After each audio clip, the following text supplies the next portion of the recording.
win.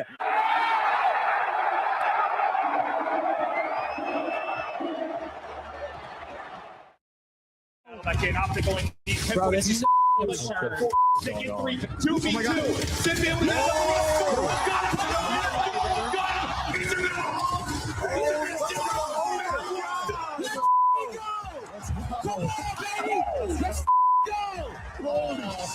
he did finesse, and there is nobody better than him. Yes!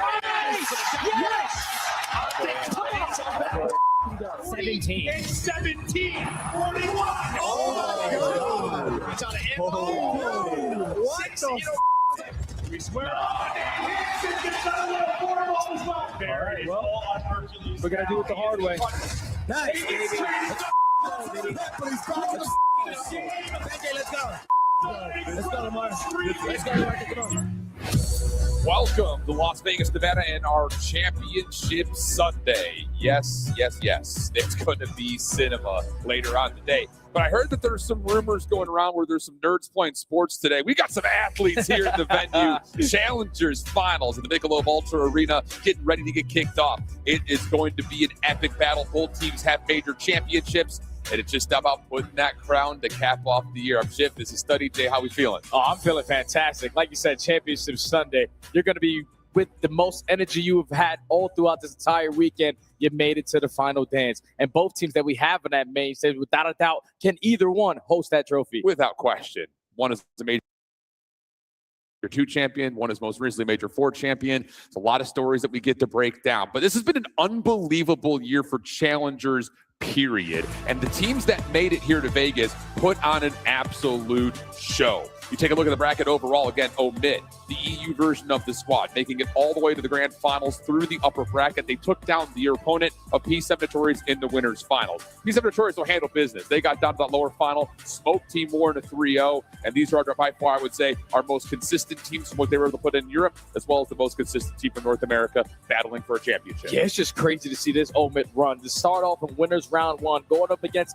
the likes of the Telluride Busch Gaming squad. We know what that squad was capable of.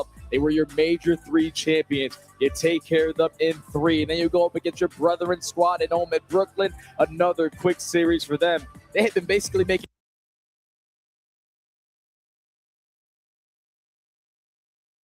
easy work for all of their opponents so far up to this point. Yeah, didn't drop a map in groups either, did this omit team. So only dropping one hard point to this point versus their opponent in P7 Notorious. That's the breakdown of how we got there. Here is how we're going to handle things on the business today. Challengers Finals get us kicked off. Then, of course, we're going to get the Treyarch guys up on the desk to talk through Season 5. Trust me when I tell you they've got some stuff cooked up. And then, of course, the grand finale phase from the upper bracket taking on their arch nemesis and the back-to-back world champs in Optic, Texas. It's going to get sick in here. I mean, last time we were in Vegas, it was like, what do we do? It was a quick 5-0 in the grand finals. We're like, let's go to the pool, I guess. I think we're going to be here for a while tonight. No, without a doubt, man. I think every single series that we're going to have on that main stage has a chance to go all the way to the last map because the caliber of players that are on that stage are at a very high level, and the level of just gameplay that's going to be so efficient on that main stage is going to be next to none. Well, let's take a look at some of the players as both of our squads of challengers are getting ready to kick things off, and starting with the EU counterparts of Omit. This has been one of the more incredible stories that we've seen in challengers.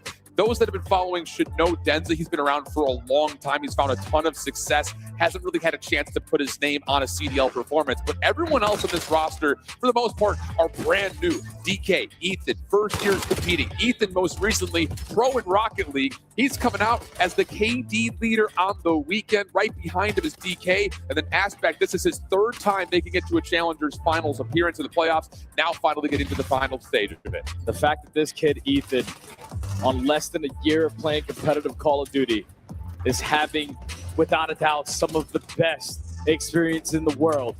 Just get to Call of Duty champs and drop the numbers that he is. He's over a 1.2 in every single mode. And in Search and Destroy, he's a 2.4.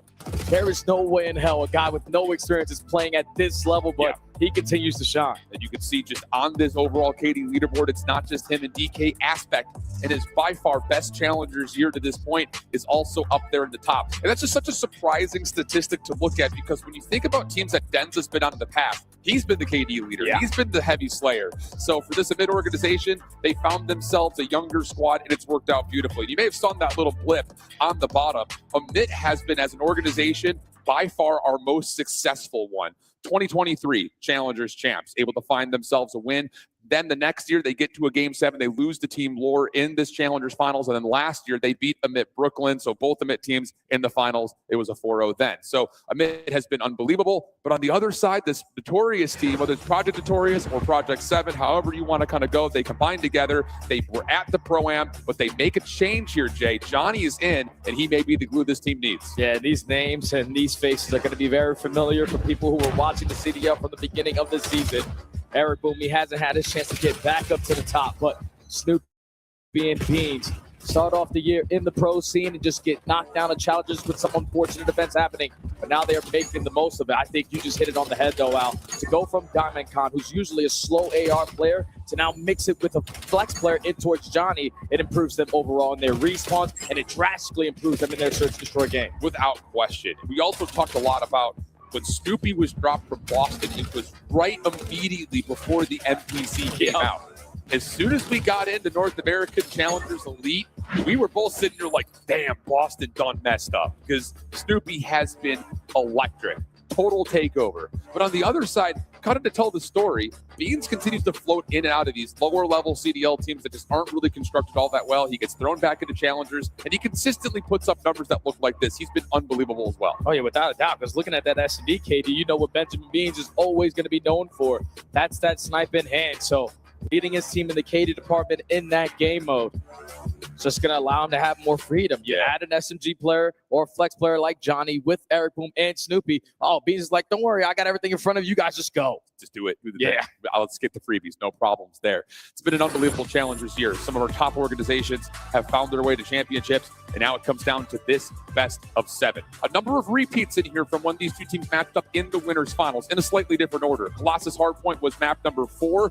Amit was able to take that 250 to 185. So in all terms, a pretty close game. Sake Search is due. The Den Overload is a repeat, which was a 5-3 in the winners finals. And the Scar Hardpoint for our guaranteed first 4 should be fun, because that was map number 1. That Project 7 Notorious was able to take by a tally of about 15 points.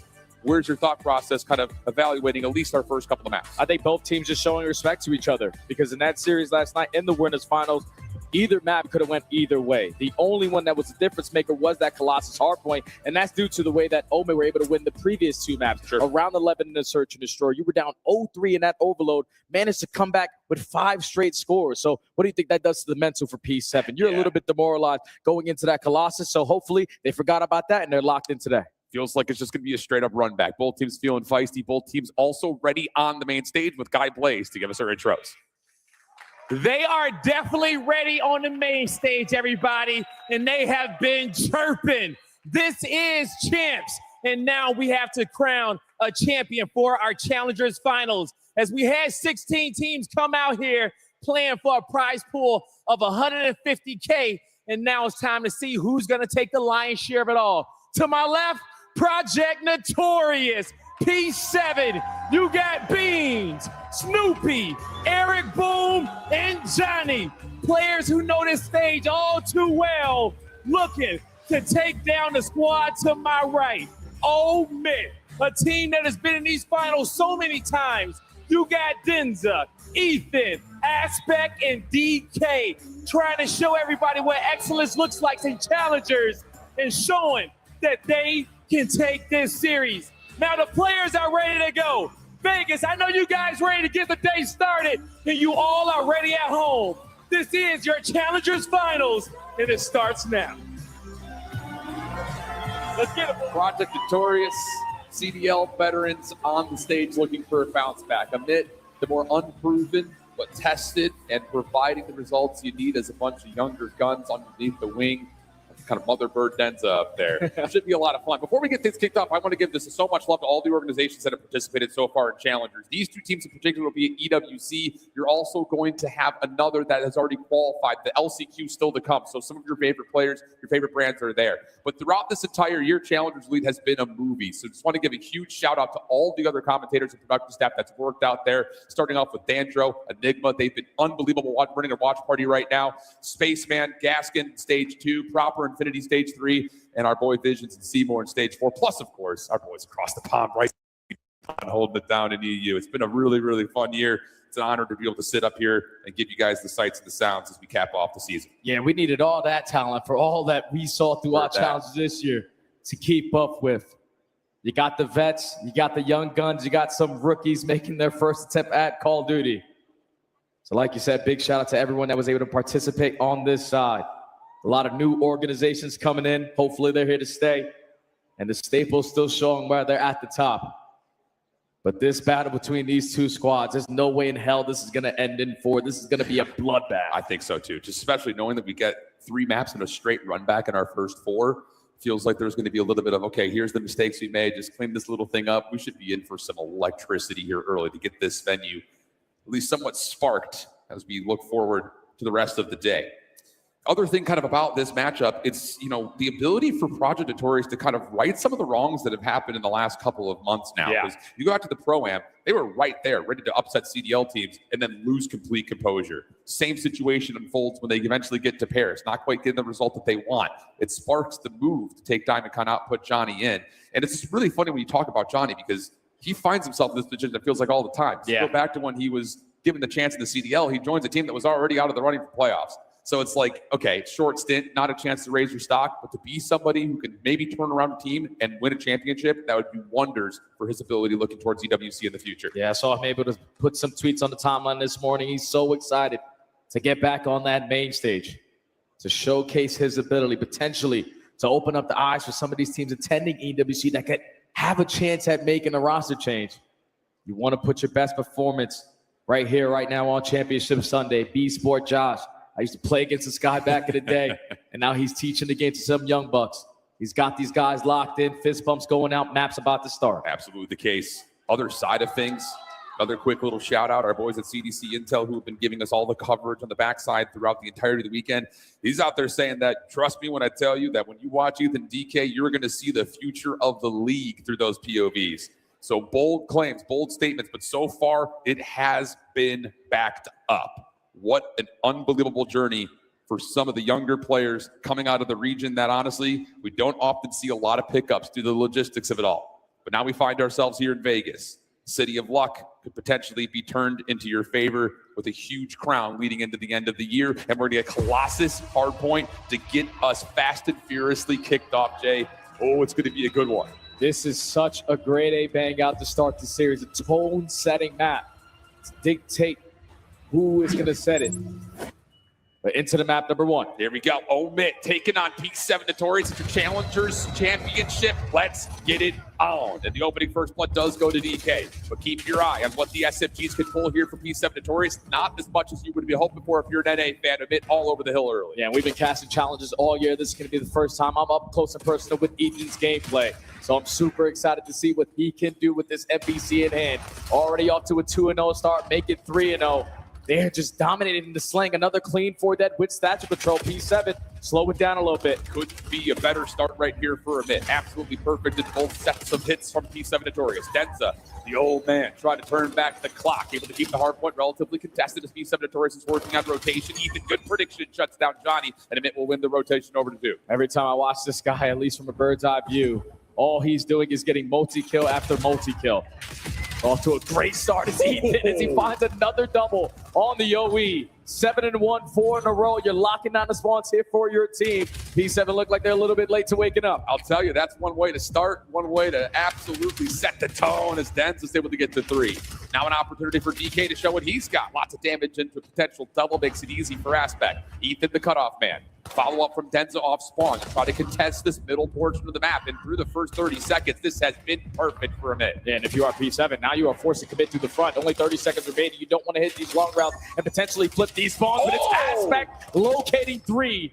That's going to lead to all 4 dead again. P7 got to make tough decisions now. Are we going to contest this final 20? Because we obviously don't want to give it up, but we need to set up at the new HP as well. Oh my goodness. I mean, we've seen Denza snap, get ready, get wild. He's showing that he can still hang it at this age, but behind that aspect and Ethan are not just hanging, they're taking over. DK's just soaking up the hill. 71-7. Thank you for the scrap time if you're P7 Notorious, but the rotation battle is what's important, and it initially starts off with Eric getting into the hard point, but Johnny has to follow, and P7 have the numbers. And they also take care of Denza, so now some space to work with because you're finding these kills if you are P7. And you get a good chunk of time to keep yourself into the mix at this HP. SMG starting to come alive. 2 for 1 in the trade. Fight's not going to allow Omen the advantage that they were looking for, but Denza's trying to set up on this bench. Eric over to the top, lots of damage in. Gives the kill over to Johnny as Johnny and now Snoopy are trying to hang in from the front. And Snoopy says, well, you think you guys have any issues with the SMG gameplay? Any questions? I can handle it as well. Bean's trying to follow up, but it's Denza with the final double. 20 seconds to fight for. Eric on the pinch. A little bit weak. Has to back off, value his life, but lots of damage to DK. He wins the second battle. That'll allow the rotation to start to come through for P7. Yeah, that's big plays there from Eric Boom. Locates that double, secures this side of the map for his team. Spawns in that situation. Send to be a little bit sporadic, but keeping yourself in the game. A 40-point difference. You're trying to get this rotation. You're trying to change this P3 to P4, but now it's all into the hands of Eric Boom. He falls. Omen have the back spawn. Yes, indeed they do. Plus, they get a couple of SMGs to start to contest over towards the front. Aspect will fall. So will Ethan. Numbers now just down to Denza. He's trying to play his life. He's going to get one player to spawn up with him. That's Aspect. He's able to push off the play for the spawn flip. But inside the hill, P7 have done the dirty work. 38 seconds to fight for, and our team in yellow find themselves in the hill. Yeah, it's a clean break, and now you have some trophies to potentially to use here. Try to soak up this final 30 seconds. Long route still being hit from Omen. They want to get this time. They want to try to get P7 out of it, but the only one that finds a kill is going to be Ethan, but that's good enough to at least secure the back spawns for Omen. A great presence and great patience from DK, just getting a couple of the tags, wait for your SMGs, and then it's all action. Amit looking to get past the 100-point threshold here early. Johnny able to find a double, opens the door for maybe one last hit for scrap time, but it's immediately shut. DK still hanging. Snoopy up and over will get a couple of seconds, but realistically, it's not that much. So P7 going to have to set themselves up for a P1 hold. Yeah, now if you are P7, you're thinking in the back of your mind, we can't give up that P1 to P2 opportunity again this time around. It's only going to be easier because you have trophies to try to lock down this statue control. Trades going back and forth. Eric Boom and Snoopy, though, walking away with the majority of them, and that's going to be all 4 dead. Hard blocks going down. This is a moment where P7 can get themselves back in it. And developing routes and opportunities for Eric Boom on top of that. Ethan opens up the hard point, but here it comes Boom Boom. Able to find himself 1+ damage onto another. Should be enough for Snoopy to find the easy 3B, but loses track of DK in the corner, who turns that into a huge double. What a play from DK. Amit now with numbers, still fighting for the hard point, but also simultaneously able to scout out Beans from the backside of the P2 spawns. Brilliant moment for Amit. And if you're on P7, now you want to get this P1 remaining 15 seconds and also apply the pressure with chaining these 3 kills together. You're going to spawn 2 players from Omen all the way across the map. You need to win these gunfights because you have the advantage, but it's still Omen holding it down. A 20-point lead. They have the spawn that they can only continue to grow. P7 working on the break. Hardpoint opens up, and a couple of kills come through from Eric Boom. We jump on in for our first listed with P7 Notorious. Nice.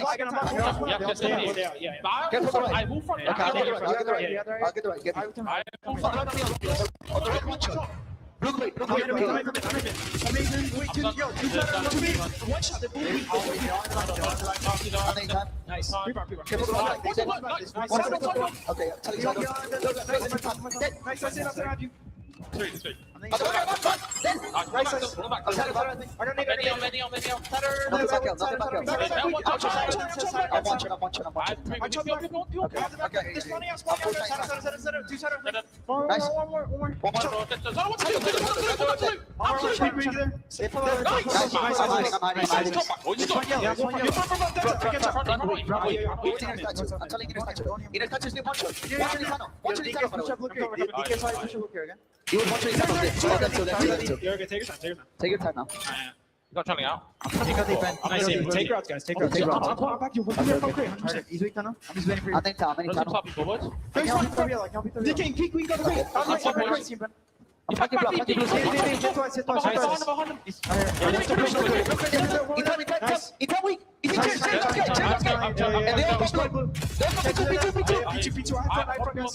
Yo, look at my inner right. Yo, give me time to I can help you. You have to. Turn, one more word, you can wait. Follow me. I want easy time. It's 10 killing. Watch it 10 killing. Nice.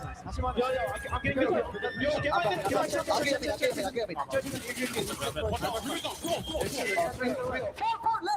I'll get left. They're banging. What shot, Denza? Yeah, one go center. Yo, what's center? Go shot it. Rotate break. It has been one layer, not the second and the third for both of these two teams, and we have that tight back and forth affair. Yeah, it's a little antsy for the challenger squads on the main stage for the first time. You still have opportunities to take a deep breath and lock it right back on in. And this is what Omid are currently doing. 25 seconds uncontested. And look how much layering they are creating. P7 are so far away from this time. By the time that they get there, they're fighting for 15 seconds. If we get one trade, Ethan, the next one up to find some damage. Pinstripe kill feed, though, allows P7 Notorious to reset, get some space to work with from the front, and then try to get this in the scrap time break. 138 plays 181, and it's DK and Denza to shut down the entire play themselves. Amit cruising towards that 200-point mark. It's a flawless hold here to not blow the game wide open once again. And a 60-point lead for Omid. They're going to potentially close it out in this third set. You have a chance to do it here at the P1, but you have to start off with statue control. Aspects gets the first. Beans and Johnny combine for 2, but it's a 2-2 split fight, and it's still Omid in the time. Big run out there for Beans on low health. Clears out statue. Forces him to either have to hit up the staircase or take long routes.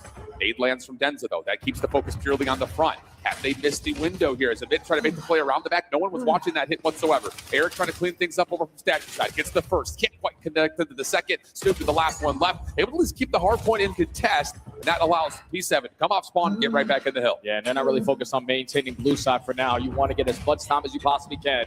So 30 seconds here to fight for.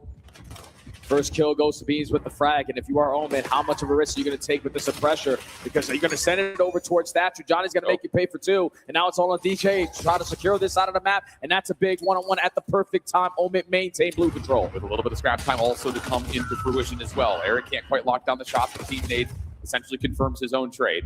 Aspect holding the rotation from P1, pops up, finds Johnny for free, and that's going to force P7 to take the long route. Right into the winning arms of DK, who only is able to find damage. Denza now the next one up in this defense of the spot flip, but he's able to take down 2 and keep him inside the time. Now it's all on lockup. The clean 4 dead. You know where the pressure's going to come in off the respawn for P7. So you're layering over towards Statue. Ethan, another multi-kill, almost locates the third onto Snoopy.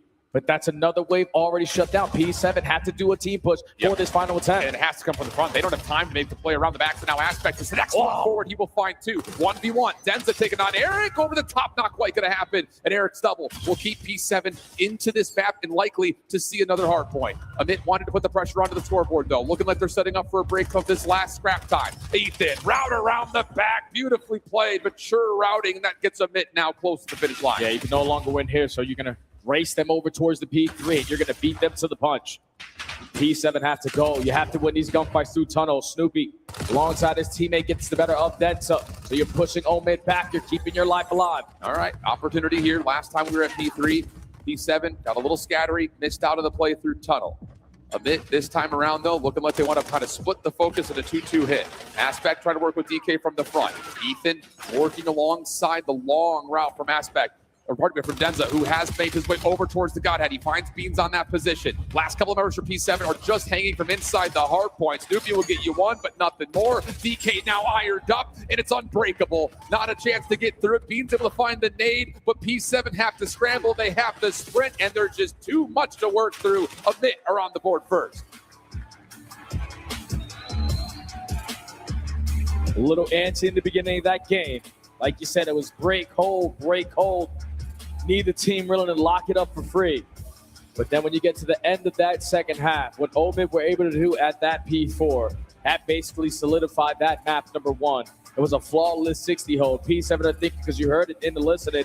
All right, make it scattered. We have players watching the cross. But in that final 5 to 10 seconds of P3, you heard Eric Boom. They are flooding. And the only one there to try to contest them is Johnny. He's overwhelmed with a 1v4 chance.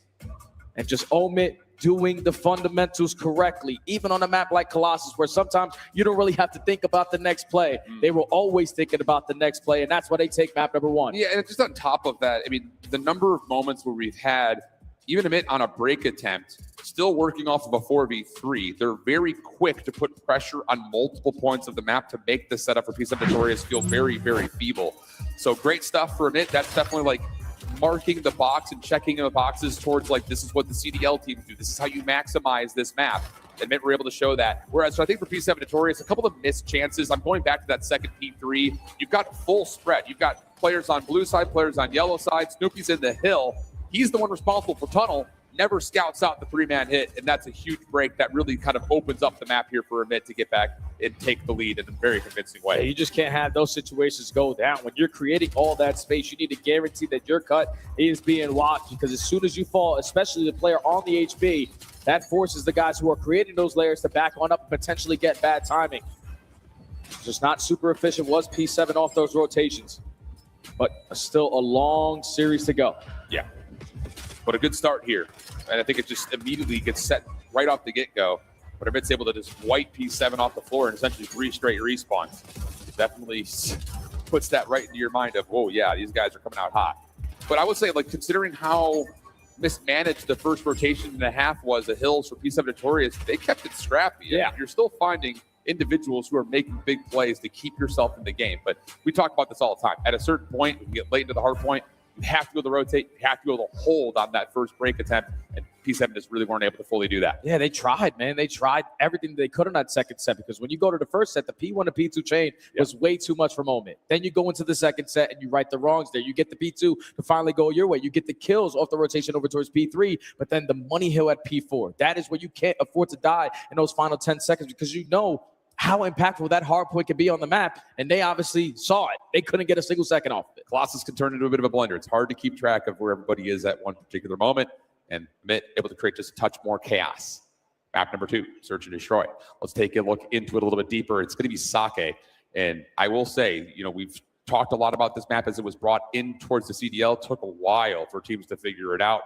It'll be interesting, I think, just to see what the EU boys have in store for us, because it feels like, kind of watching back over how they played in Europe, they were getting away with just being better. Yeah, like straight up individually better. So now you have to kind of go into this one fresh map. You haven't played P7 Notorious on it yet. With how good is the game planning to see if you can keep your advantage and go up 2-0. I think if you are Omid, though, just the way that you came out in that map number 1 with the game plan of pressure, that can lead to success here on Sake.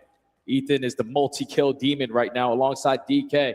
With that AR in hand, just keeping him safe. If you dominate bottom pick control, you're basically going to take Beans out of play. Yeah. Because in Search and Destroy, he's at a 1.3. And the majority of those rounds, he loves to run the sniper. On a map like Sake, that pressure could be instantly in your face. So you have to make good decisions if you are Omen. Are we going to challenge him? Are we just going to invest in smoking in and just run at him?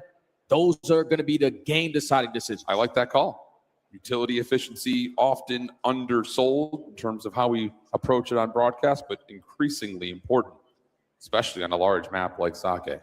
So here we go. We'll load on in, see what will unfold. Yeah, there we go. Thank you, Vegas. I hear you up there in the rafters. I see you. It's pretty early, man. I'll say. And this is what you're talking about, though, Jay. Talking about KD leaders, it's a 1.3 overall, but this is a silly number. 2.3 in the search for Ethan. Come on. 77% chance at getting that first blood. That is unreal. He's basically going out there and guaranteeing his ones. And look at this initial play call from Omen. You're not expecting a triple push through Rock for the first blood. And Johnny's sitting here like, wait, no, they didn't. There's no way they just hard hit through Rock like that. Beans will get you one back, but the round is getting a little out of hand. It's now down to Beans. He would have to go 1v3 for the ace. And he's got no bomb and 0 map to work with. Yeah, Ethan just jumped right by him through the window. So now with 50 seconds left to go, Beans left to try to clutch this one up.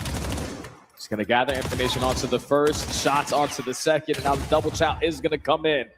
Good enough for Omid to dominate the first round. What a mind game that opening round setup is right there for Omid. I've never seen that play on to start off a map. Not a single time, bro.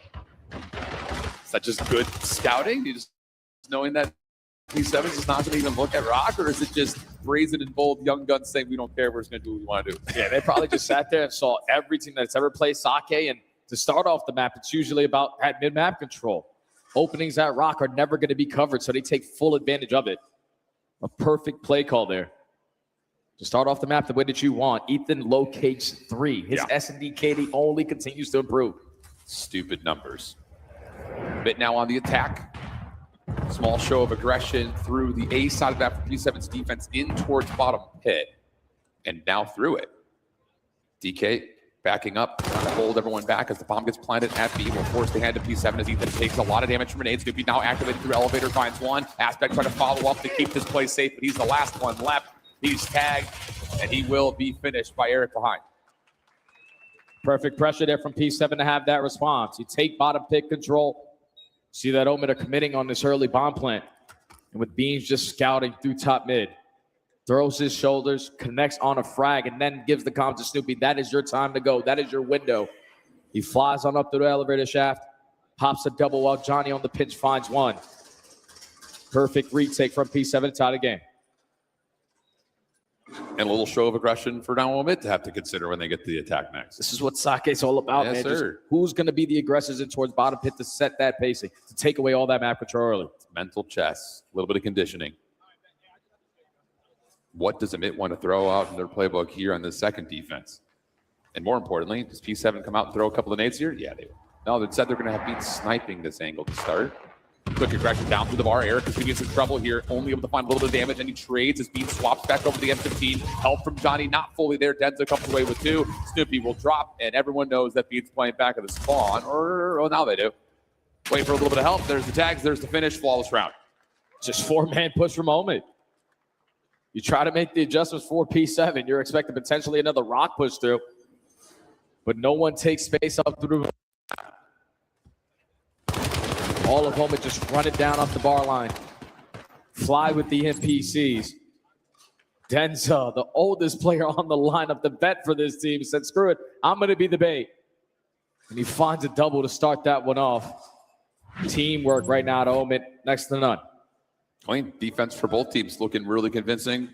And this is, again, what we were kind of leaning in towards. One of the biggest issues that teams have had with this map when it was first introduced is, what do we do offensively? Still the question. Very similar break off here for P7's defense. Through A, in towards pit, this time being contested as DK's up to hold over towards the bridge and help find Johnny for the first blood. And now Snoopy's in a bit of trouble. He's got to be activated to try to make a play to get this thing back, and he will find Aspect down low. Still now a 3v3. And Ethan has taken so much space on the opposite side of the map. He's not able to get out, though. So still in a 2v2, a minute left to go. Denza might be running into a wildfire. Knife out, shots through, but Snoopy just... That's a bomb. Yeah. Too much of a position of control behind that rock. And the bomb down, as you call, makes this very difficult for DK in a 1v2. You saw both, though. I think he did, yeah. There's confirmation onto 1. There's confirmation onto 2. But you still have to work through it regardless. You can't just avoid it. You have to take this fight. Yeah, because the bomb is all the way on the opposite side of the map, so you're not going to stand a chance of thinking about the objective. It has to be strictly gunny. Only 33 bullets left in the M15. Got to choose when you're going to challenge, and they both line up. They both line up. DK, you're thinking he's going to stand no chance in that round. The bomb is all the way across the map. We don't realistically even have to force that jowl. But you go for it, you set up the 3-2-1 go, and DK takes the space on the opposite. You line him up, and they get their first offense off of DK, pulling off a miraculous clutch. I cannot believe that both defenders give up their shoulders. It's unacceptable, man. There's no need to chow there. And a critical error gets absolutely punished. DK now on 4. Feels like a must-win round here for P7 Notorious, but DK's not done. He's able to get himself another double. Johnny tagged, still surviving through the smoke, and Beans able to push off the follow-up hit through pit. DK's on 6 in a row. Yep. Very close to earning himself a Hellstorm. It's just aggression for right now for Omen that is causing so many issues for P7. 30 seconds wiped away. Bomb's going to be down towards top middle, and neither player from Omen are taking any risk. No. Why not just use the bomb sites as your next alarm system? Here comes the slide out. He's able to find 1. They know Denz is also here. And that's a call for Johnny to rewrap this over towards Rock. And I would assume hit the window to plant B, but instead they're going to try to play for the contact here on Denza. Pops up, and Johnny's right there waiting for him. Must needed round comes through for P7. Yeah, they just slow it down. Thankfully, Johnny was able to get through that aggressive play through top mid. He finds their one kill over towards their side of the lobby and then retracts back towards Beans to keep him alive and force the 2v2. You were thinking, Omit, no need to do anything extra. You have it all covered. You have to force P7 to get the bomb planted, but you overextend just a little bit to try to get some more information in the back of their spawn. Beans locates the first. Then they find the final kill to stop the bleeding. Next approach for mid on the way. Ooh, different look here for P7. 2-2 split with focus largely over towards the bar. Lots of pre-fire, nades being tossed out, but Amit has taken a bit of patience into play. Backed up. Now an opportunity to collect on towards the information they found. Eric will be the first one to fall. Ethan pops up, helps out his team at a DK.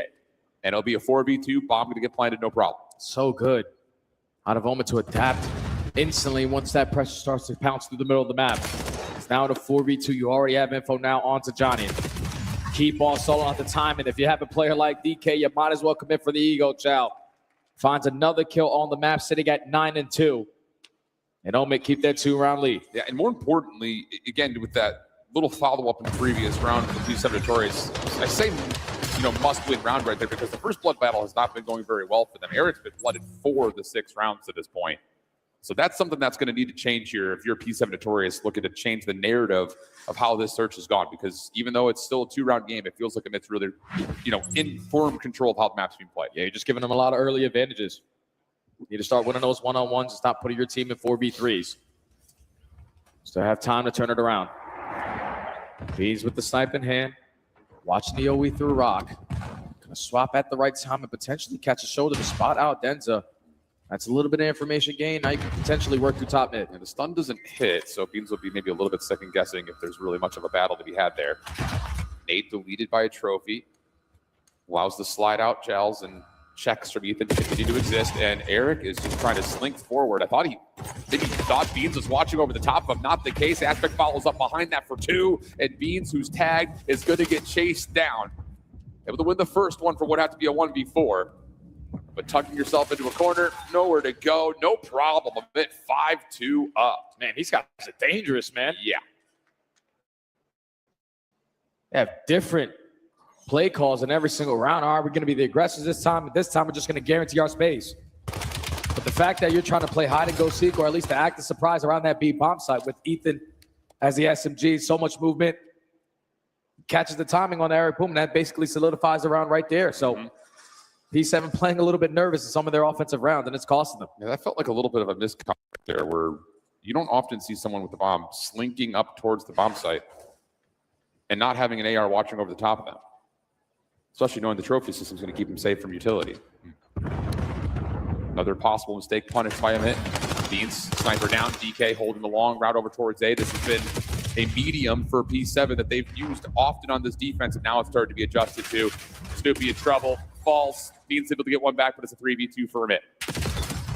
Shot Omit trying to just get together, but Eric was able to still force a one-on-one.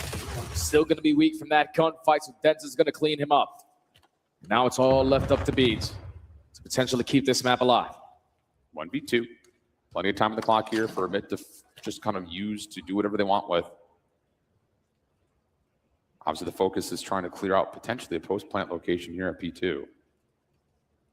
Beans is going to wait for the bomb to be planted. If it ends up being at B, you'll have a real good chance of finding an exit, maybe being able to clutch this one up quickly. Yeah, the more time that you waste, it's more beneficial for Beans. So he's able to spot out the players working to the outside of the warehouse, and he's going to back him down for now. You know the bomb is going to also be planted, but he's not able to finish the kills. Omit close out the search and destroy. Go up 2-0 in the series. And they are just outclassing P7 right now. Yep. I mean, it's just, in this search and destroy, absolutely. The amount of flawless rounds they put together is palpable. The first blood is what really stirred it all, though, I'll tell you that much. Eric falls 5 times as the first death. In an 8-round game, it's 7 first bloods to a bit. So off the rip, game plan perfect, setup perfect. On the flip side, you combine that level of maturity preparation, with the fundamentals that were showcased on the macro level and the hard point, and all of a sudden what we thought was going to be a really tight game between possible adversaries is turning into a mid-runaway. And that's what we talked about before this map started. How impactful Beans could have potentially been with that sniper rifle and how Omit were going to prepare for that. Whenever P7 are finding success in Search and Destroy, it's usually off of what Benjamin Beans can do in that first blood category. But Omid said, we don't care what weapon you're running. We're just going to run it down as a collective 4. And they had so many different strats that if I'm any of the pro teams, potentially Optic or FaZe, and you're going to play soccer today, I would watch that because there was a lot of play calls that were just unexpected. Yeah, starting with the first and foremost defense. 3-man hit through rock, not something you see all that often. To be fair, there's reasons for that. Yeah, stuns and nades are pretty much a guarantee, and often you're going to see an offense at least throw something in that direction, but not the case in that opening round, and it just felt like from there on out, Amit just held the mental edge through and through. 2-0 the count very quickly as we now start to look in towards the overload. It's just been tough because you look at the entirety of what this run has been for Amit. They've only dropped one map, and it was a hard point that we might see, obviously, at map number 4. So far, so good. Amit 2-0 up. We're going to head to a break. It'll be Den for the overload when we come back. Don't go anywhere.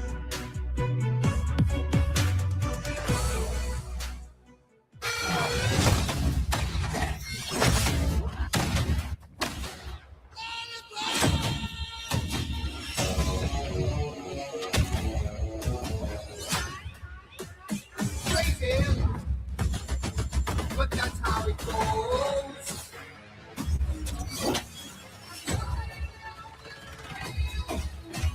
I'm going after rails on a crazy train.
Given.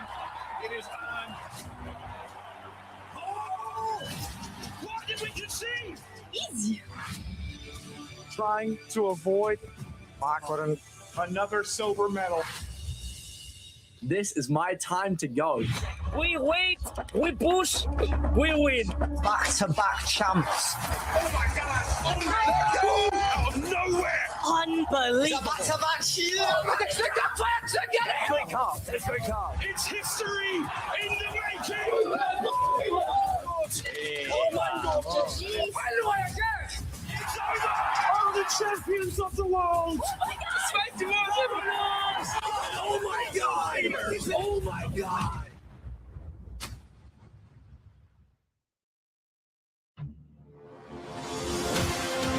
Let's find out who's built for the big save. The Heretics ready to dive in. Thanks, Tim. 4 and Snoopy. Come on, once more. But Hydra with the switch impossible. He's making top room. He's so damn happy. Insights.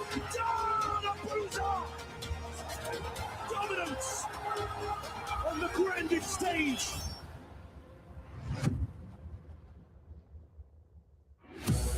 EWC right around the corner. Both these two teams guarantee a spot. Also, Team Roar at their third place finish. Shout out Mr. Kevin Pichardo back in the mix. And then, of course, one more spot that would be decided by a top 8 LCQ. But for right now, the immediate moment, it feels like the stage may be a little bit too bright for our former CDL pros because it's a 2-0 to the Young Guns plus Denza. I don't mean to do dirty Denza, but come on, you've been playing for 2 decades. Now an opportunity to completely wipe the floor. If they can come out and dominate this overload, we could be looking at a complete mental breakdown again for P7 Notorious, which is something that has faced them a lot at major championships. Yeah, because you already played them on this map. So far, we saw what happened in that map number 1. It was the map number 4 in that series yesterday.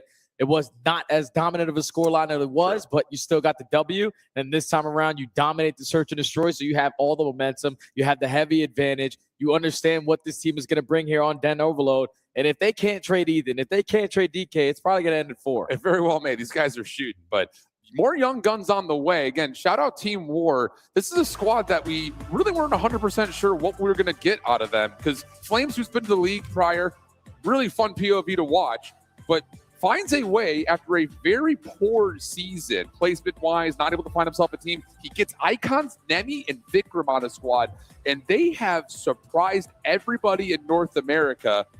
Kev takes a chance on these 4, and it pays out in a major way. And I'll tell you, JA's looking like he's looking like him, dude. He's nasty. No, it's crazy to see that turnaround from that squad, because I remember when they qualified for Elite Stage 4, they were Torn Esports at the time. They were the last seeded team to go through. Yeah. They go flawless in the groups to get all the way to the grand finals. You fall short there and get second, but then you go to the LCQ and you dominate everyone. We were able to have an interview after that, and he told us, he said, we're the best team in challenges. We're going to showcase it, and at least putting yourself in position to now compete at EWC. Big shout out to Team War, also coming back into the league. Absolutely the case. Lots of double-up representation as well here from some of our challengers orgs when we eventually get to EWC. And it's just really fun, I think, because like this is just kind of a consolatory conversation right now, kind of off to the side of what we're dealing with. But knowing as a challengers player that you have EWC at the end of the year, I have to figure that once again, from last year to this year, some of our challengers teams are going to make it through groups. Not just beat CDL teams, but make it through groups like we saw last year. And we're probably watching one of them right now on the main stage. This Omit lineup, remember when they were in the Pro-Am, they were put into its optics group. They were able to also take a map and really give them a run for their money. But just now to see them in this form, they have been dominating the last 2 to 3 months of challenges on the EU side. They hoisted the Elite EU Stage 4 trophy. They won the Paris event. Hot. Team right now, extremely hot. They're hot. Tell you what, man. We talk about a lot of teams, a lot of orgs that can find their way into the league or beat CDL teams. My guy Rafi needs a call. Always, man. This guy, since putting the mid names out in the field, like we said, it's been 4 straight years of making it to the Challengers Grand Finals. He's won 2 of them, and he's well on track to cleaning up potentially a 3rd. Rafi, you might be him. No, you're not. Might be. You are him. Take a look at the overloads here so far through Challengers Finals, and it's not just 5 straight wins; it's 5 straight dominating wins. So can they make it a 6th? They're going to spawn in on the preferred side here on Den. P7 need to answer the call in the slaying department. We need to start putting ourselves in advantages early on into the map. And it's Johnny already with connected to control. And look at how fast Eric was trying to get, but he gets caught by Denza. And this is where Omid can set up this counter. That's just such a nice little scale-up moment from Aspect. Kind of slips the net after P7 finds the first blood. And what looked to be a good break-off for P7 immediately gets countered. Aspect now to the AR. Nice shot, but can't quite finish off Johnny. Back and forth we go. EMP still on the ground. Yeah, P7 just need to maintain mid because they lost connector, so just can't allow Omid to retrieve this EMP. Potentially get out. Johnny with a perfect corner locates a double. Continues to stall out this play. But DK on the opposite end is starting to play for these spawn kills. But look at the spawners. They come up from B, trying to make a play over towards Dojo, and all of a sudden you're going to get a re-wrap over towards A. It's going to be a foot race. Eric going to be helping pistol shot come through. Ethan now the Nas going to try to hold. He's able to win the gunfight he needs to. Snoopy not tagged by the Septec. Follow-up from Denza, though, is there, and Beans can only do so much through couches. Good defense for a minute. Yeah, now that's all 4 dead. Start to push forward up on the map. Gonna work it up through rooftops to take care of the pinch player and Johnny. And that frag also connects, but now your only lead blocker is going to be Ethan. He is extremely capable of finding multi-kills, but Snoopy gets the better of it. But I love this from him, because even though you do get that forward play from Ethan, simultaneously you're getting a route to open up from Aspect. This feels very Optic-esque when they play this map, and that's going to lead to a score. Den's able to get it through 10. How about Aspect on 5 in a row? Ethan's still keeping the pedal down at middle, but Snoopy clears the field over through Dojo. Now you got to push through Dojo if you are P7. The mid-map is currently in the hands of Omid. You also have players like DK, Volume in his life on the opposite side. already finding 2 kills to go their way. Effective trade from Eric Boom, and now Johnny. That's going to be 3 of that. Only player in front of him is going to be Denza, all 4. This should lead to a cap, but the only player that's going to grab the EMP is going to be Beans, and now Omen have a chance to get back. Trying to throw shoulders as Eric Boom. Here come 3 of it players on the defense aspect. Ethan find the first 2. Snoopy will drop it, man. so will Beans.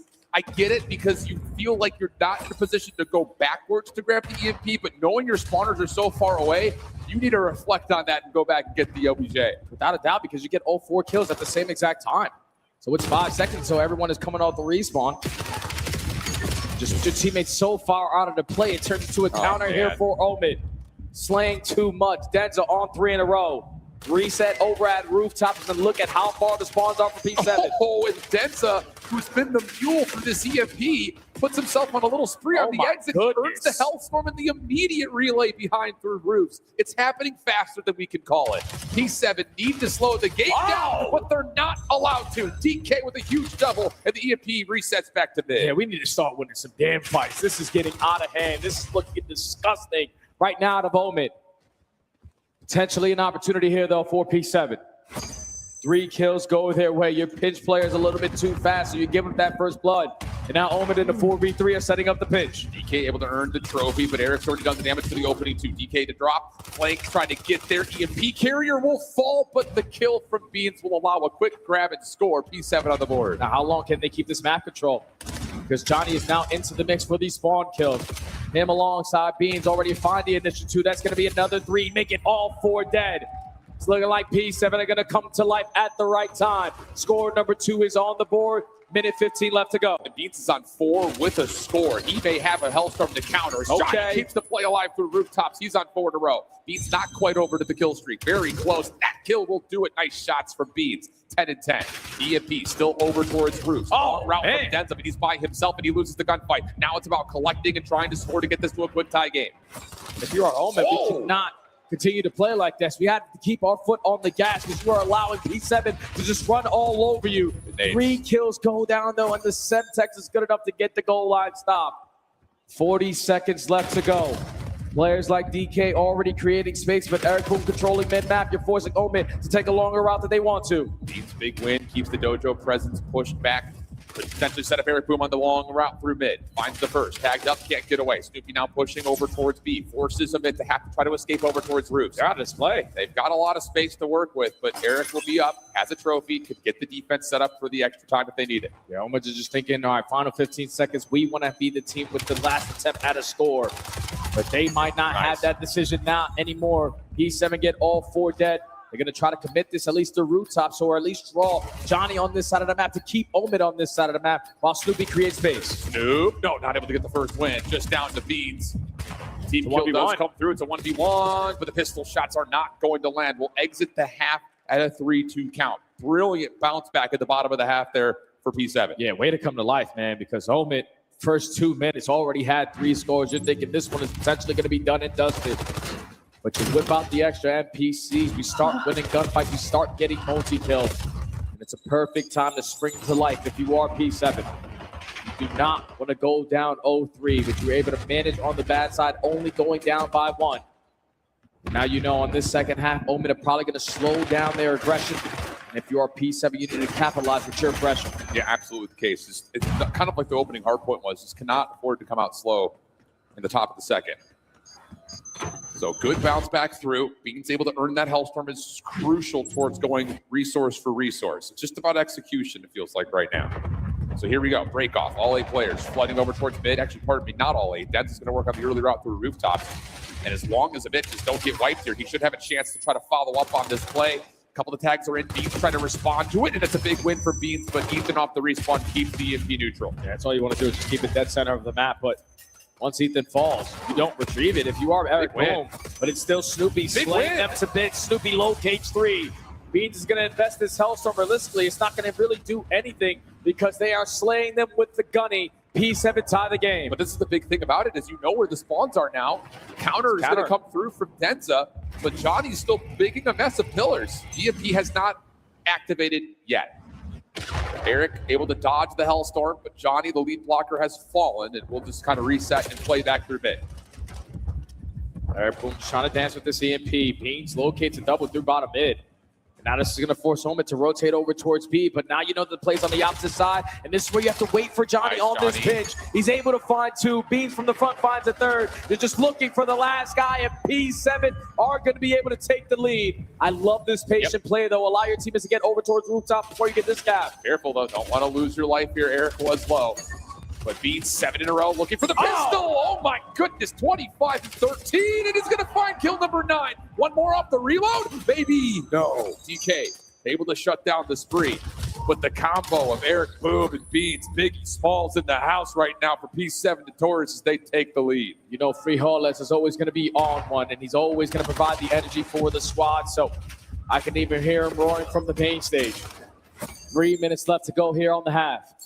Omid currently in control of the EMP and don't want to fight so many waves here at rooftops. He's trying to draw the attention on the opposite side, but Eric Boom finding a double. Now we're forced to commit on this roto. And when you see Eric Boom playing with this type of confidence, that's when you start to say, yep, I get it. This is why teams have invested in towards potentially giving him a chance in the CDL.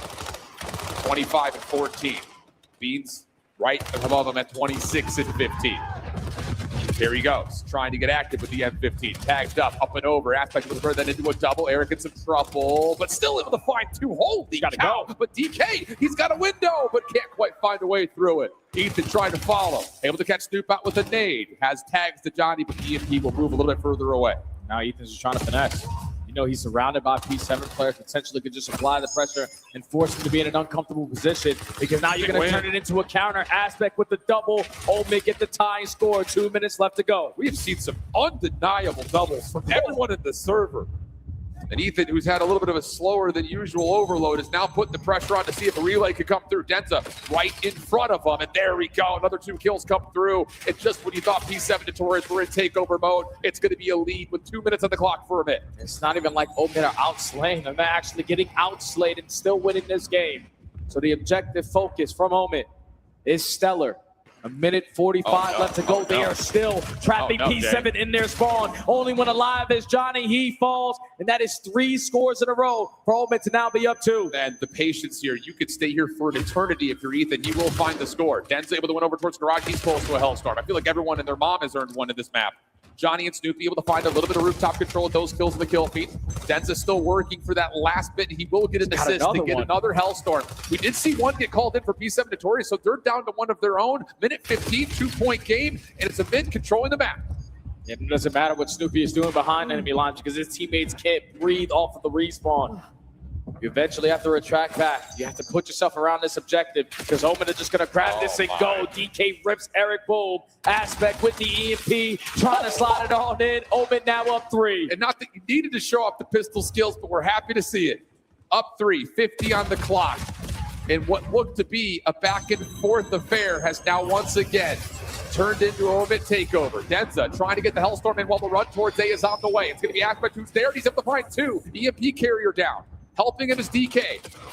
Johnny able to find 1. A bit's defense now returning to the play, and they will overwhelm. EMP in hand, but Beans isn't done yet. Denz is still playing forward. He finds the trade, and with the time on the clock available, that will be map number 3 of mid. Quickly up and into championship point.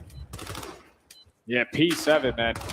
They were outslaying them. That's why they were able to find those 4 scores in a row.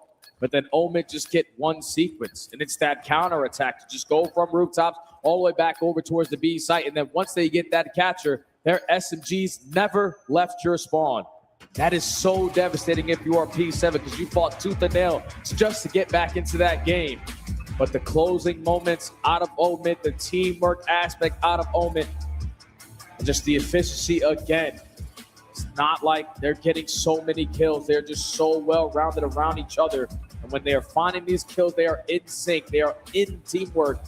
And right now, they're at point game in the series. And it's just like, I don't want to just throw this statement out there as kind of a broad blanket, but when you look back and think back to P7 Notorious, and I think in particular what they showcased at the Pro-Am, we're looking like, okay, these guys have what it takes. They're coming off of a Major 2 championship. They came off a very successful Season 2 and Season 3 Elite for that matter. You're thinking in terms of potential challengers teams to upset at the Pro-Am, P7 Notorious was team number 1 in everyone's mind, no doubt. They had a chance to do it, put together what could have been a lower bracket run of their group. You get to a map 5, You get reverse swept, I believe. Yeah, by Paris Gentlemen, you're up 5-2. Exactly. They were up 5-2. It's just like you almost start to feel like P7 Notorious gets a little bit too lost in the kills and a little bit less minded on the teamwork aspect. And I say this is why this is so strange. That's something you would assume for 3 young guns, one of which was playing Rocket League last year, not the 4 guys who've been in the league. Yeah, without a doubt, man. Those are mistakes that could come back to bite you. This is the worst time to have it on Championship Sunday, on the main stage, in front of the family, in front of the friends. Dead center of the Michelob Ultra Arena. They just got to figure it out, man. You got to understand when and when not is the right time to chow, when we need to value our lives. There's so many sequences where they're just going forward dead. That is unacceptable, especially in a game more like Overload, because then you know the opposite team knows where all the map control is going to be and how much pressure they can put on you to keep you trapped into your base. Because Omen, once they got that capture, once they got that counter, they never looked back. It was 3 on the first half. It's 4 on the second. Too much right now for P7. Unbelievable, man. And now they're just feeling it. No need to pop off and talk smack across the stage. The action is taking care of it for you. Repeat matchup for the winners finals here in map number 4. Scar Hardpoint. This was the map that P7 Notorious was able to win. Yeah, tight one though. And I think the biggest thing, reflecting on what happened in map number 1, we don't just need to rotate success with P7 Notorious. We got to hold some time when we do win a rotation. Just know when you need to value your life, man. Understand on a map like Scar, where if I'm in a power position, if I'm going to go for the ego chow, I need to guarantee that kill, because if I lose it, then it's going to put my team in a very bad spot. It was a 15-point difference yesterday. It was the map number 1 in that best-of-5 series. They were going back and forth. But in the closing moments, that's when P7 came to life. Dominating that ending of the P5 to the P1 chain, keeping Omit trapped over towards green. Just got to simplify the game, man. I think just on top of that, don't just simplify and make the game easy, but let's start to throw Omit into a corner a little bit. Put them under some pressure, because so far they have been firmly in control from start to finish of every single map. So you just cannot afford to have that happen once again on this breakoff. Because otherwise, it's just, one of those stories. You just zoom out in this particular matchup. Doesn't matter if you've got Barstool behind me. It doesn't matter if you've got some of the biggest watch parties and contenters behind you. You've got Omit, who's just putting together the right recipes with the right group every single year. And I'm excited to see what these guys can do up versus the pro teams when we get to EWC. Yeah. And we kind of saw a little bit of it, just a touch. Yeah. DK and Ethan were hanging when they were playing. And that was like 1 month of Ethan getting off of Rocket League. Yeah. So now a couple more reps underneath your belt with the practice, with so much success to close out the season. When that squad gets to the EWC, I'm going to be a little bit shook if I'm some of these pro teams that potentially get thrown into their group, because it's that unknown factor that so far here in Las Vegas has caught a lot of teams off guard. But you have a chance to basically enjoy the rest of the day if you can close this out in 4. I just kind of hit me too. This would be back-to-back years where the mid-org has won the final elite stage, won the final major, and then could clean up and dominate the championship of Challengers Finals. That would be insane. Rafi knows what's going on. Both Big regions, Chalk, Doug Sensamar, everyone a part of Omit right now. Playing willing Call of Duty, setting up the system, even with some new names around. I'll tell you. Still finding so much success. It's a better scouting system than the Indiana football Hoosiers. Shout out James Madison and Kurt Signetti, my man. Here we go. Jump into the action. P7 able to find the opening first bloods. This is what we wanted to see. Let's generate some time. Let's build a little bit of an advantage, and let's get a little turn on as well from Snoop. Now you can keep it trapped over towards green. This is what P7 was so good at yesterday. But Ethan on his first attempt, or at least Aspect on his first attempt, he finds a double. First time this weekend where the scoreboard is not going to be treating us nice with player 196, but doesn't matter because P7 are dominating in the KD department. All 4 dead, 20 seconds still to play with at the P1. Omit got to come to life at the P2, cut their loss. Yeah, this is just exactly what the doctor ordered right here after P7 Notorious. Just kind of shake things off, come out, play your game in map number 4. Even if it's delusional confidence after what happened in the first 3, just play your game. And if you start to find success, then if you can get to a map 5, you take your break, you reset, you get back in and start to put together the comeback. But if it have control of the blue side of the map in those final 15 seconds, they'll get to P2 first. And now if you are Ethan, AR in hand, stuns and nays connecting. The region is about to come in. He's still able to find the kill. Now you give your team the advantage to commit on these fights, to commit on these chows. Last man standing is going to be Aspect, and so far, Omen still holding. Shots from Ethan, able to find Snoopy off the wall bounce. Eric Boom able to get over towards Chance. Denza hunting, able to find the kill. One more up top. But the kills come through here for P7 Notorious. That will wipe the floor except for Aspect. We'll be able to win a gunfight up top. That's not insignificant, especially considering that a bit have gotten, I think, a bit of a read on Snoopy's pinch timing. Or maybe not. Snoopy still hasn't gotten activated yet. He will find two, and P7 Notorious, we're going to take the scrap. Now potentially some split-spawn opportunities for Omen. That's going to be over towards green. Johnny getting the read, and now you clear out this side of the map. You know all of P7 are going to be having this on lock. Final 5 seconds going to go over towards Omen, but P7 do exactly what they need to. They're going to win the rotation over towards the money hill at P3. Got to be careful, though, because Snoopy's position is going to move the spawns around just a touch. If he wins gunfights, it's not going to matter, and he does. Big double from Snoop, 6 in a row. Working for a Hellstorm. Good read on the split spawn situation. Has him on number 7, not quite number 8. Just a touch short from the Hellstorm, and with a nade over the top, a bit now have numbers to try to break into the time. Yeah, they also have pressure coming through mid-cut, so big pickup.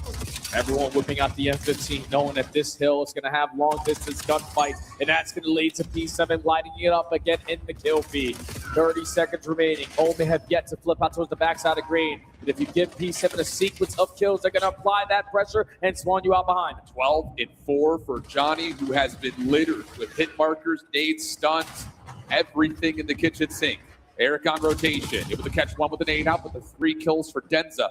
And it will hold off the rotation pressure for P7 Notorious and get Denza a little bit further up the map now. Yeah, now P7 have a lot of breathing room, up by 60 and still going. You have some time to work on these routes, but you're not expecting Denza to be pushed out that far.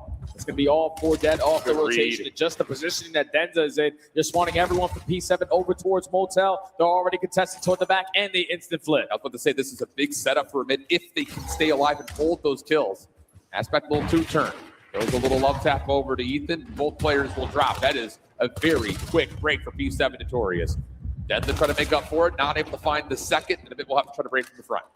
So far, P7 are playing this one perfect. No one forcing gunfights that they don't need to. They are finding themselves in so many early advantages, and this is another one. 3 for none in the trade fights. Last man standing is going to be Denza, and he's going to be pressuring towards the back, potentially flipping them out. Yep. That's beneficial for P7. You would gladly take it. The problem about this is there are a stretch of kills that are really clean, so a bit, even though they will kind of have a weird spawn situation, they can still contest the early rotation for P7 Notorious. Still about a 90-point game, though, as they rotate over to 5. It'll be Denza in the hard point first, and they do scout out the player in the back of P7 Notorious. First good moment of the map for a bit. They just played 2 spread there for the 2 players off P7 who got blessed with those opportunities over at the new HB.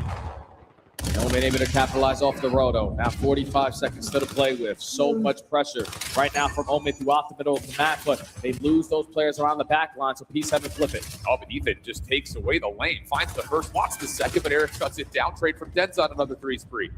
Help on the way as DK can assist over the top. Position at green, though, for P7 Notorious, still spawning behind the hard point, but looking to try to hit a route through mid. This is taking time. Denza, who nearly had the beat onto Snoopy, will drop. Last one left will be DK. He will fall. Scrap time goes to P7 again. And so far, this map right now is playing out exactly how it went yesterday. P7 came out the gate swinging, dominated majority of the rotations, but whenever Omen needed to have it, P5 is usually their safety net back into the game. A 50-point difference. Trophy system now into play, and it's a battle for blue control. Ethan not able to be prepared with the knife, and P7 should be able to lock down early time. Yep. Aspect also drops, only finds 1. P7 with the time as mentioned by Jay, now looking for a little bit of map control to stifle some of these hits. Big win from Ethan off the spawn. Johnny, next one up inside the hard point, gets the read on the cross, but he's getting stunned. No trophy system to keep either of these defenders in the hard point safe, but it doesn't necessarily need to come through because the kills are there first and foremost. White time so far on the hill, but P7 still controlling the numbers. Yeah, Omen can't get out of this green trap. No.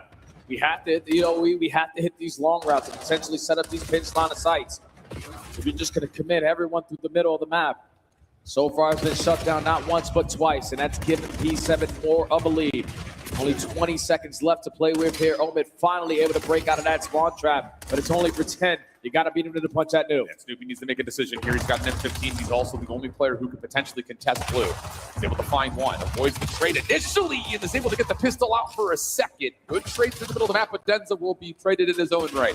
160, playing 85, nearly double the points as P7 are holding P2. Okay, this is the P7 I was waiting to see.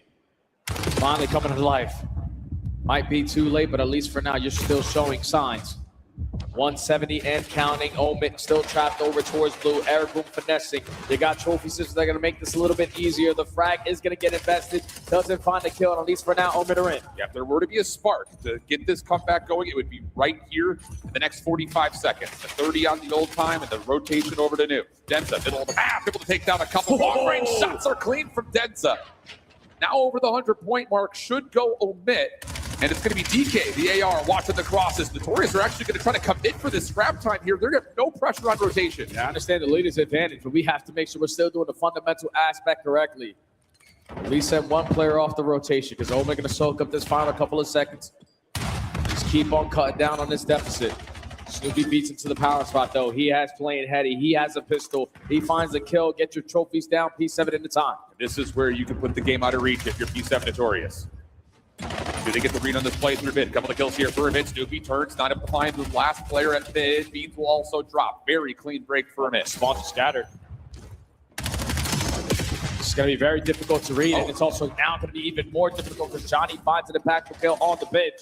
So that's going to be all for that. And P7, no, we still have those green spawns, but this is a good 30 seconds that we really want to get. Yeah, that's a really big net 30 right there. Instead of it being a 140 to 170 game, now you're looking at possibly 210 to 118. And the kills continue to keep on coming, and they don't stop coming for P7 Notorious. 4 in a row for Snoopy at 29 and 18. And here's Johnny. Now at least putting some pressure on the rotation to stifle the play from a bit. But the daylight between P3 and P4 right now is feeling really lucrative for P7. Yeah, but this is their opportunity for Omit potentially to stop this bleeding. Can you find these gunfights off the rotation, potentially spawn behind enemy lines? But you see the hard blocking play coming in from Snoopy. He's soaking up the hill. He's pre-aiming the back spawn. And that doesn't allow Omit that quick opportunity right back on in. But at least for now, they got the swamp. This is the game right here. P7 can find a way to lock up this P4. But a bit, giving themselves a bit of a lifeline. DK holding up top on the roof, able to get some damage and a couple eliminations, making life a little bit easier for mid players coming off spawn. They know that Eric's playing somewhere through mid-map. Good read on the rest of the contestants over towards red, but as DK falls, it's on to Aspect to follow up. He tries to trust the pistol, not going to work. Denzel last one up alive, tagged up, good bait and switch, and P7 will break. Yep, it's a good 20 seconds to always get. Keep that lead nice and comfy. Force Omit to make decisions. Are you going to contest that old, or are you going to play for rotation over towards new? Sending all their reinforcements through the front door, and P7 all prepared for it. 3 kills go their way. This is where you push on forward. You're going to spawn one player behind you. Now you have the advantage off the rotation. Win the first set of fights, you win the map. Go to break. We talked about map 5. If we reset, what could potentially be a big reverse sweep. Snoop over the top. This is his opportunity for the first and gets punished for it. Amit will get to the 150 mark. Yeah, this is their hard point. Whenever they need to figure it out, whenever they need some good time to get back into the game, this is usually their go-to. So much layering being created, but Snoopy and Beach ripped them off of these head glitches. Now you can reign supreme with the stuns and nades and continue to push them back. And it's just staggered spawns coming through one by one. Beans on 4 in a row. Able to get inside the hard point, deletes the trophy. Read up top, a little bit delayed, but the rest of the SFGs are here for P7 Notorious, and they will win out the battle. Aspect, the last one to try to hit this. Damage on to Snoop, who just puts himself into a corner, waits for help, and he will receive it. Another moment that felt like Amit was right there, trying to get this game back towards more neutral terms. Instead, it's P7 fractions away from a win. And now they're back to their not happy place. Trapped over towards green. P7 with full mid-map control. Only need 10 seconds to force an extra map in this series. Kills going down, though. It's not going to be as clean as it was the first 2 go-arounds, but it's still Snoopy on time. Yeah, the AR is straight up gunning right now. Yeah. P7 Notorious, every single person who's running an AR is more than positive. Snoopy looking for kill number 40. May not have enough game time to play for it as 250 hits the scoreboard and P7 Notorious are on the board. That's more like it. A couple of applause coming in for P7 by just staying alive in this series, not getting 4-0'd. But the gunnies were hot. The ARs were untouchable. Everyone laying down the damage. You control the majority of the fundamental aspect of the game. The only time Omid ever had opportunities was at that P5, but just what P7 were able to do for not one, not two, but 3 different P1 APs in this game. It's got to be frustrating if you're Omid. You could never get out of green. No, not at all. And again, I know it's just like a flat out first-person perspective on one series of COD, but all of the chaos that was created by the SMGs on Colossus for Omid, you switch up the map completely, and it's P7's ARs that never allow Omid to get any space to work with.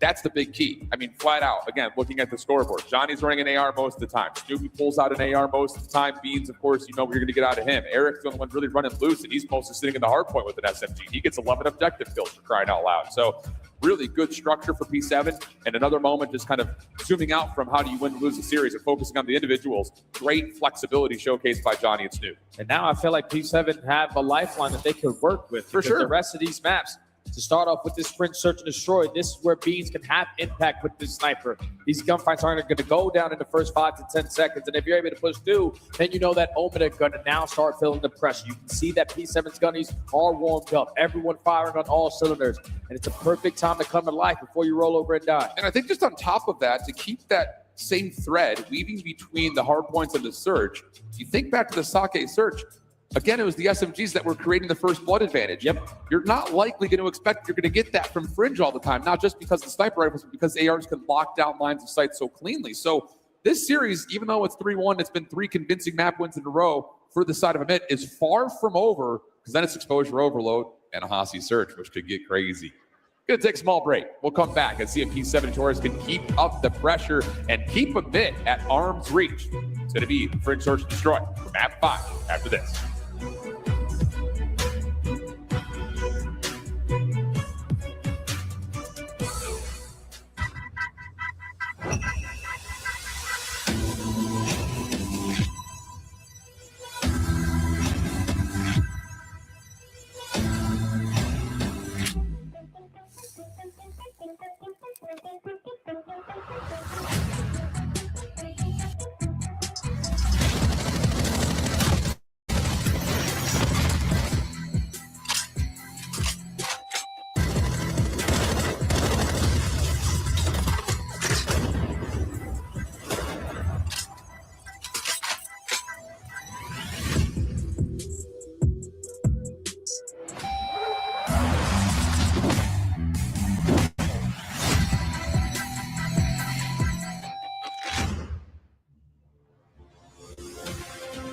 Let's find out who's built for the big save. Heretics ready to dive in. Thanks to 4 and Snoopy. Come on, once more. But Hydra with the switch impossible. He's making top room. So damn happy. Insights. Down a bruiser.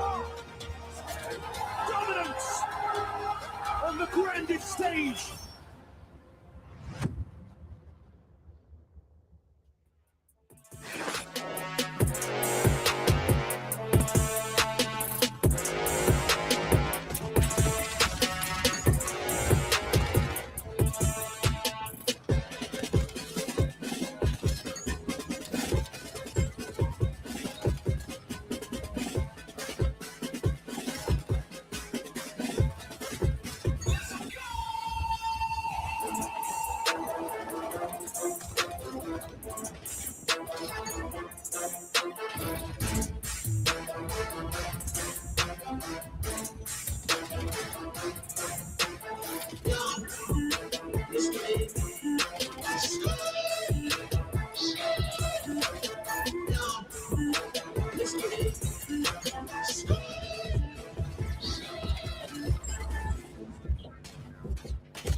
On a name like I ain't changed the game. So I had to come through, I had to save the day. We always moving forward and it's at a steady pace. If we go to war, I'ma feel just like a major pain.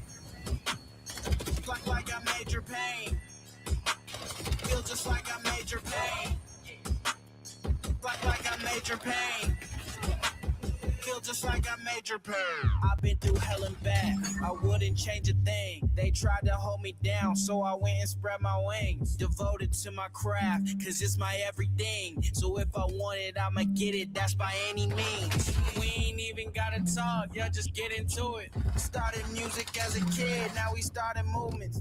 You can't master grind, so tell me who you think you fooling. This passion flowing through my veins, I can never lose it. Cause they keep speaking on a name like I ain't changed the game. So I had to come through, I had to save the day. We always moving forward and it's at a steady pace. If we go to war, I'ma feel just like a major pain. Like a major pain. Feel just like a major pain. Like a major pain. Feel just like a major pain.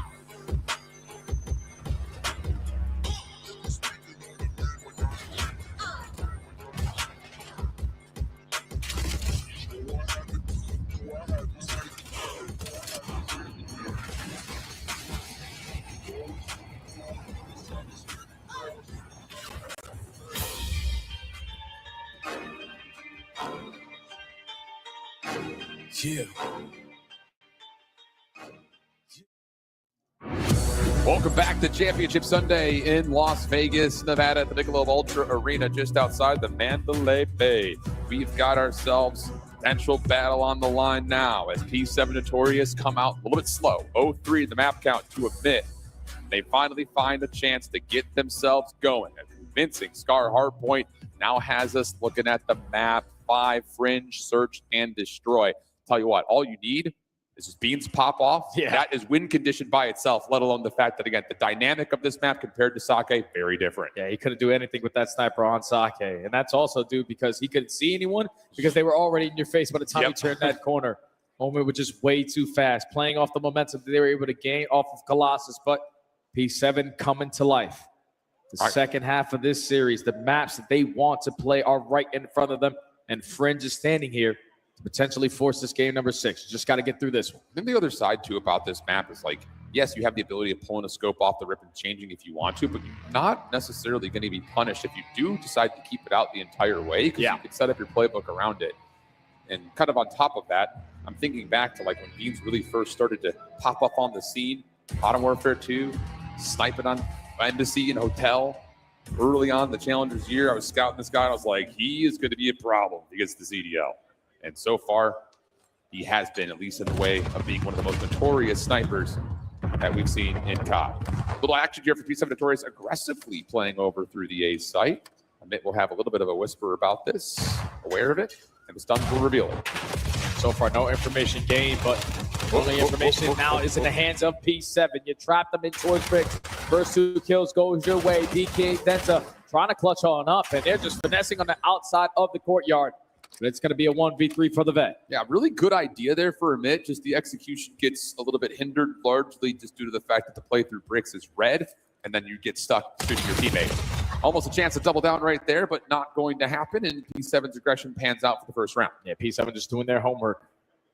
What's the more difficult bomb site to retake? 100% the one in towards bricks. So you send a double stack on that side of the map. The player that's sitting on top horn has got everything covered through mid. And as soon as he throws that shoulder, spots 2 players jump through the window.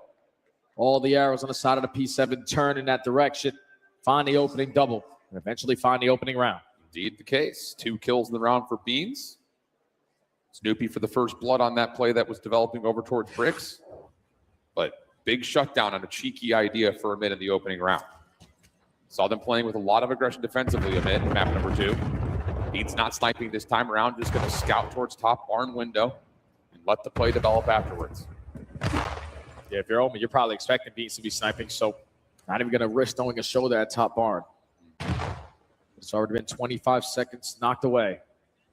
P7 have yet to take any space, and Omen have yet to budge on their setup. And Johnny going to give a little bit of a look here. Nade, not really fully cooked up.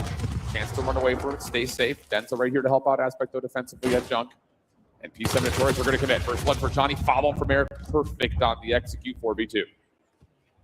What can you do if you are Ethan? Not able to finish your food on the first kill, and that's going to set up Eric Room to rip you off the head glitch. 1v4, this time up to DK. You stand no chance. P7 with this slow and steady wins the race, and then extremely fast when they explode on their play call. Is catching Omid off guard 2-0 quickly. Yeah, and honestly, that's a round right there for P7 Notorious that doesn't really develop off of much information. No. But knowing that there's a little bit of a limp nade tossed over through tin, you know that it's someone close. Yep. Yeah, so you say, okay, we'll just go ahead and take that shot with all of our numbers and know we have naturally a gun advantage. So all it takes is the slightest bit of intel, and P7 able to capitalize on it, run through nicely, and start off 2-0 up. When Omid were finding success in Search and Destroy, it was with the aggression. But you don't really have opportunities to do it here. Ethan tries to on this round. And this is the round where Benjamin Beans is watching one of those angles that you're not expecting. First blood again to P7. Aspect able to get secondary set of eyes onto Beans. Denza through bricks. He's your bomb carrier. Big win there. Johnny not able to assist on the defensive reposition at A, I'll say. Denza now, next one forward, able to catch Beans on the slide. One more over the top. Denza, he's going to see both. DK right there with the pistol out. Flawless round for Omid. What a clutch there from Omid. That's a round that you can't throw away if you are P7. You got the first one in the first 5 to 10 seconds. You knew where the play was going down, but instead of allowing Omid to think about getting it planted, you force these gunfights. I would really love to see how DK was able to find that kill, because he rips him all the way from the backside of the opposite spawn point. Makes it a 3v3, forces P7 to be a little bit shaken up by that one. And then clutch up in the 3v4 is Omid to get their first on the board. Look at this. 3-1 split. Ethan just going to try to provide some distraction at mid. The rest of the mid committing to playing over through trains here. The only one really watching for it would be Eric. He's already had a couple of shots sent his way, and he's not interested in looking for more of those. And Snoopy's going to be able to take some space in towards Brick, but he is going to be scouted out. So Omid have forfeited all of the space in towards Brick. Still putting down shots, but P7 have an understanding no one is in the vicinity. Let's just get it penned. And I'm interested to know, has Eric gotten any read of how many players were initially over towards trains? Because, yeah, you have to be cautious of what could potentially be on the flank. Instead, it's been right from the front. All 8 players still alive and kicking, but the pressure on the bomb is definitely established. Here comes the potential check.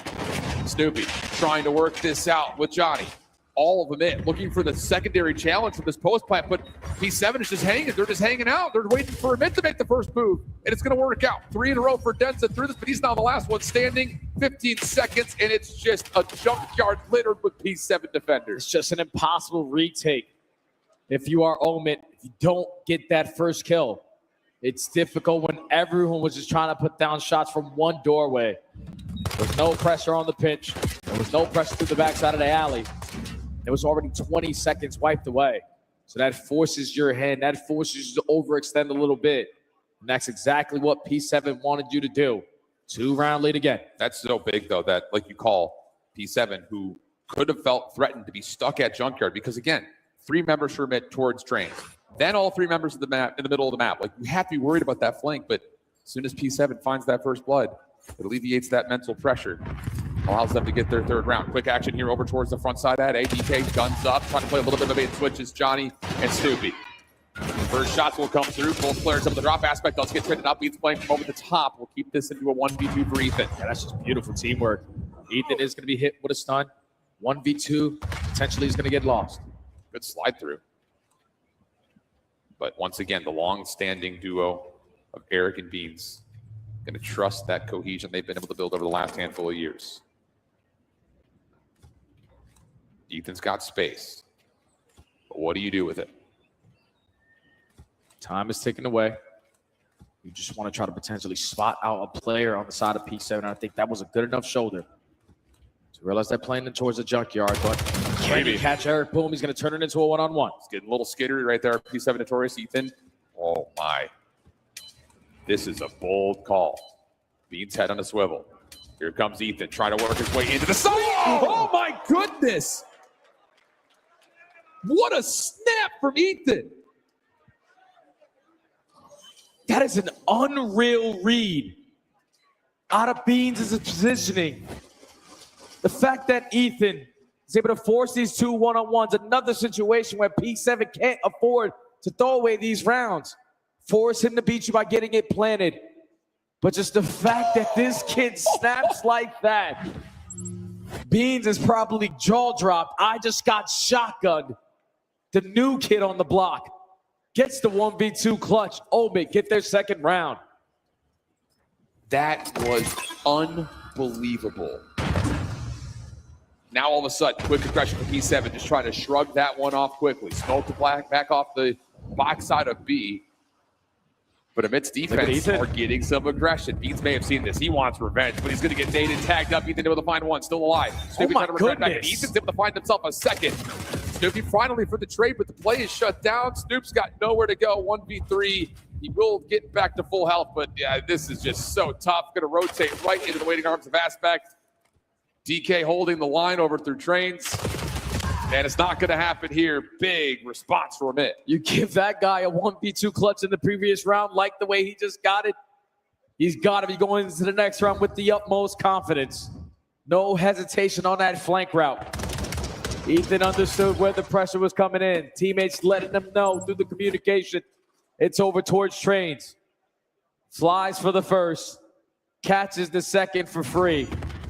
And that's all that is needed to secure the round. Tie game. How does somebody go from working on inverted Rocket League flips to understanding timings on Fringe, a map that's been around for 15 years this quickly? I don't understand. Going from goal all the way to one shot or dead. That's a totally different game. Ethan this time shut down Snoopy for 2. He's pretty healthy as well. Denza can't find the trade. Defense scrambling to try to give Snoopy a bit of an exit. A little bit of reprieve from the front line. Denza tagged down to 1 bullet, stays alive. DK. Now the last one left as Denza eventually drops. Free fire good for the first pistol out. Gets a little bit of damage with the second to the long flank from Johnny. Will force DK to have to put something special together, and he's not going to be able to do it. Yeah, and that's just around that P7 love to have. They shut him down when they try to beat the aggressors in towards the junkyard. Not once, but now twice. A perfect blind counter to have everyone roaming around that bricks area. First flush, a majority of this map consistently keep on going P7's way. It is 6-1 in the category, but Omen only down 1 still. Yeah.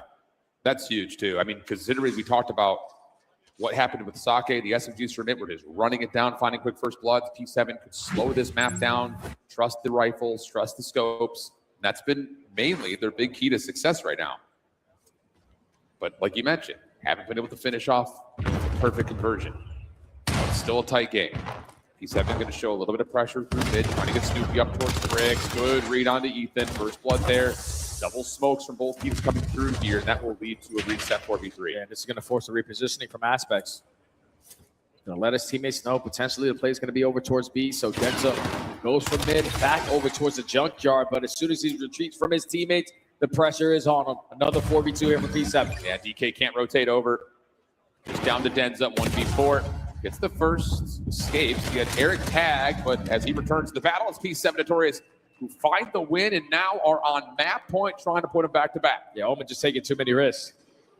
I don't think I've ever seen someone play that spot that Ethan was trying to get away with 10 seconds into the round.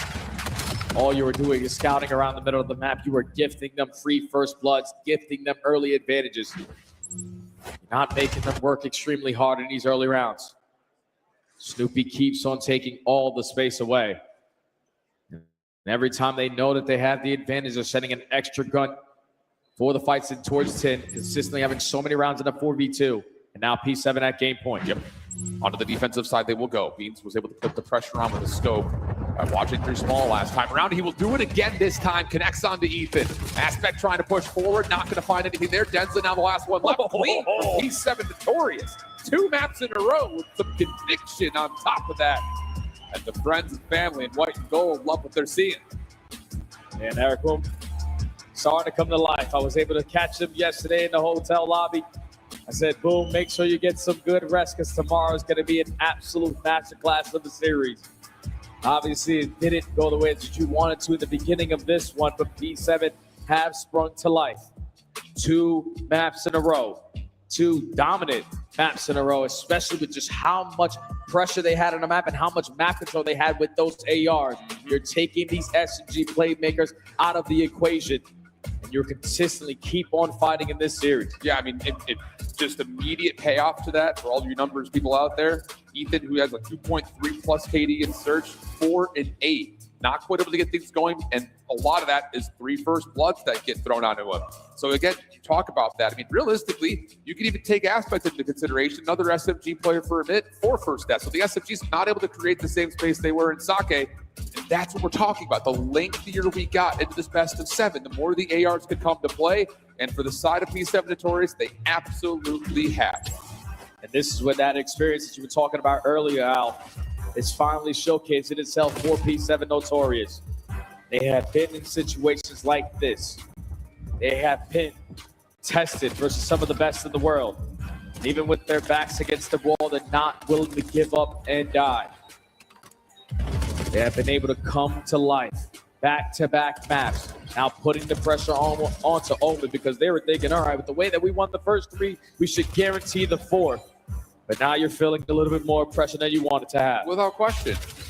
And it's just, we have had so many like very stock storylines when you talk about young players, cracked out POVs, embracing the Omni movement, the wall bouncing, the speed, the time to kill with the NPC, all the things that build a puzzle that starts to look like, yes, this guy could be the future.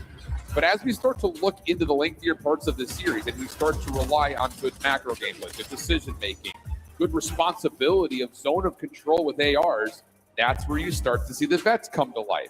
And just to kind of throw a little bit of a hang over the top of this year to next year, that's a conversation we're all going to be having because IW is going to make a game that is way different than this one. So all of these really fun cracked out POVs may not necessarily dominate to the same level as what we're seeing right now, which is good, cool, calm, controlled COD for P7 Notorious. Yeah, there's no Omni movement in the next title, man. No wall bouncing, no slide canceling. It's going to be a totally different game when you talk about next season, but P7 is still worried about this one. We're down 0-3. B-Sport Josh back on the main, letting them know what the game plan is, what they love to do on a map like Exposure. But these guys have all been in the CDL before. They have all been tested. And now just got to keep on managing to stay alive in this one. One more map to force the Game 7. I'm going to make a call right here. Player to watch. Not Beans, not Johnny for P7 Notorious. I need to see some IG yelling from Eric Boom. I need him calling and calming where people get lost at. He needs to be active in the comms to try to figure out where exactly a bit are, count your numbers, count your names. Because as soon as Ethan gets lost, that could create chaos. On the other side, if he can really quarterback a good game here, Snoopy could get lost and create so much havoc. We've seen it a lot in challenges. I feel like I can compare Eric Boom's gameplay or game style a little bit towards Dylan Envoy. I like that call. Just like the brains of the team, the pressure guy, the guy that's always going to be thinking about the objective first. And on a map like Exposure, we've seen Envoy all year long. Whenever he pops take over there, it's extremely easy. So your SMG objective-minded player could definitely do the same exact thing if you are P7. Monsters being consumed, energy at an all-time high. Communication is flowing for both squads. Have to be still in control here. If you're P7 Notorious trying to put off what could be an epic reverse sweep. With a Hacienda search still lingering for map number 5, that's all bets off the table. You remember what Boston was like last year? Yes, sir. Purge and Snoopy on Hasi. He's looking forward to hopefully getting there. The series far from over, considering how we started it. 2 convincing maps back-to-back for P7 Notorious. Can they find a way to get to map number 7? Or will Amit, who showcased some masterful overload in map number 3 on Zen, could they put that same style together here in Exposure and just run up the score? And P7 cannot allow those chain effects to continue to go down. We need to be able to stop the bleeding. Forfeit some scores, play resets. Don't give Omen opportunities, chances at relays. And this is a perfect break-off so far for P7. 3 for none, making it all Beautiful. 4 dead. Space being cleared out. Spawn so far away from Omen. This should lead to a guaranteed score. But a stun is going to connect. It's going to slow them down a little bit. Not going to change anything. P7 are here. It's a flawless 8-0 for the entire slaying department. And look what they've done to the spawns. They can rotate from A to the backside of B. The only player in their way is DK.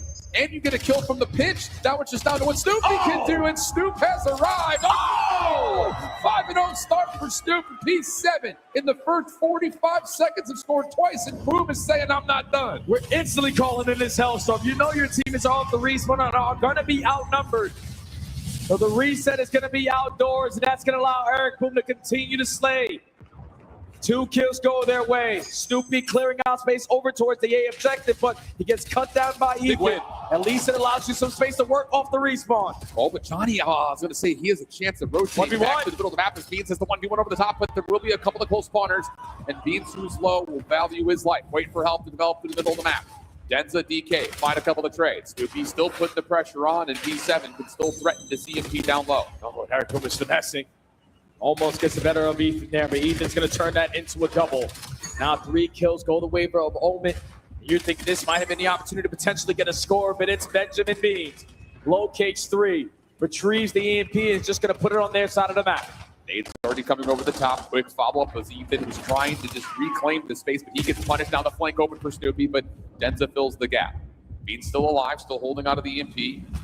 And now it's on to Amit. Try to play recovery, but they're not really doing it all that well together. And now finally the EMP will drop. P7 still trying to hang this position, and Snoopy gets the double-digit kills in the first quarter of this map. And with the follow-up on to Johnny, now you can grab and try to run this forward. Just got to go because Snoopy's already cleared out all this space. He's guaranteeing the back line. That's 1 kill. That's 2 kills. All 4 again. P7 have come to life at the perfect time in this series. 2.5 left to go in the half, and they only need 1 more score to cut it shorter. And keep an eye, once again, what's happening on the scoreboard. Where are the SMGs for Amit? They're nowhere to be found. Eric keeping the play alive through mid. Oh my goodness gracious. He will get there, and that is one of the fastest halves of exposure overload you will see. It all starts with the breakoff. A clean 4 dead turns into an instant score. You hit the rotation, control the spawns a certain way. Took less than 3 minutes of gameplay for them to get that half done early. P7 off the back of Snoopy doing things like that. Goes early on streaks, allows Eric Boom to pick up an early hellstorm. And you just never gave Omen an opportunity to even think about a score. Exactly the way you wanted to see it. Oh yeah. ARs kick you off. Free space up for Snoop, and he goes on an unreal first half. Top of the second. Denza needs to get it going. 2 and 10. Hasn't had much of a chance. They're going back, and look at this. Just a quick pickup. Only 1 kill come through, and Eric's already almost able to get over towards A, but okay. Able to breathe just a touch there for a bit, because you let that one go through, you're already mentally checked. Yeah, just 1 extra second if Snoopy could have been a little bit quicker on that pitch. Eric Boom would have got score number 5. And I'm hoping to turn this into Connor is going to be Omen. Trying to overwhelm with the pressure over at the A point, but you can't get past Snoopy. The frog is leaping, locating the final player onto Aspect. Not able to get the kill, but Omen do not have a play now. Johnny on 3 in a row. Shuts down Denza coming off spawn. DK scrambling, trying to get there. Off the reach, and Johnny able to find a lot of tags. DK can't challenge. EMP carrier though will fall. Pistol now for Johnny, who's able to get the 4 in a row before eventually being shut down. Snoop over the middle of the map. 1v1. Oh goodness, 1v1 off the reach, and not quite able to find the kill. And the Amit defense will hold. Amit just need to get a couple sequences to go their way. We need to fight out of our spawn. But every time you take 2 steps, it's someone from P7 watching that crossfire. Another 4 dead in the feed. 1 player, Denza does get 1 off the respawn, but it's DK who hits the route and at least catches the EMP down in the middle of the map. It's just Amit continuing to play off their heels, though. Cannot get beyond, really, the 40-yard line. They haven't even gotten past the middle of the map. Snoopy, another double in the back line. EMP picked up, Denza shuts it down, has a chance to grab him his own, and maybe a chance here. He's going to get info that Snoopy's behind the play. He's going to have help over towards the top side of Solar. But Denza's going to be held. Nate stuns all coming over the top. DK for first blood. Johnny just trying to hold the corners. DK gets a second. Denza a chance to score. Trying to force it forward and is able to get there for the opening score here for Amit. And now if you are Omen, you still have solo control, so you can quickly turn this into score number 2. DK on 4. Can he turn it into 6? That might lead to a capture. Kill number 5 is secure, but he quickly falls to the hands of Snoopy. Aspect trying to pick up the pieces, but this is where P7 have called in the reinforcements. Everyone with MPCs and M15 get the stop. Quick rotation for P7 Notorious back through mid.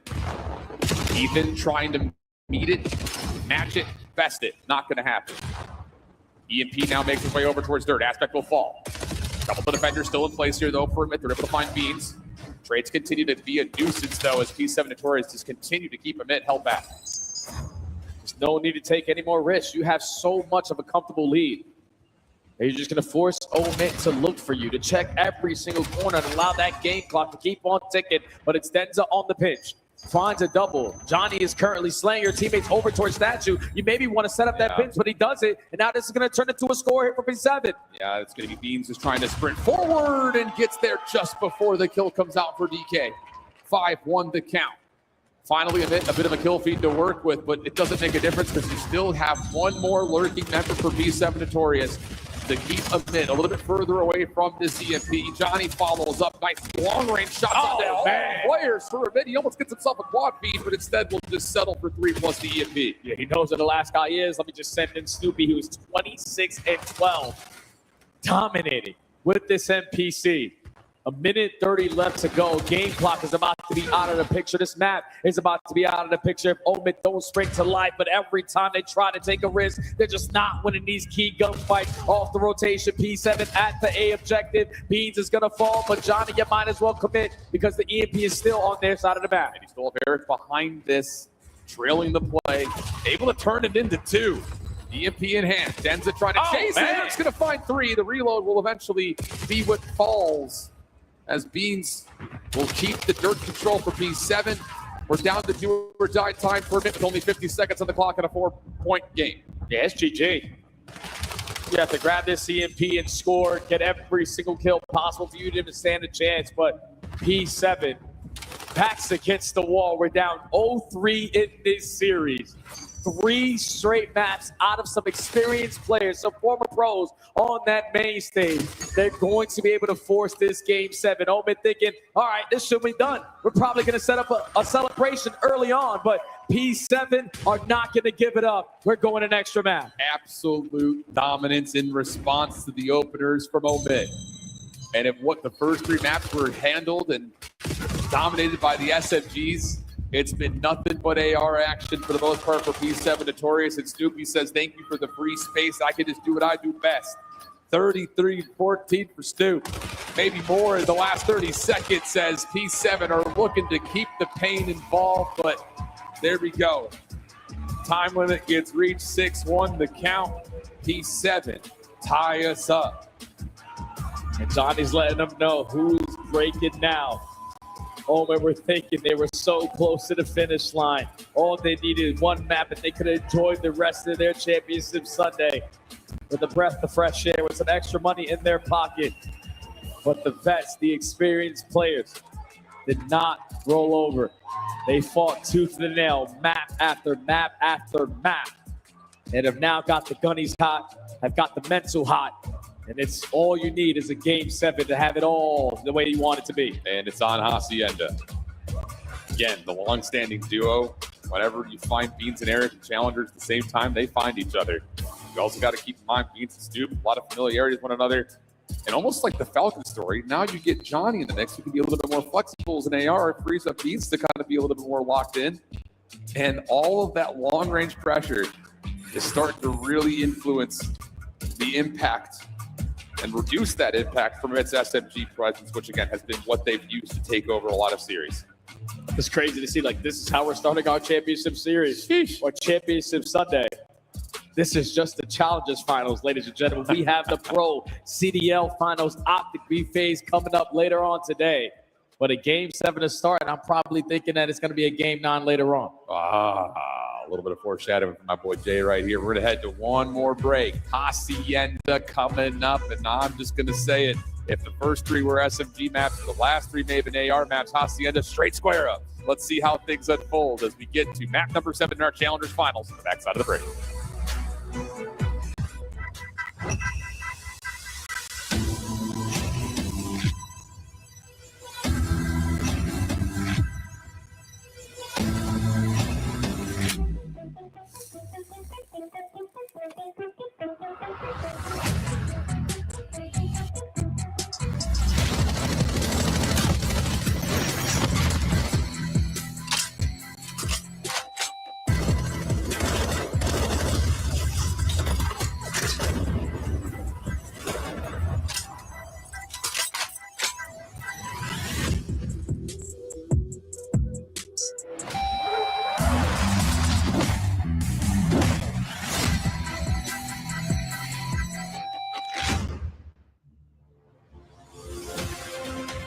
find out who's built for the big stage. The Heretics ready to dive in. Thanks to 4 and Snoopy.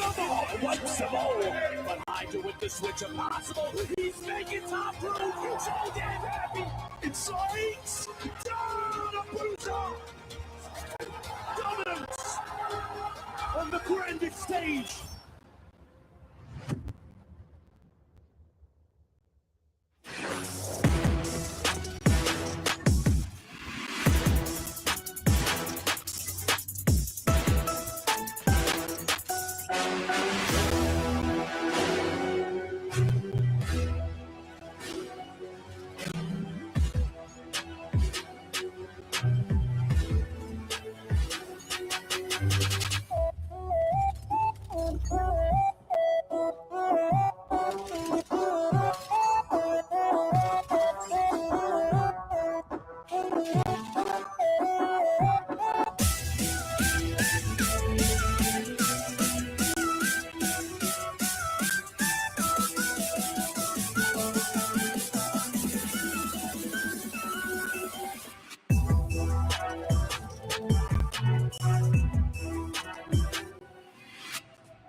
Heavy in the papers, I know they gon' fall. I'ma need months now. Getting to the back like pow, pow. Thought I wouldn't, but tie down. Heavy in the papers, I know they gon' fall. I'ma need months now. Getting to the back like pow, pow. Thought I wouldn't, but tie down. Streets say I'm bad, but the streets say I'm good. I'ma go hard as I could. Don't ever get it misunderstood. I'ma apply pressure like Streets say I'm bad, but the streets say I'm good. I'ma go hard as I could. Don't ever get it misunderstood. I'ma apply pressure like They going hard, but I'm going hard. That's for my son and my daughter. Hit the valet, tell them go bring the car. Welcome back there, friends. I know a lot of you guys starting to come on in, get yourself well hydrated. Looking forward to the CDL Championship Grand Final. But we've got a Map 7 Giga reverse sweep potentially on the cards right here. Word up from Minnesota, it's never chalked. It's 3-3 after 3 dominant maps from Amit. All of a sudden, P7 Notorious keep them at arm's reach, start to put down the pressure of their own, and a Hacienda search is what we have left to crown champ. There's no better words in sports, and in this case, esports, than Game 7. True. And the fact that P7, with their backs against the wall, were able to change 3 maps in a row, steal the momentum heavily now going into this final map. Omid, hopefully the conversations that they were able to have through that little break put them in a position to lock back in, because experience is starting to play a part. And this is one map to decide our champion. I mean, legitimately, just to give you the spark notes here, Colossus, Sake, Den, SMGs ran over P7 Notorious. First Bloods were dominant, largely thanks to Ethan and Aspect getting forward. Then all of a sudden, you jump on in to a Fringe. Everything's held back. Being able to get the scope out, you First Blood, Aspect and Ethan, pretty much in every single one of the 8 rounds that we had, and then the ARs just start to take over through that point. So does that storyline define what happens here in Hacienda? Hard to say, because both sets of weapons are going to have chances to develop a play that could lead towards success, whether it's running things down through things like Fire Hallway with SMGs, or you can stay back, try to play the window battle with ARs. Be interesting to see if it's a rock, paper, scissors battle between these two teams. Yeah, this is going to be one of those maps that's going to be a little bit difficult for Beans to whip out that sniper. So from what Omid can stand their ground on is their pressure, their aggression with their SMGs. On a map like Hasi, you can set the tone. You can take the map control in the first 5 to 10 seconds. So hopefully, even though they have lost those last 3 maps, they stay as confident as ever in this final map to try to get this one done. Other side of things, again, the experience versus the more rookie nature of this battle could come into play. Soften that up just a touch, because when Ethan makes his mark on the scene, it largely comes by way of just grinding search and destroy tournaments. So he's not unfamiliar with being in positions that look like this. But to the other point, players like Beats, players like Snoopy, lots of build-up from when they played Hacienda Search under the Boston Breach banner. So which will happen? Will breakers break? Will champions continue to be crowned? That's kind of what the storyline is. Let's get going. Here we go. P7 Notorious submit. Hacienda map 7. Let's do it. We're instantly fighting for secret hallway control. Omen are not going to contest anyone through the top middle of the map, but it's being with so much information gained that P7 are now going to hit that rotation over towards the opposite side. I love this little push and pull early for P7. Force there to be tough decisions, especially for the SMGs to make as they rotate back over. But they're going to quickly get over towards the shingles. Johnny looking for the plant, actually. Doesn't get the gun up in time. Eric, AR, trophies. Going to try to get things through. Here come all the nades and stunts. It's mid, trying to play retake, trying to contest to find the first 2 kills. So Snoopy's still alive and kicking until eventually being taken down. And Beans, who is outside of the play, now has to work a 1v3. And we trapped over towards garage. But he knows he has to work his way back over towards rock. Omid have the info. Bomb is going to be down. This round is 5% chance of him clutching it. Yeah. Less than that. Clean. And it's one of those moments, again, just to kind of throw it out there, get the mental chess game building. That's a tough decision right there for Omid. No trophies. They have full setup, round water, and over towards checkers. If you're P7 Notorious, you're forcing the gunfight to contest, and the decision works out. Yeah, and that's a good tone setting around there from Omid. Completely disregard the last couple of maps and come out with the pressure. You take away that A bomb site. You force the rotation on the hand of P7. And right when they think, all right, it's time to get this planted, you turn that corner with the full force. Opening round Omen. Just a single kill for Snoopy on that initial battle towards B. And then on the attack, tossing some early nades on both sides of the map. And Ethan will be the vanguard of this approach if it does commit to B. And this is a play call that you're not going to be expecting if you're RP7. Omen are actually taking this slow and steady approach. Spread map setup. P7 give them any information to work with. It's already been 30 seconds and they do not show face. This is what you're looking at, P7. We're opting to just control the secret hallway, but now that you don't have info towards B, you're starting to search out the map. But this is all a ruse. This is nothing more than a red herring from Ethan, because the bomb is not a part of this play. So you're looking for maybe another pick before making a decision, but hold on a second. Just when you thought of it, may have just used this as a fake, now they're going to take a delayed timing to rewrap this back, and they're going to get a 4v3 post play. I think DK from Spiral's Fest is able to spot out Johnny crossing back over towards A. Going to try to commit on this bomb plan, but Eric Boom gets the angle. It's going to be a 3v3, but bomb gets down. And if you're mid this post play, you have to worry about 3 things here: the front, open hall, and the backside of Lambo. And no trophies. And no trophies. Aspect shut down. Opening kills come through. Denza using a lot of this clip to try to find the opening kill, but Beans able to follow behind this. DK able to get one, but nothing more. What a retake for P7. Shout out Eric Boom for seeing both on the cross and making life difficult for the post plan. It just took too long, man. And trying to commit on bomb plants without trophy systems at that rock is extremely difficult to hold down that positioning around that area, because stuns and nades are going to back you out. That's going to force you to be in a spot that you don't want to be, because eventually someone has to be able to peek that bomb. But perfect execution there from P7. Perfect patience. Wait for all your teammates to get around before we commit on these one-on-ones. And the retake is good enough even in the 3v4 to tie the game. Really, really good response. And just kind of keep that in the back of your mind here, that P7 Notorious opting to really invest into defending secret, putting all the resources up there. And if you're familiar and remember back to Snoopy and the Boston Breach, he was often playing that spot. So something to kind of keep in mind on. Johnny looking to get aggressive over through open windows. He's got ARs watching over the top of him, but cannot get the gun up in time for the play over through the open staircase. Snoopy repinching from behind those with a find 1 for the numbers. Good for a bit in the initial trade battle. And Snoopy's going to commit for the plant on a 1v2. I love this from Snoop. Same. Going to get this instantly planted. He's just going to get out over towards the boathouse. He has a stun and a nade to work with, but I'm pretty sure Aspect spots him. Sure seems that way. First kill comes through, slips away, has a chance at the second, but not enough ammunition to fully take the gunfight. And Aspect puts away the heroics early.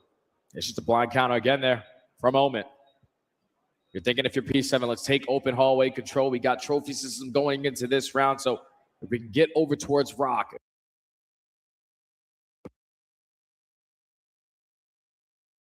If we can dominate top mid, it's going to be a free round. But Omid with a perfect blind counter, 2-2 split. They take away Rock. They set up those crossfires. They are effective on the traits. At least Snoopy is the last one. But thankfully, Aspects is able to spot him. Thankfully, he's able to re-snap onto Snoop. He almost pulled that 1v2 out of nowhere, but Omit keep a 1-round lead. On to their second attack. As we talked about, keep your eye on P7 set up defensively. A lot of investment towards getting secret control. This time, though, it will just be Eric up top playing for info. He's not going to expect that Aspects playing with this aggression. That's that SMG rundown that we've seen for a bit. Ethan's able to find two, diving on over to find Snoop through the connector, but he gets one, gets away. Could he find a way to keep his life? Yeah, Jonathan's going to help out. Oh, a little bit of an overcommitment into the red dot chase for a bit. Has us in a 2v2. Yeah, that's fantastic finesse out of Snoopy. It's a 4v2 to start, but now it's a 2v2 when Omen have no idea where he just went. 50 seconds left to go. Denza playing his spawn, relying on what DK can provide for him before he decides to make his move. Johnny and Snoopy going to work together. DK just looking for any information. Denza playing very safe. Timing. Oh, mercy. Oh, he's not going to see the one that crosses, so his focus is going to be on the Johnny. Good tags coming through. Snoop holds his position, though. Now with his information for both. DK able to find lots of damage, and flash shot on the Snoopy connects. He knows he's got Johnny low. Trying to find the 1v1, but Johnny gets damaged. It's not enough. And DK will save a potential catastrophe in a bit, or now up 3-1. Almost wasting the entire minute and 30 on the round. But it's DK who's still able to clutch it on up. I thought COD timing was not about to go his way. The fact that he turns and gathers information onto the first, puts down so many shots with the M15. And he's got an NPC to close out the wallbang onto Snoop. Denza putting him on to Johnny, having him weak. The cleanup clue flies on in, Omit 2-round lead. Now P7 have to find a way to get an offensive of their own. It's been largely all defensive rounds in the first quarter. Investment for Amit. Same setup that they had for the last round. P7 not interested in taking the window battle. Instead, will set themselves up for a quick post plant over at A. Get your trophy system down. Play tight around this setup. So Omit are already showing face in towards Secret Hall. He's just going to jump out. No remorse, no regard for human life. Going to try to fly out and get the second, but number still for P7. Huge trade for Beans because Eric was playing a delayed route up top at window for this post plant. That works out really nicely. Initially, you're like, uh-oh, this is not what you want to see. Ethan sneaking down, finding a first blood. But by himself, he can only do so much. And Eric, the whole time, playing Secret Stairs, he was supposed to be the clutch-up guy, and he comes through big after Beans' trade. So far, a lot of these routes have led to success for Omit because they're sending a full force every single time and having that extra gun. When you get towards the middle half of the search and destroy, that's when those mid-round adjustments start to come on in. So we need to start to play for information instead of potentially instant gunfights. You still have the lead, but P7 continue to cut it on down. On the defensive side, they go. Omit doing a 2-2 split. Another fill-out round for them. This feels very similar to the round we just had before, where Ethan's going to get forward, try to create some noise. Denza just making sure no one plays through well. DK making sure no one playing through bottom secret. But P7 this time around are saying this is the exact same set that they had from the round prior as well, where you just get Snoopy up top at secret. You're just setting yourself up for a B retake. You're forfeiting all that map control on that side of the map. Stun is able to connect onto Denza. Some information gained here for P7 that there is going to be some players over at the archway. It's already been 40 seconds gone.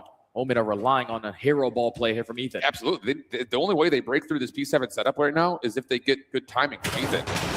Here comes the pressure. Johnny working with Beans and Snoopy. Everything's going to come up in favor of P7 setup.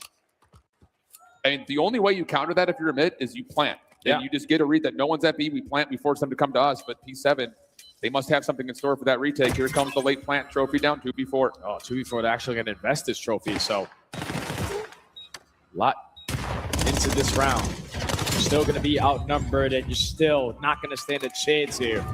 That's a trophy placement for no apparent reason.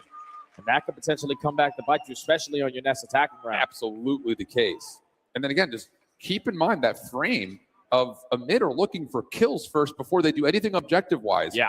And that's going to have to start to mold and change, because if P7 continue to just play that same setup, they've got everything covered. The only thing that beats them is bad timing, which you can't really control, or you don't get a good read on their post plant. So defensively speaking, P7's got a really solid default right now.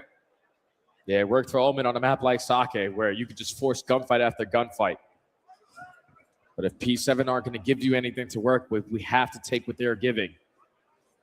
All that space at Rock, just get it planted and eventually get your trophy down. But it's 2 rounds in a row. P7 tied up. Here we go. Another 4-man flood for Amit.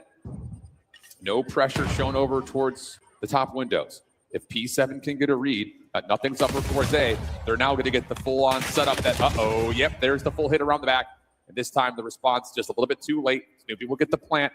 This comes down to, does he have the heroics to follow up another 2v4 chance? It's all going to be on what Johnny can get done. Nothing through mid-connector. Snoopy left in a 1v4. Omit, don't waste any time. You have 4 bodies alive. Someone stick the defuse. This is the only play he can make, is to play this over through window. And he's been seen on the cross. Smoke will force his hand.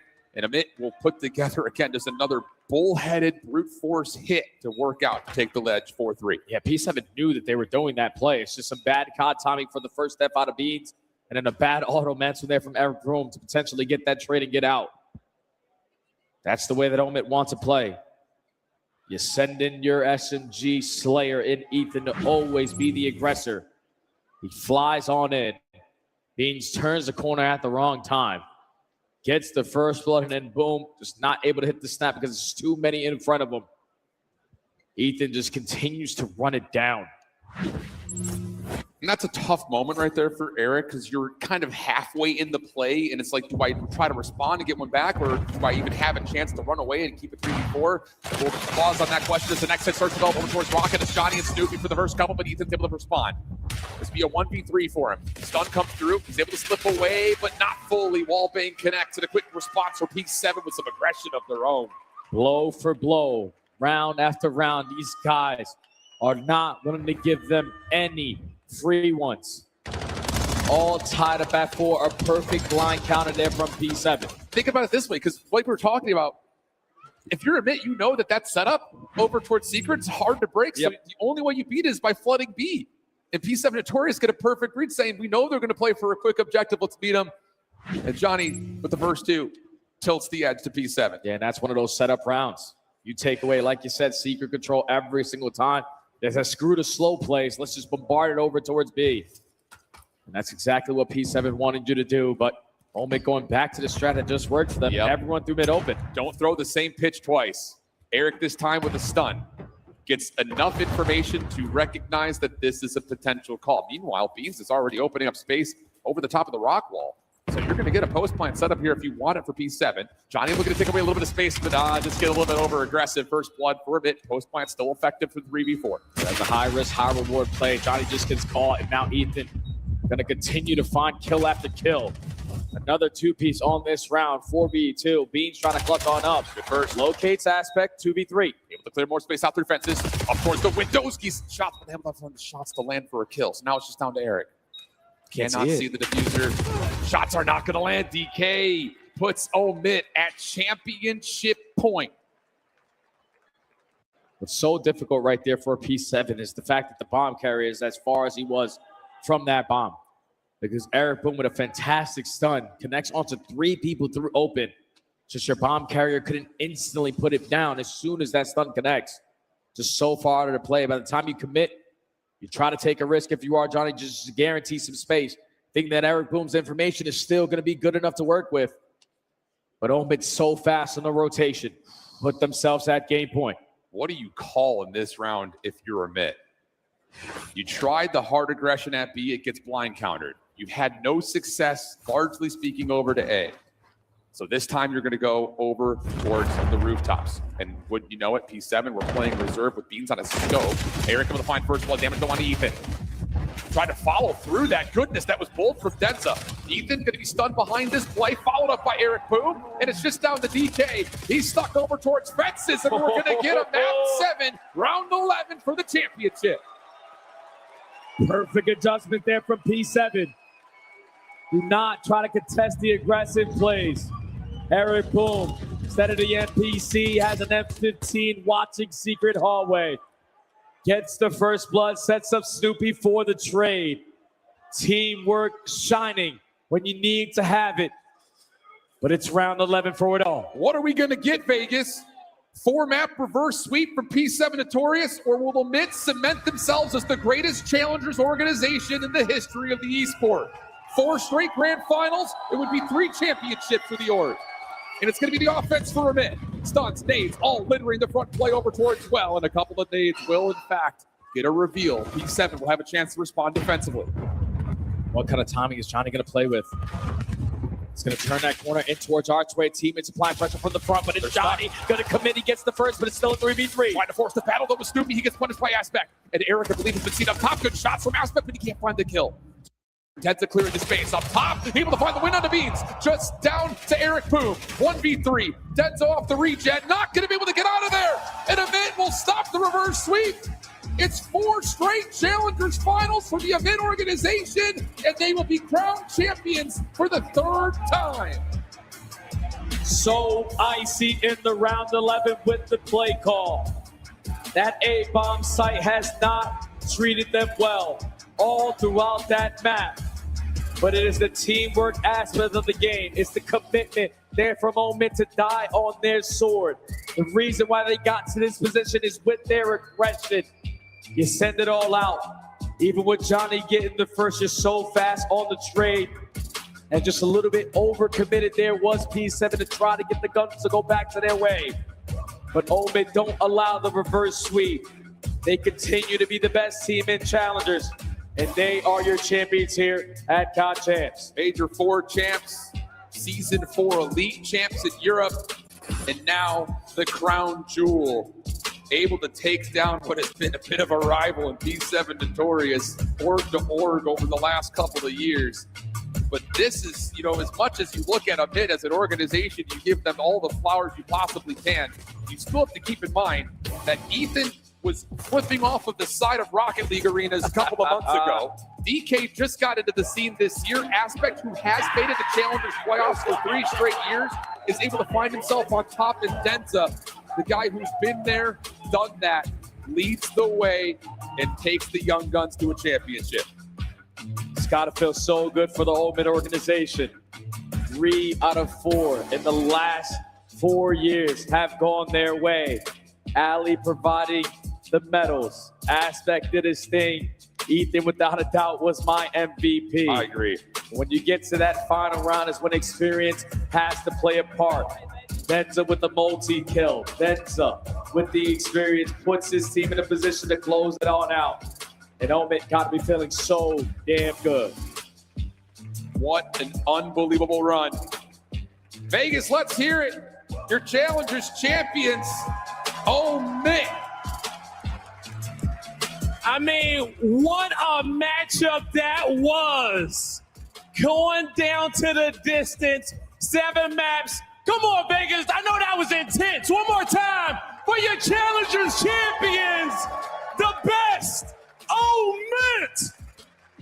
DK, talk to me about how does it feel to win this? But firstly, I want to know, what was going on through your head as they were coming back and they sent that to map 7? Because you guys look so good through the first 3. I mean, we showed up with composure. I think we played really well. They just got the better half of us in the end. But yeah, we stayed strong and we got the victory. Yes, you guys definitely did stay strong right there. Show some love to DK, everybody. I want to move on down here over here to Ethan. Because Ethan, man, you have been playing out of your mind the last few events in which you've entered this league. And many people in here know about your game across the board, okay? Now, how does it feel from you going to scoring goals to being here on the Challengers main stage at Champs and coming away with a victory?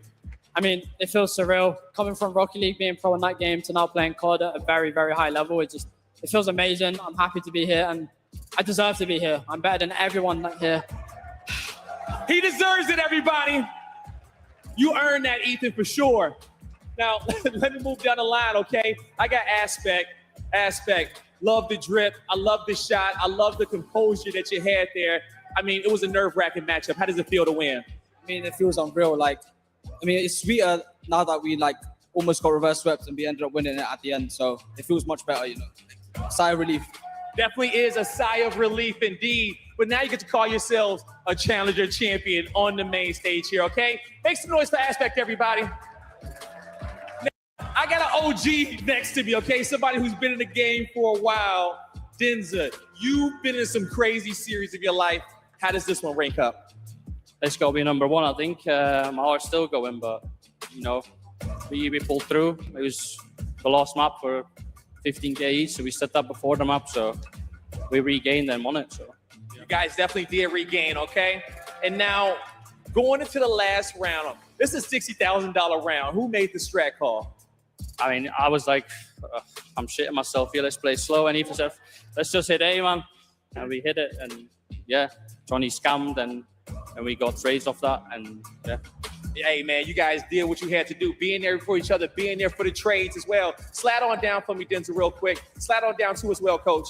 Now, I want to talk to you about what does it mean for this Omit roster? What does it mean for you and the rest of the boys of this Omit roster to be able to win in this fashion? But not only that, to be as consistent as this organization has been throughout challenges. Well, I think there's a reason I'm bold, and it's watching these series. It's never going to be an easy one, but it was always going to go around 11 last map.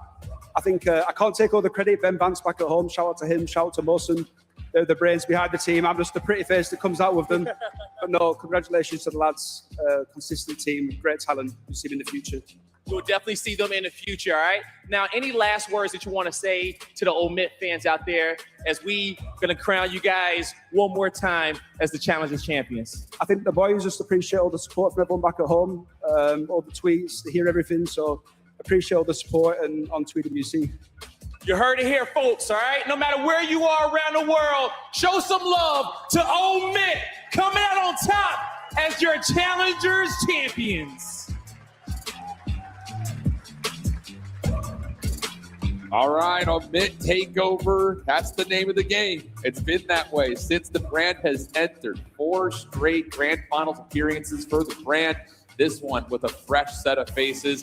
And Jay, I think the most exciting part about it is we know that these guys are going to show up at EWC, and I'm going to say it right now. They're going to upset somebody big. Yeah, I'm excited to see what they can do versus the top in the world, man, because what they just displayed throughout this entire weekend is utter dominance. This is the most maps they lost in one series.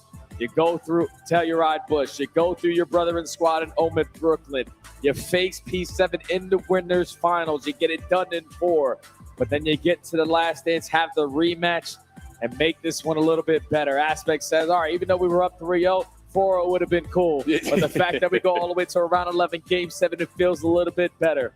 That organization, the system that they have provided for every single player that has ever walked in the building, chef's kiss out of Omit. Love it. Big congratulations to Omit. P7 and Torres have also cemented a spot at EWC, and so have Team War. One of the other squads that miss out will have a chance through LCQ. But the day so far owned by Omit. But of course, that's not all we're here for. We've got FaZe taking on Optic for the Call of Duty League World Championship Grand Finals, and that is coming up next.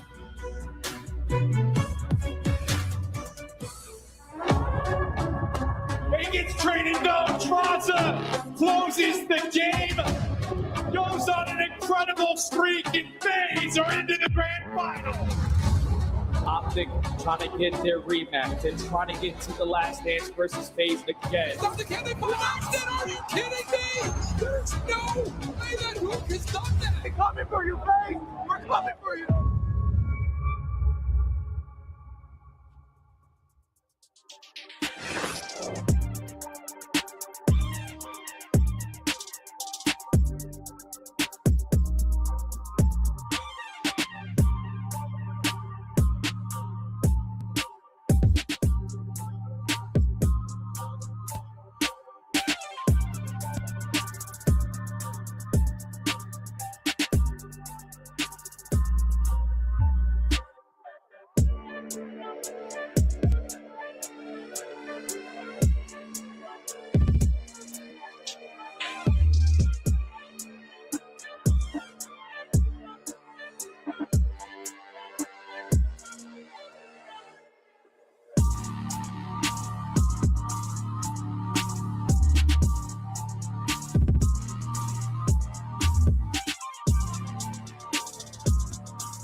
than sliding. I don't take no L's, no, I don't take no L's. These switch up quick and dip and never look back. I don't take no L's, no, I don't take no L's. Man, straight off the dub. Play ain't stopped since a player caught buzz. Haters wanna talk, so they gotta throw subs. I see them in the streets and they say it's all love, it's all love. I know better, I don't let up. I gotta get to it, I'ma go get her. I'ma go set her, need more fed up. They just wanna talk, I'm so fed up. No L's, no losses. I'm a beast on lock with lockness. Come around me, can't be too cautious. The boy been sick, been nauseous, you know what's up. Switch up quick and dip and never look back. I don't take no L's, no, I don't take no. Let's go. I get my chest and flip and double and slide. I don't take no L's, no, I don't take no L's. These things switch up quick and dip and never look back. I don't take no L's, no, I don't take no L's. Don't take no L's.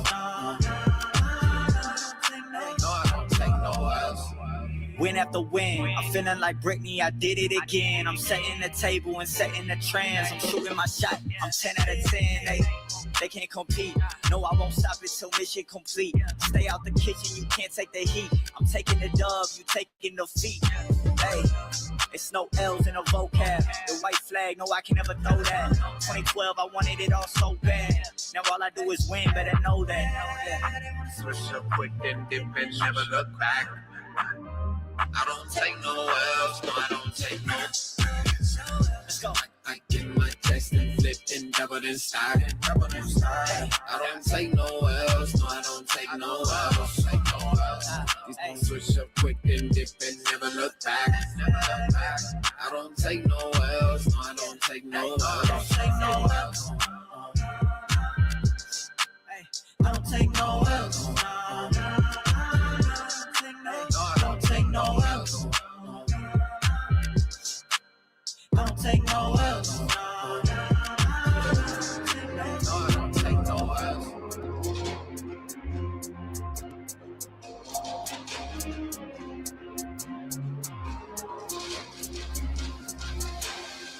My price, my eye, you can't afford me. I love you where I'm at, I know you can't ignore me. Hello, ladies and gentlemen. Welcome back to Call of Duty Champs. What a glorious Sunday it has been. A long run in Challengers Finals, but now we have the latter half of the proceedings set for the day. What a time it has been. My name is Miles Ross, and I am joined by a good friend of the Call of Duty League, Associate Director of Design, Lawrence Benton from Treyarch. So welcome. How you doing? Good. Thanks for having me, Miles. Excited to be here. It's always so great to be at Champs. Back at Treyarch, we've worked closely with the CDL all year. We've been following along the CDL season. There's nothing better than seeing our game and our sport played at the highest level with everything on the line like it is this weekend.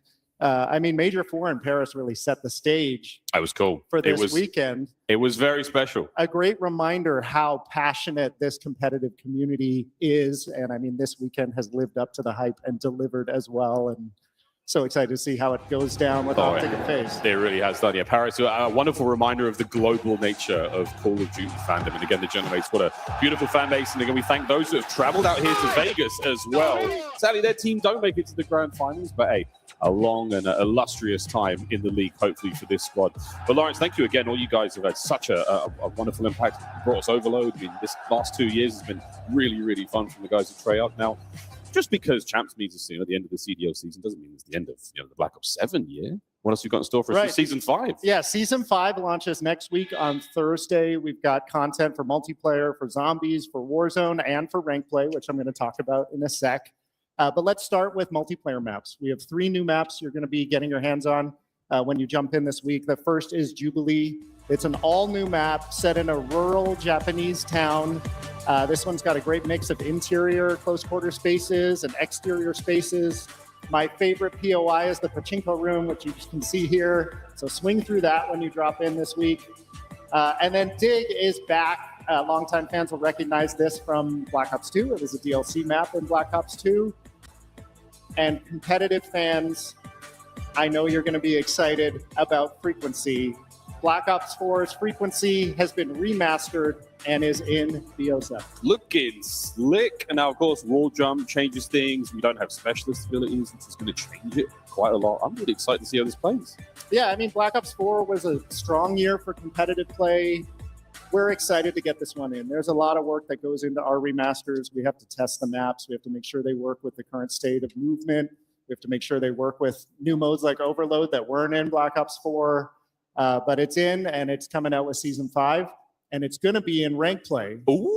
When Season 5 drops. We're adding it to the map pool, and we're going to add a few other maps to the map pool as well to keep rank fresh. I'm excited. Can we hear a little more about ranked? Obviously, with Season 4, there was some SR changes. Any big changes now going into Season 5?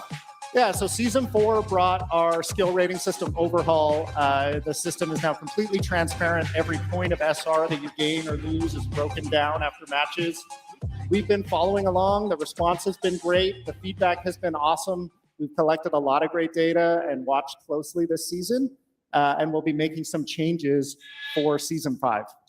I've a couple too many iridescent players. Yeah, I mean, maybe just maybe it was slightly too easy to make it into Crimson and Iridescent. So we've taken a good look at that. And we like that players weren't getting hard stuck in one rank as much as they were previously.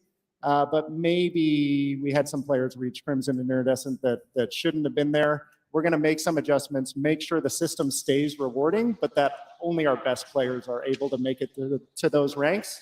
And I mean, I'll issue everyone here a challenge. If you made it to Iridescent in Season 4, prove to your friends you belong there, prove to the doubters you belong there, and do it again in Season 5.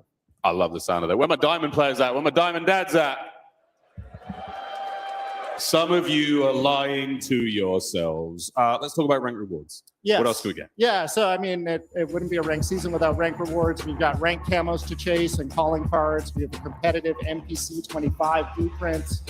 And you know you can expect a ranked series ladder at the end of the season as well. Oh, this looks fantastic. Excellent. Okay, well, we've got some lovely changes there to ranked. Now, as I understand that with a new season, usually comes new weapons. Well, before we get to that, I have one more thing on rank play, Miles. And that is that I'm incredibly excited to announce that we've been working with Infinity Ward on rank play for MW4.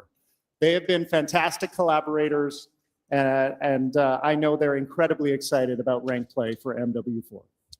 There it is. Exciting news for us going into a brand new game, rank play being a big one for us. We are well excited for that. I mean, fantastic. All right, cool. Well, before we get too far forward in the future, let's dial it back a little bit. New weapons, Season 5. Anything fun? Yeah, Season 5, new weapons to unlock and master. Before we get into weapons, Spectre is back as our hero operator for the season. And we've got some weapons you're going to be getting your hands on when you jump in this week. The Mammoth LMG, you'll be able to unlock in our first seasonal event. The Gremlin SMG, this thing lets you dual wield akimbo SMGs for some pretty significant damage up close. And the FG-42 assault rifle is back from World at War with a very recognizable profile with the side-loaded magazine. I see we have some new attachments as well. This looks like something for the Jaeger. Yeah, so I mean, we've got some pretty unique attachments in the weeklies this season as well. There's a 50 cal conversion for the M15, a Gauss accelerator for the Peacekeeper, and this, what you see here is an EMP blast pistol attachment. There are a bunch of other attachments in the weeklies as well. Jump in each week and unlock those. Tons of cool stuff to play for still while we wait for the next installment of COD. Okay, cool. So we've got some very nice looking stuff. And of course, Spectre, a new operator? Returning operator, returning fan favorite. Very cool. This looks like a good, and again, very in keeping with the way BO7 has looked. This is fantastic stuff. Dude, we've got some cool stuff then. Big recap. This is going to be a very exciting Season 5 on Thursday. New maps, brand new weapons and attachments, frequency, and a bit of a map refresh coming into ranked as well. That's really cool. And an SR adjustment. I'm not getting out of Diamond. I think I'm over it. I think I'm past my prime. Don't now. count yourself out, Miles. That's what I But I'd love to see you try. Oh, I will. Oh, I will. So yeah, please jump in this week. We'll see you online.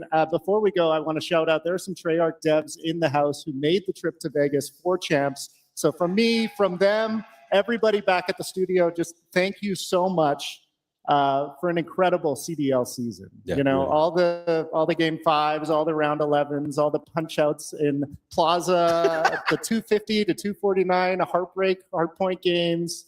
It's been one of the best CDL seasons ever. It's been so awesome to be a part of it. And thank you. Oh, thank you, mate. Thank you guys at Treyarch as well for 2 fantastic years. Can't wait to see how the rest of the day goes and how MW4 plays out as well. Thank you so much, mate. It's going to be a good one. It's going to be a great one. For now, a break before we start the grand finals here at COD Champs. Scuff, official controller of the CDL. Player X is the official esports fantasy partner of the Call of Duty League. Monster Energy, the official energy drink of the CDL. Brought to you by America's Navy and the special operators who work in the shadows.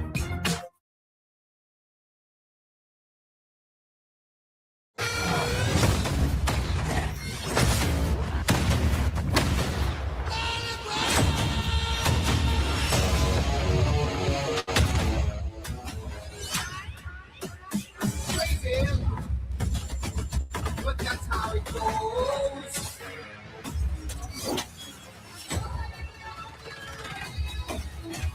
I'm going after rails, running crazy trains.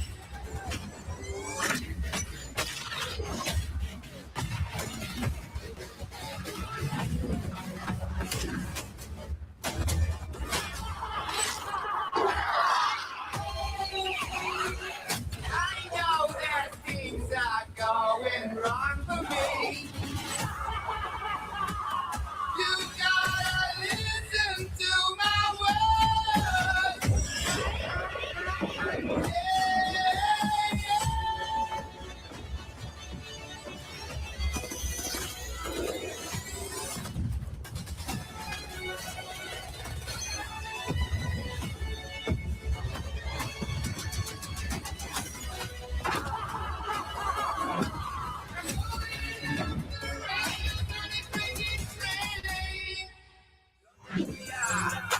Mami, let's vamos up to Costa Rica.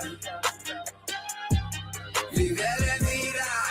You ain't heard words since 7 figures. Feeling like I just hit the Loteria. Bust down, shawty wanna bust it down. Yeah. Shawty moving like you just said Loteria. Living luxe now, I just spent a couple down. Feeling like I just hit the Loteria.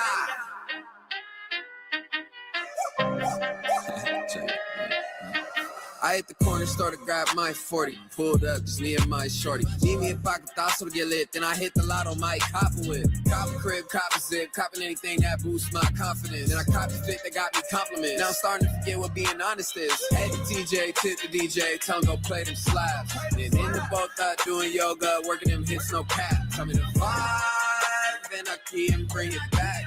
Took another tour around the feeling like I just said Loteria. Mami, let's vamos up to Costa Rica. Vive la vida. Oh, you ain't heard words since 7 figures. Feeling like I just hit the Loteria. Bust down, shawty wanna bust it down. Yeah. Shawty moving like you just said Loteria. Living luxe now, I just spent a couple down. Feeling like I just hit the Loteria.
in the paint cause I know they gon' foul. I'ma need months now. Get into the bag like pow, pow. Thought I wouldn't, but tie down. Heavy in the paint cause I know they gon' foul. I'ma need months now. Get into the bag like pow, pow. Thought I wouldn't, but tie down. Did sound bad, but the street sound good. I'ma go hard as I could. Don't ever get it misunderstood. I'ma apply pressure like Did sound bad, but the street sound good. I'ma go hard as I could. Don't ever get it misunderstood. I'ma apply pressure like They going hard, but I'm going hard. That's how my son and my daughter hit the valet till I'm gon' bring the car up. Boy, you know I'm pushing Rari. Out to the tar room. I'm sorry, but I am not sorry. Cause I'm here now, but this not where I started. I used to work at Fish Market, cooking up sugar, take orders from bosses. He tell me to take out the garbage. Get mad as hell cause that smell made me nauseous. Through my apron like I'm over artist. Start working on being an artist. Hollywood, I'ma hit the red carpet. I'm dripping, so approach with caution. John Wick, I ain't missing the target. Stop the car at the light gets 30. Purple jeans where I can't get dirty. Blue strips make a chick get flirty. And she ain't coming back till around 6:30. MMA game, we go hard in the paint. Take position and move like a tank. Maniac with no restraints. Act tough that I'm checking your rank. Heavy in the paint cause I know they gon' foul. I'ma need months now. Get into the bag like pow, pow. Thought I wouldn't, but tie down. Heavy in the paint cause I know they gon' foul. I'ma need months now. Get into the bag like pow, pow. Thought I wouldn't, but tie down. Did sound bad, but the street sound good. I'ma go hard as I could. Don't ever get it misunderstood. I'ma apply pressure like Did sound bad, but the street sound good. I'ma go hard as I could. Don't ever get it misunderstood. I'ma apply pressure like I'ma go heavy in the paint like Shannon. All in your grill like plaque. I be spitting real. 12 teams have fought hard all season long, and 8 have made it to the top. Now, it all comes down to this. The pressure is on this. It's firing. Oh my God, no way! Hack and Crip, how does he get both? Here we go. He has a free roam as long as the pitch continues to play like this. Unbelievable. 1 versus 1. Oh my God! That is how you do it. You Major 1 champion, Major 2 champs. Was it the game? What artistry this final map was. It's history in the making. Welcome to Las Vegas for the Call of Duty League Championship Weekend.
Optic, FaZe, the definitive Call of Duty esports rivalry under the lights of Las Vegas. FaZe are gonna do it! Map 1's done!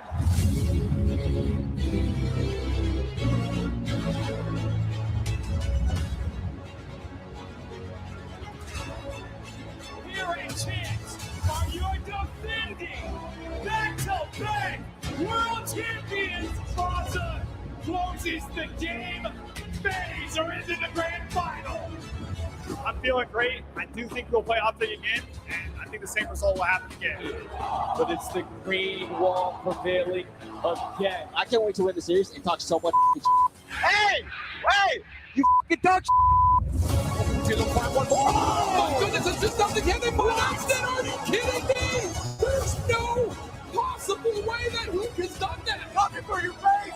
We're coming for you! 40 and 17, 41, 42, 04! Keep it on number 1! Sally, I'm not gonna get there! A chance for Optic to go back to back to back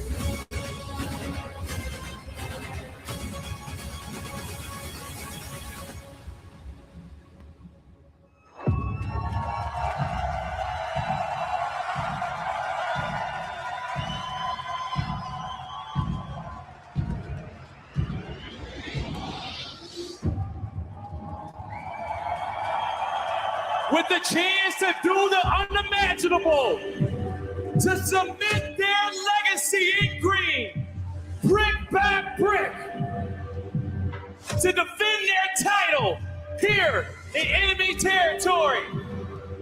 Green Wall, get ready for the defending back-to-back world champions.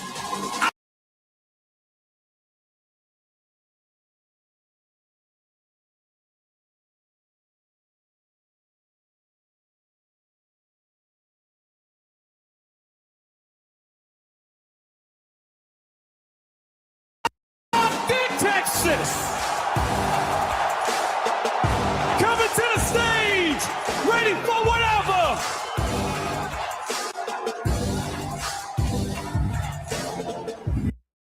Dashie,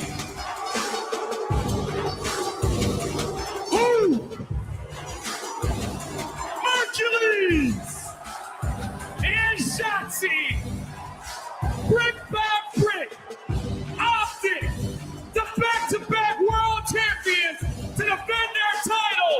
Las Vegas, show them some love as they are ready to play.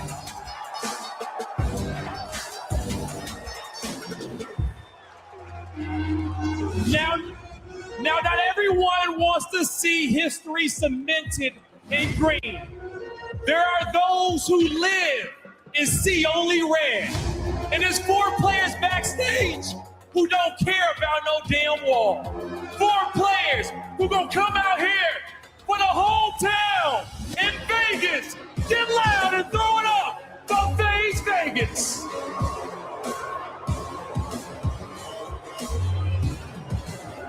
It's their house. Abusa, Draza, 04, and Center. FaZe Vegas looking to get it done. Coming to the front of the stage. They make their own odds, and they don't care who's around them. They're going to get it done. For those in red, for those in Sin City, it's FaZe Vegas.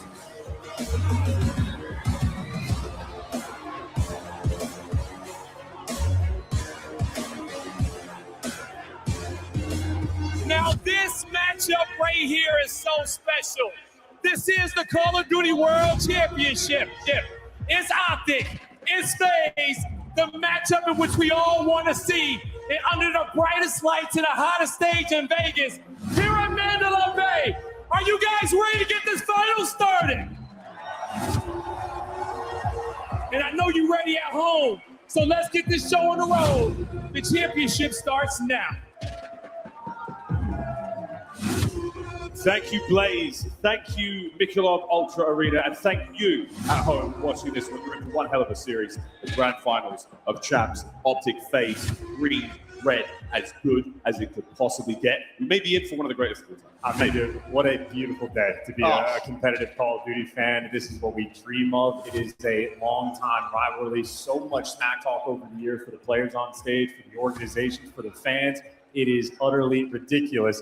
Rematch for some of the players on stage. 04 and Abusa looking for their grand finals revenge. 04, this Colossus map 1 might be the player to watch, man. He has just leveled up his game this year. He is on form. When he hits the flow state, there is no one else like him. He legit plays like he is active camo pop at all times. It's the type of POVs you dream of having. I mean, he can achieve it on a stage like this. Can't wait to watch him play. Player X featured player, be very happy to see him in the roster. Happy to see him alongside you there on the battlefield. On the other side of the stage, another player who has been so impactful and instrumental in the success that Optic have found, it is Hook. Whether it's in-game or out-of-game, his calm demeanor, his electric comms, and just how exciting he's been to watch him play all season long, a force to be reckoned with. And this is the man that is on the hunt for game-winning plays. You don't even have to look at his stats to understand his impact. You listen to his comms. You watch the overload stops where there's 4 players in front of him, and somehow, some way, he drags them to hell and gets his team to win. He is endless pressure, hyperactive player on the map, always in the right spots. I mean, a true veteran of the game in Call of Duty. Make no mistake, Nothing but shooters in this lobby. Maybe the best we have ever had. We start things off in the most electrifying way possible. Colossus hardpoint. First of 250 seconds in the hardpoint for the win. This is a fast map, a small map, an aggressive map. Our teams will be gunning each other right off the rip. There is no better way to start this best of night. When we watched Optic play on this map last, it was utter dominance.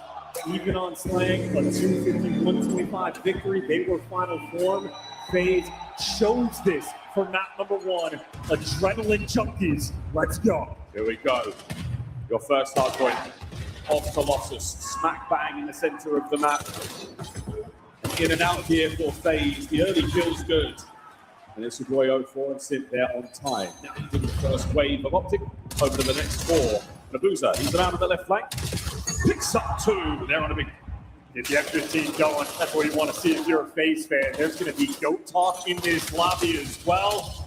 You take care of Shanti up and paint straight out a little bit of time, but for FaZe, just want to keep it stable. 20 seconds we're fighting for on this P1, and we're dragging everybody down.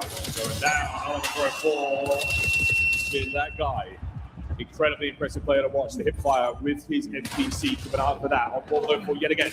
And there it is. Oh, good bit of food. That certainly helps the case though. But low right hand side of the map. Now that a minute has passed, we go to another hard point. And this time it's the white arrows of Optic who get there first. Recycling lines. Trying to play off spawn. Shanti setting that pace to get traded out. It is long-term FaZe. Doing what they can to survive in the backline. Abuza again. 6 kills on P2. The iron anchor for his team. FaZe stable on the rotation. They got the 20-second lead. Yet again, Abuza the first man on contact here for FaZe. Information pass. Justy wins his first. Draza trying to slow this onslaught. And it's a good bit of teamwork and 3 dead. In that mini-map, by the way, every single pink arrow, not letting any Optic member survive. Now it is free and clear, but no, who picks up the pin for FaZe? It is still so much pressure. An early lead on Colossus goes such a long way. 15 seconds of scrap time. Shanti, the only player looking to make the impact, but Abuza, Iron Dub as always, the frontline man. The damage is good. Secure. It is going to be a 40-point lead for FaZe going into the new time. A crazy number. Both teams testing the best they can over our first 2 hard points so far. This is number 3. Out in the wide open here on Colossus. FaZe on the attack now down low. Want to get themselves in first. There's another 3 dead in the feed immediately. What an advantage for FaZe. Dashing down as well.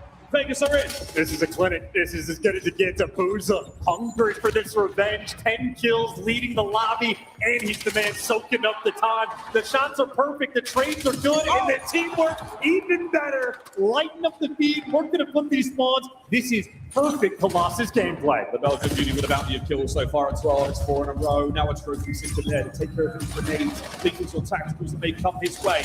Big swing out on the right. Catches Dashy. Lives to fight another day and nearly has a hellstorm. And look at Abuza in the player cam. He is ice cold, laser focused, and locked in the gameplay phase. They are running the show. As a hellstorm acquired, that's going to be a big deal in a moment. But later on, that come to play. 2 hard point. The last of our set here on Colossus. Low left-hand side of the minimap, and yet again, FaZe in first. Well, 04's got the intel on all 3 players. No statue side's going to be the pressure of Abuza on the time, waiting for the help. Sip the pin gets trapped. Well, so Abuza falls to Trade still on the back line. FaZe win the key gunfight, maintain the spawns until time shall be there. Optic on the attack. It's 04 holding a close wall. Over the top comes Mert, gets himself involved. A nice 2-piece on the hill to break it, and a third. Mercury, a little slow at the start, but now he's in fire. Yeah, from 2 and 11, but your Mercury's moment to get him back in the game. That's a force free, that is piercing, and they are now holding this time to the front. Your prayers have been answered, Optic fans. The Messiah has returned, a force free. Close to a hellstorm of his own. He kept FaZe at bay for so long here. 15 seconds to go before we go back to P1. How much Optic needed that time. The first set of rotations was looking rough. Instead, well, a 50-point gap isn't ideal, but it is manageable. That even out in the slang, at least for the final hill, you see Draza making the impact as the hill pops. We rotate towards P1. A boost of his 17 kills, already a minute of hill time. Here we go, FaZe in position first and foremost. And Abuza, oh, nice play there, Abuza. A couple of big ones there. Simp finds a pair before being brought down. And over time, 04 for a moment. A back over to Optic, find themselves in the hard point yet again. Optic just going for the reposition. Before trying to slow things down. Couple tags on Hook, but they're going to be looking for the time. Optic, that is everybody squared up around the steps on the back line. FaZe, though, they get right through, and the response is not quite there. Looking for the pressure on the time. Optic with a couple extra kills. Still, though, this statue control from FaZe, they get to be very annoying around it. But it looks like chalking it up. 0-4 playing for this rotation. Trying to move, but Shots is here. That stunt connection tells you this is going to be a fight around the corner. A big win from 0-4, keeping the run alive. Sim now trying to join up. Oh, what a turn and burn on Young Merc. 5 to go. Listen, man, this is 0-4 at his best. He plays faster than any player in the world. It is so difficult to keep up with. Andraza setting pace, 17-12. He is caught up to a bruiser. Right now, FaZe, they are having a kill race amongst themselves. This is still flawless Colossus gameplay. They did it before. The last time in a Champs Grand final, they didn't win a single hard point against Optic, and they took that one personally. Optic now on time. 70 points garnered. They've got 40 remaining on this hill before they have to move. Draz and FaZe trying to make the entry. It's 0-4, but of course, yet again, a 2. Brought down by Hoop and Optic hold. They can take a breather, they get the back spawns, they get the time, and now Optic looking to settle it. 24 to play here. Expect FaZe to get one more stab at this before looking towards 2. Hoop turns it all around. A force free, and Shotzi joins him in the feed. And they're managing the spawns. They're reading it's going to be back blue. They're setting up for the kill. Shotzi stunned out. Information on 2. A little bit of pressure in towards blue, but they're losing a couple key gunfights. It's a 1v1 for the bread, and well, 0-4 delivers. FaZe will have the entry. Lead has been cut down by just a touch, a 30-point gap. Two guys in the tunnel. Already works for Mukadashi. Entry time. 0-4, the only man on the count for right now. Behind enemy lines in the opposite position, and he's down and out. Eyes right. Here comes FaZe. Very quick. Teamwork on point. That's the resurgence they're looking for. The FaZe momentum has been slowing down over time. Optic looking to bounce it, looking to build it, but it's the nades that take it down. Another clean 4-man wipe in favor of FaZe. You blink, you miss it, you get wiped off the map. Optic start to pull that momentum forward, start to get running, and FaZe just cut the legs out from underneath them. It's over to Sim, big rotation. 0-4, just cut players in 2. Another perfect wipe. There's just no room to breathe. You're spawning up, thinking you have time to throw these stuns, throw these nades, get settled in. No, FaZe, they are all over them like animals. They are setting pace. Optic right now, they are just behind the pale. Behind a little bit, coming out a little slow. Let's have a quick listen to the comms and check how it sounds. Yeah. What the? You still gotta do this. Nice. He's gonna be ready on you. I'm pretty sure one guy's spawned. Chill left base. Sim center time. Pretty sure one guy's behind us. Yeah, tell me. Jumped out. You're in the back of me, Jaws. Watch you over your top. You're Jaws in the back. Jaws in the back. Sit down. Yo, we can back bait. He's just living in the back. Towards bait. In the back, weak. I have you. Sit down. There's two. Stun him. Nice. TK. Nice. Yo, maybe pitching. I'll watch some in. I'm trying the back. Back in. Over there. Tell me. One guy's come in.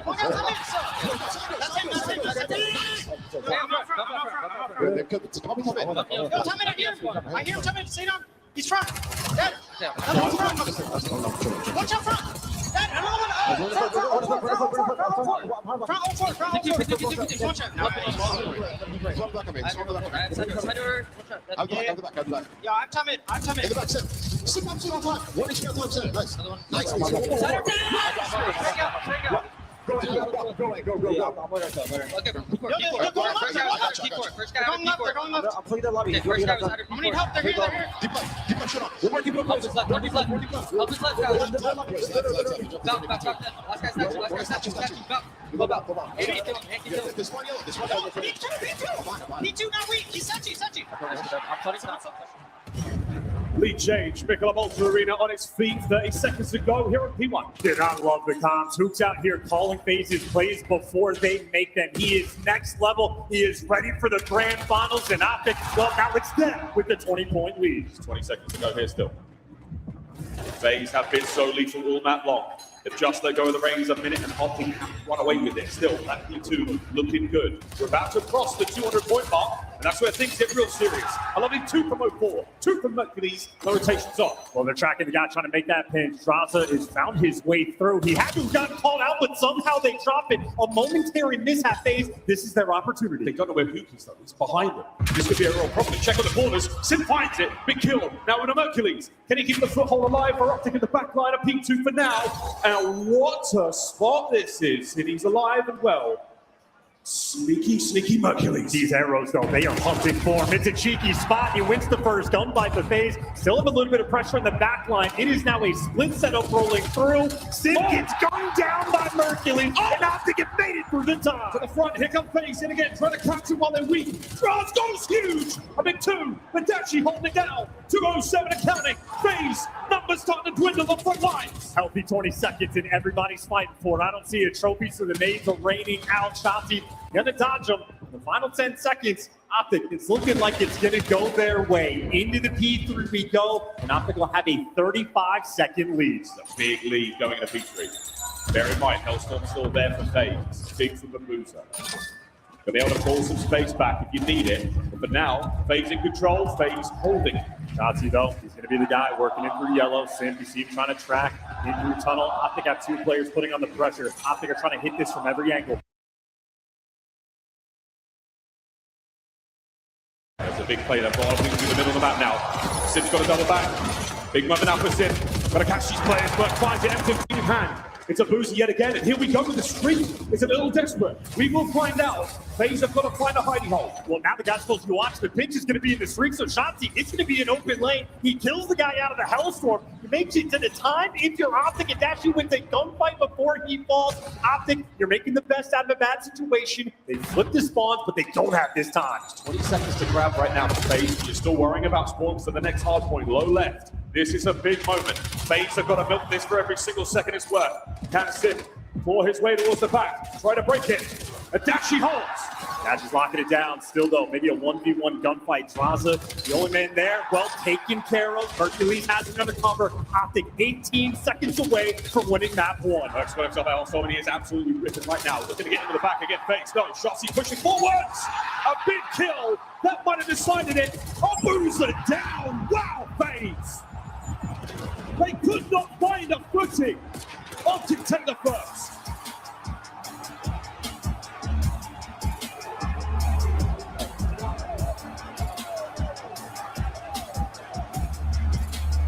That's the map 1 we all hoped and dreamed for. An electrifying start to the grand finals.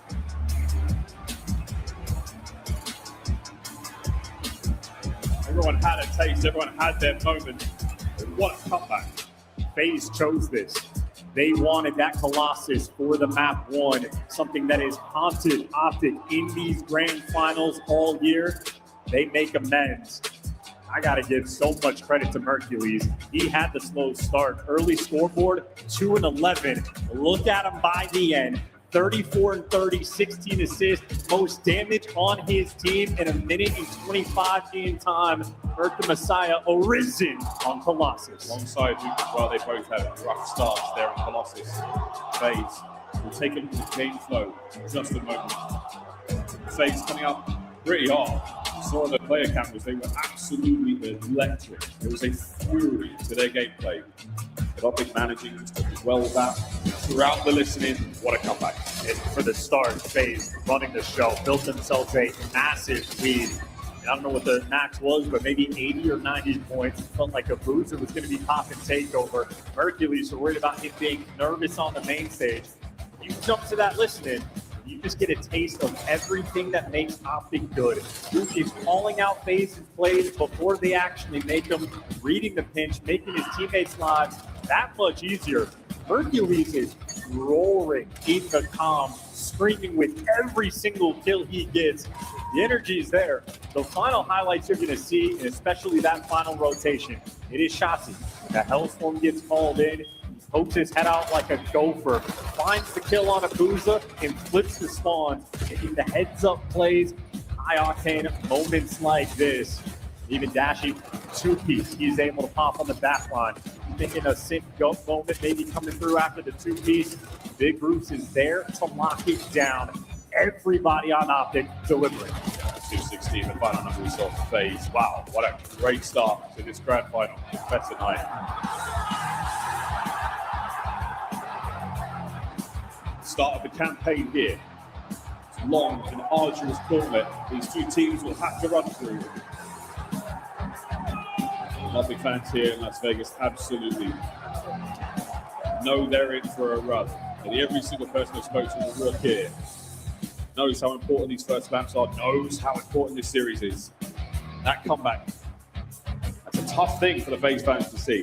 The chance to get the listening, who, that leadership quality, Mercury's with the energy, very quiet shots and dashing, just getting the job done in the background. There's everything you want from Optic. We'll go through a listening with FaZe later on in the series. We'll hear from them as well. And man, this place is bumping already. Oh, it's a staple of the scene. What do you know? A green shoe full of monster. Thank you, Boozer. Thank you for your service. Raid, search and destroy, here we go. What a time to be alive. Optic versus FaZe here in the grand finals. And you know this is something that they're dreaming of. The day this game comes out, this is the entire focus point for both of these squads. They know they're making it a chance. They expect to see themselves in the grand finals again. 0-4 and Abuza looking for revenge. Optic looking for effectively a three-peat, at least for two of the players. This is all the planning. This is everything you do in a raid from map number 2, S&D. I have high expectations for it. It's going to be a treat. We do. Both teams will be extremely well oiled and well prepared for what's going to be a very, very good search and destroy. Totally different mode here. If you're brand new to the crew, really swapping sides, attacking and defending bomb sites. Be a single life per round. We play first to 6. It's a one game, brother. One game. We're playing COD today, my man. But what a time we are having here. For FaZe now, man, to collect their thoughts. They've come out hot. They didn't have the warm-up they necessarily expected coming into this matchup. But the warm-up they have is what they have had throughout the entirety of the season. While we get ready for the search and destroy, Maven caught up with Shotzi before the match started to hear the young warlord himself. Maven here with the wonderful Shotzi for Optic Texas heading into the Champs final. I just want to hear how you feel different maybe this year versus last year. Last year, you were the 7th seed going into Champs, kind of defied expectations to make the run to win. This year, the favorite, expected to be there. How different is that for you? Totally different. The expectations last year were just everyone doubted us. Well, I guess when we got base, everyone was like, okay, they're actually, they can make a run, but totally different. Last year kind of felt like a Cinderella run in a way. Obviously the 0-18 and then us picking up the Messiah Mace and then us winning it was honestly surreal. And it was definitely a roller coaster year. This year it's a little bit different. We got second the majority of the year besides last event. So honestly just looking forward to play grand finals against FaZe and hopefully it's a good one. I don't think there's any chance it's not a good one. This is going to be nuts. But I was thinking about this last night. I don't even know how you can answer it, but like, what's crazier to you? The fact you might be the first to 4 or the fact you might go back to back to back? That's honest. I didn't even think of that. I'm not gonna lie, but the fact that you just put it in words, crazy to think about. I mean, I'm 25 and it's fucking crazy to even think about. I mean, I'm just hoping to make history today, honestly. And I think it's kind of amazing too. I mean, a lot of talk has been about who's the best sub, who's the GOAT in CDL. It's been between you and Simp for the most part. Those have been the conversations. You faced off against him twice. You won what in 2019? He won in Cold War. You're facing off again. What's it like to just battle him specifically? Any kind of like rivalry there? Yeah, I mean, I feel like we're both, top of our game. Obviously, we have different roles in terms of like the way that we play. I mean, I feel like I'm more impactful in a way. Obviously, he's better like in terms of slaying and stuff like that. But it's just for, I think it'll be a good one regardless. We have different sub roles, but yeah. Now the S&D for you guys, maybe we're a little bit shaky. I know when we casted you guys versus FaZe, I think you had like 6 first deaths on Den. The match yesterday versus Falcon, you had 4 first deaths. Like you weren't finding anything early, and like that's kind of my question. What needs to maybe change for you if we see a Den or just in search in general? Yeah, honestly, just use my brain more. Honestly, the best way to put it. Like I felt like every single start of the rounds, I was kind of just running it down. I mean, that's kind of like my play style in S&D for the most part, and the majority of people know that. But I think I just need to make people second guess, and I feel like in grand finals, I'll definitely do it. Well, I know FaZe, like their game plans usually keep you in front of them, deal with you. Yeah, keep them second guessing, keep them on their toes. Is there anything specifically, if you look across the modes, just going into this, what's the most important thing to focus on for you? If you're going to get a dub here, go back to back to back. S&Ds, man. S&Ds always win your championships. That's the name of the game. So as long as we lock in our S&Ds, I think we'll bring it home. Search and Destroy wins championships. We'll see if that'll be the case. That'll do it. Hey, brother, good luck. There's going to be a war. It's a perfect question from Maven. I mean, absolutely perfect. The search and destroy has been such a concern for Optic, and especially now against FaZe in this grand final, a major consideration. And mind games are going to be incredibly important for the team. He's talking about needing to use his brain more, slow things down. Him and 04 almost have duels, but not these hyper-aggressive flying at duels. Calculated, watching the pinch, playing with the timings. Very interesting battle. These are two teams extremely familiar with one another. Got to get to see what he can deliver in this moment. I mean, he's a superstar player, has been the entire time, multiple champs wins. This is what he does in every game he plays, whatever he touches, he just goes for gold. So I'm also you pre-game. I mean, a fun little factoid Optic fans probably didn't know, but they're the first team to ever win back-to-back champs. And that fourth champs for Optic overall, 2 in the CDL era, of course, 1 in the CDL Shout the Dynasty. What a time it could be here at the 3P. Try not to say it too much. I know there's many superstitious of you, but at some point it might just become that reality. Back and forth there by the player walk-ins. Soon to be back and forth from the search and destroy. And that is one of many reasons why there is go talk in this lobby. Drop it. Longtime fans. FaZe even the hometown effectively. Enemy territory.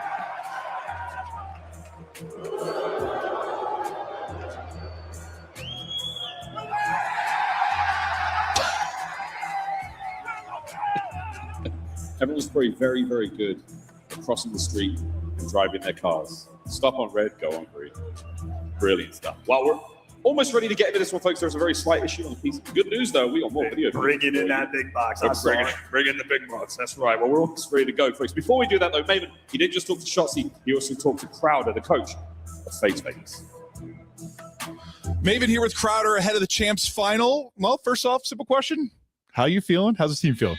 Feeling pretty good. Team woke up today. They all felt great. We had a team breakfast, vibes are high, kind of just keeping the routine the same and feel great. Okay, now I got a question for you because this is something Joe and I have talked about a billion times over the last 7 years of the CDL. You had that FaZe roster with the trio for so long. I don't think once in that entire time I said hardpoint was your best mode. It just never clicked. You were a 50-50 hardpoint team. This is the best the FaZe team has ever looked in hardpoint. What's different about this roster? What's working? Honestly, I think the pacing of just the entire team right now together is really good. 04 keeps a really high pace in hardpoint that I think is needed at this level right now, and he's playing really well.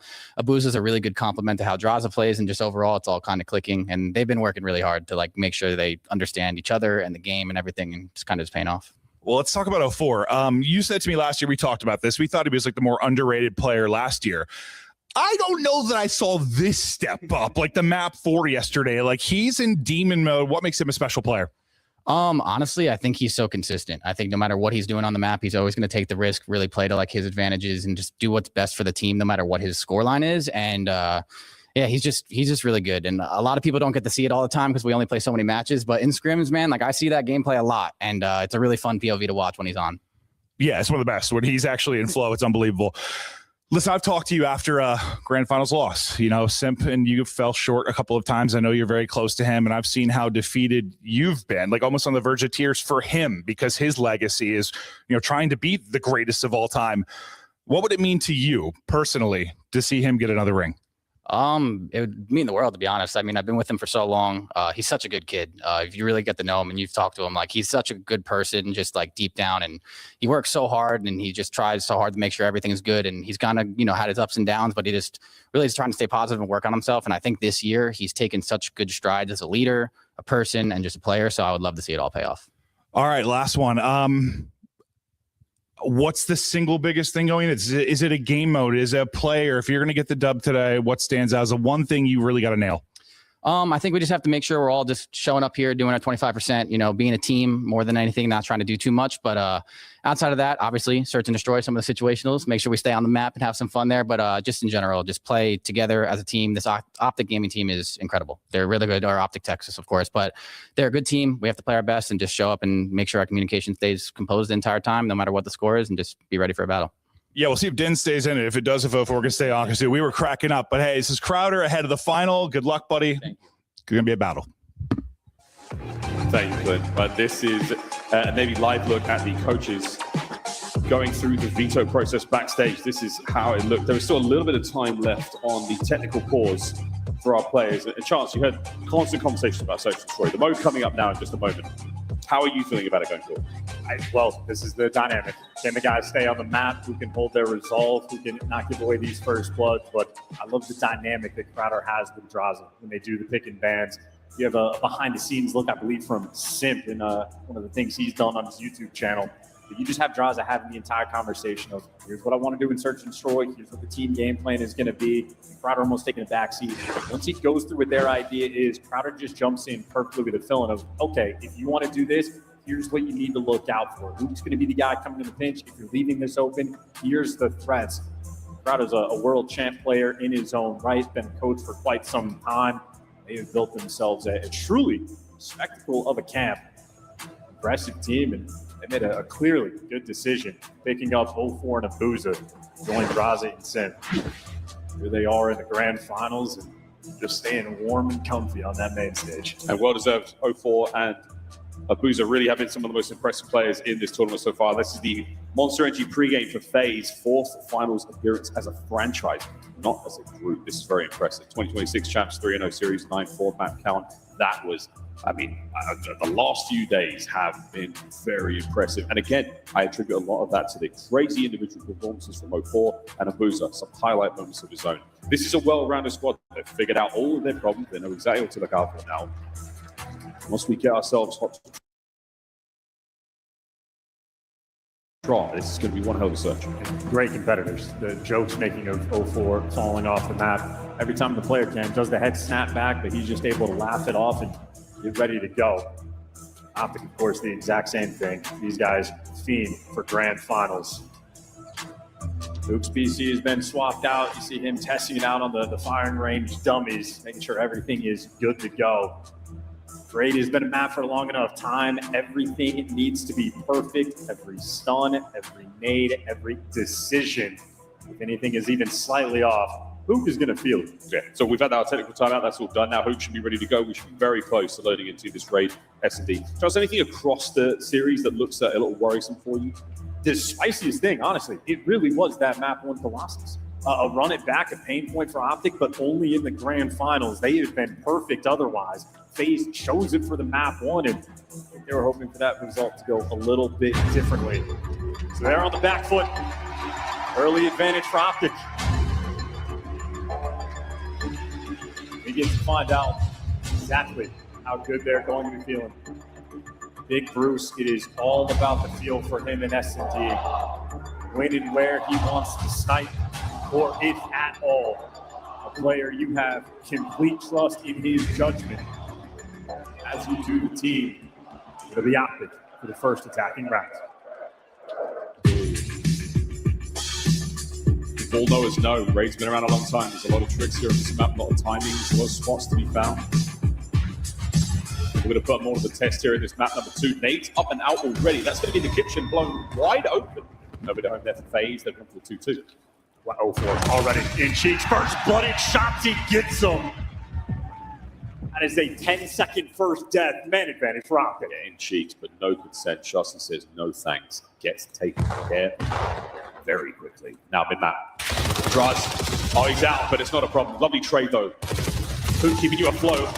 Abuza rips Merc through the wall. That's the get back. Even up the odds, 2v2. An AR and an SMG for either side. There's who carrying that bomb. A-bomb site looking attractive right now with a slight rotation for FaZe. We're going to go roundabout. Which way? Do we go to B? Do we go to A? A little bit of both, maybe. Time now for both our squads to figure it out. 35 seconds is a decent chunk. Reload. Get ready for the battle. Problem is, neither team has had any information. And Optic, what decision are you going to make? Dash is leading the charge, but he's just going to be cutting off mid. He's bomb towards Day. Timing does not go his way. Who can 1v2? The timing is really what hurt him there. But again, the position they found him in, they could be anywhere. So now FaZe, with the bomb planted, we know it's time to rock. The connection of the stun, perfect work. And FaZe now encircle Hook. Clean first round on the defuse. I'm telling you, man, every single stun, every single nade needs to be perfect. Hook is a lethal threat. Stun lands on his forehead. And take the execution. That is a 3v4 clutch in round number 1. The Optic fans that have concerns about their S&D, well, the concerns were justified. 1 down, 6 for the win. We talk a lot about snipers. They made a return, a triumphant return in Black Ops 7. They've been really exciting to watch, but at this level, it's almost a gamble. You have to hit. A lot of players will bring it out early in the round for a bit of information, and then they've got a small window to swap to another class and not necessarily be stuck with it for that entire round. Any damage they take, if they do pull the trigger, it's theirs. So far, nothing as of yet. A boozer on a nice 2, going towards A. I think FaZe chucked the smoke past this A bomb site. They're taking the space towards ring. You see it cut off that sort of mid lane. And, they're near Laundry, looking for the wall banks, check every corner. 0-4 clearing everything out. And inside a pillar, Shotzi gets spotted and first blood, but he actually catches Sim just before he falls. Oh, we're even in the odds. Boozer laying it down. Draza, and they're going to pick up Dash. She's going for the wallbang zone. 4 flies in the middle. Another coverage of his Belgian companion. And now it's a 2v1 with Mercules managing to escape with his life. You saw his stats at the start of this for the graphic. He has 4 clutches in S&D. He has been a monster in this game mode. He's going to get put to the test. Merc on the clutch. A 2v1. 0-4 on the back. A boozer there from what we call Tiki, looking at the front side of the site. Timing shown. What a kill! It's a 1v1. Mercury's ample time. He saw him. And now the check goes high. Nobody home. 20 seconds on the bomb. Roundabout we go. To a battle on the stairs. A boozer's having some search so far. Just like the Colossus, it is a boozer for the hot start. That is 5 kills in a row. The 1v1 clutch, and he had the bomb plan. He doesn't have the Hellstorm. He's only an assist away from getting it. A boozer, the monster here so far in map 2. And he is ice cold. It's 5 kills to no deaths.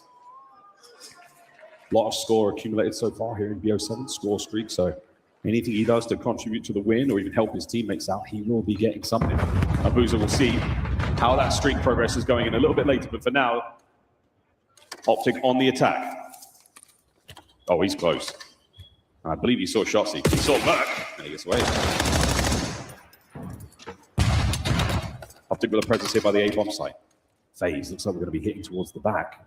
And that's where Shotzi is here. What we call Laundry. And it's getting dirty. Here we go. Opening salvo. Optic coming out on top. Man advantage. We have seen this story for Optic before. A 3 versus 2. Bomb will be planted for Laundry. And ideally for Optic, you do not want to feed a boozer a kill. Nah, not yet. One half of the Zarzar duo down. And this is huge. Abuza will stay alive. He's going to be playing for the Hellstorm, guaranteed. Optic, you just don't want to feed him a freebie. Well, Hook, here we go. Still on the prowl. Finds himself a nice safe place to nestle in for the next 20-odd seconds. In Optic hunting, Mercules and Dashy roaming together. Hook's going to be a floater. Hook is trying to play for the intel, but they want to find him if they can.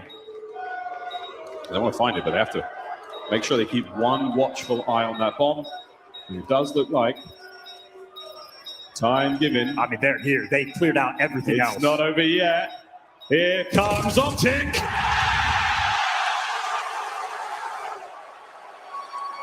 And Mercury's managing to net the kill with a fraction of a second to spare. The spree is over. And Optic detonate the bomb. Incredibly heads-up gameplay. Here's a look at Merc with the free catch he had on Draza, but we saw Abuza towards pool steps. They let Hook make sure he gets the bomb. Dashy and Mert cleared out the entire map, cleared out bed, cleared out garage, go through Tiki, check every single corner until the last one. That is a perfect round for Optic Texas, one they so desperately needed. 2-1 so far again. First to 6 here in Search and Destroy. And that trophy system working real hard, allowing the FaZe boys to now fan out across the map. Get themselves right through the middle of the map. They beat a stun or two, and Optic will be repositioning to deal with this attack by B. Here we go, ladies and gentlemen. 0-4, trying to get a couple of shots up, smokes across. The Optic now make the replay. Oh, Merc, wait a minute. The human turret at the moment fires a big one alongside Shotzi. Massive advantage to Optic. Now this is Mercules on a 4 spree. He's the monster. You're looking to feed more kills if you can get him. Draws it though with a pick. Trying to work on these odds. 2 ARs though working together in close quarters. It is delicate. It is dangerous. And Draza taken down. Mercules, extra kills. That is a 6 spree for him. Imagine how this feels for Mercules. Back-to-back Champs Grand Finals. He is looking for a perfect record, and he's got that perfect 1,000 damage.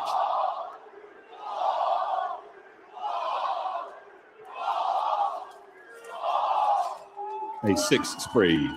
And an equalizer found here by Optic, 2-2.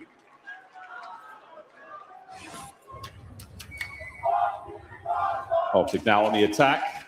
Naves once again from the kitchen for FaZe. It's been a no-show for nearly every round so far. But yeah, Hellstorm, this is a big deal. Mercules, the position he's in, we could be calling it. I think they're playing for it. Shotzi's watching the pinch. He's got a credit on the steps by bedroom. A little bit passive over towards ring.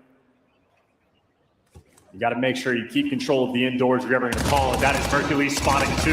Only 1 slipped away. It's all 1 slipped away, but the smoke certainly changes things. 0-4 from inside the smoke finds the first. That's a thief right there. Shotzi now trying to make moves on the flip side. There's a free catch. Oh.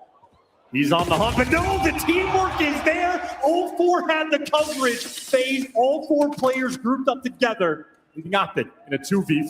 They're roaming this one so well. What unbelievable coverage. What foresight from 0-4. B-bomb plant. Only 2 members of Optic up to defend this one. Here comes FaZe. Oh boy, Draz, what a kill. Merc's down. The 2 we found so far from 0-4 have certainly helped. Hook now alone. All the usual space is covered, and soon they will descend upon him. Less than 30 seconds to play, and Hook now in an opportunity to make something happen. Completely and utterly surrounded. Draza already began to defuse before the first bullet was fired. We are playing this raid S&D at a very quick pace. You have to decide things instantly for either team. They showed that pressure. 2 players cutting in through Zig. The smoke made it a little bit weird. Mercules lost the intel, and Dashy gets baited by it.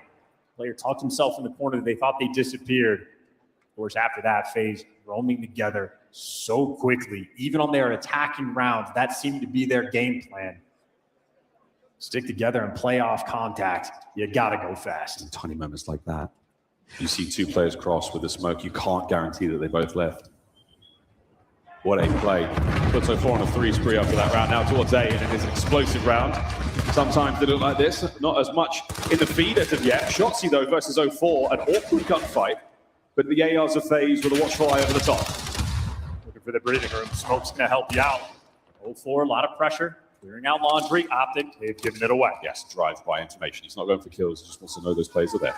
Shotzi, though, he's making moves. He has found the route, and he has found the first blood. He does get traded. Contact on the left. Oh, and that's a big piece of info pass. A boost damage on him at 2 HP. Finally does get the reach in. Wow, how close he came. No. Sim denies. That's your one mistake. Hit Vinny. Oh! And gunned down. Dashing a 1v3. Big Bruce made for it, but the moment was not his. You simply get caught. Hercules has had a fantastic map so far, but he's the man that got isolated. And you see the difference in the game plan. FaZe roaming everywhere together. They are making these moves at light speed. That was all 4 players looking ringside. All of a sudden, Abuza wraps back to garage. The pressure on Laundry so fast. Simp would have been there for the trades. This is the type of gameplay where your communication has to be at the all-time high. Optic on the attack. Still Shotzi with that bomb. And we've got a lot of presence in the middle of the map. This is something we've seen FaZe do a few times. Could be a fast plant, it sure is. Mercules, you have been something. Hook's there watching the middle of the map. Great timing now on the turn. Intel, no good. Just information, no kills. Shotzi now maneuvering towards the rear. Dashi atop ring. Can he get himself on the board? And Shotzi, the timing not there. The shadows, they have already crossed. Mercules wrapping to the back of the map. He's going to be playing for the Hellstorm. They're down 4-2. You got the bomb down. He is your safety net in this round. There's not a lot of places to hide. Here it comes. 4 heat seekers. The smoke will not necessarily save Draza, but the gunny is there, and he's going to get away with it. Shotzi and Merc. Now on the defense. Through the middle of the map. And a quick check. The lineup! They've won it. They've won it. Abuza has gunned them, and the bomb will detonate. What a cacophony of chaos. Optic take the round. There's no mute field, and it wouldn't matter if you had it. He's landing the Hellstorm on top of bomb, depending on the comms. That is a nervy moment, so difficult to make happen. And this is why your comms have to be at an all-time high, awkward on the site. Mercules, the 6 spree that he goes on, won a couple key rounds earlier, and bailed them out of this one. Still, though, a 4-3 lead in favor of FaZe. How many times throughout the year have we seen Hellstorms called to no effect? That one made its mark. 4-3 still. FaZe now in the attack towards the B-bomb site. A little bit of love there for Draza. Now we're 4 backing him up. And a slippery Shotzi taking a dip. This might be first blood number 5. He's got 4 on it. He has had the feel, and he has got the timing to get behind, too. He's checking up top. These players down low. The information fed to him. And there it is. First blood number 5. Got it. Doesn't break the glass. Stays undetected for now. There's still a man below him. Dashi's there for the kill. He's on the board. A minute left for Abuza and Sim to figure it out. And he's staring at that bomb right in front of him. Going to be throwing every single shoulder in sight. There is 48 seconds for FaZe to try to crack this code. Yeah, this is the sort of zone you set up now around that bomb defensively. A little perimeter to play with. Abuza knows he has to dip a toe. So many corners to worry about. He's going to check them as diligently as he can. But behind door number 10, Mercules, a horrible surprise. And now Sim, an impossible situation to find himself in a 1v4. No bomb to his name. No tactical, no lethal. A master of the corner check, though. Yep, you get 1. But it's now 4-4. Just a wild scoreboard for this to be a tied game. Hook is 1-5. Dashi is 1-5. Shotzi has 5 first bloods. And Mercury is right now a Titan with 11 kills. You heard the interview from Shotzi. Instead of all the first deaths, he said he needs to play with his brain. Well, how about that pinch? Finds the route, does the smart thing, clearing out up top first, gets the comms from his teammates, gets the kill, and gets out of dodge. Shotzi has been a menace on raid. See how the FaZe defense fares this time round. 3-1 split for Optic here, no bomb yet. FaZe have taken control of the A-bomb now, checking as best they can. Intel towards B for sure. A late pickup here for Hook.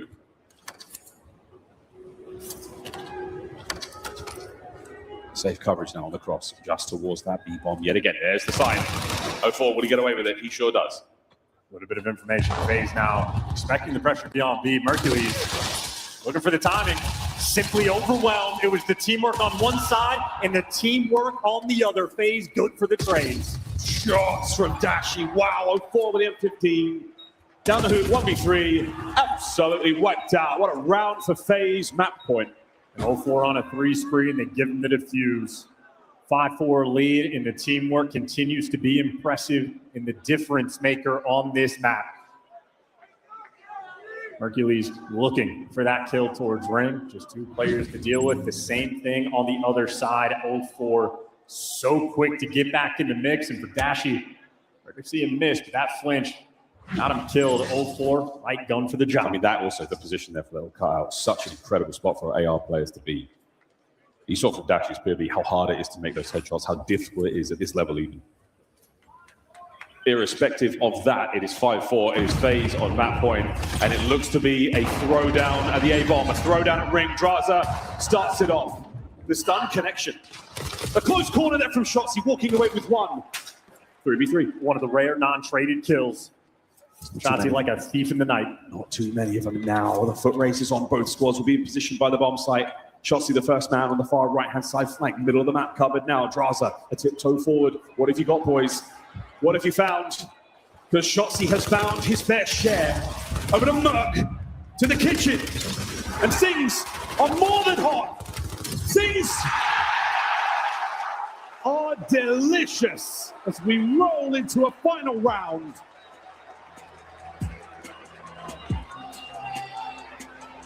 We typically ring a gong when it comes to round 11. This time, though, it might be the dinner bell. We are eating good, COD fans. The ball's on Shotzi. Poke your head in between three FaZe players when their trades have been impeccable on this map. Well, he got first blooded. They needed the bailout. He delivers. Round 11. Final charts here on Raid. Nobody home at either side.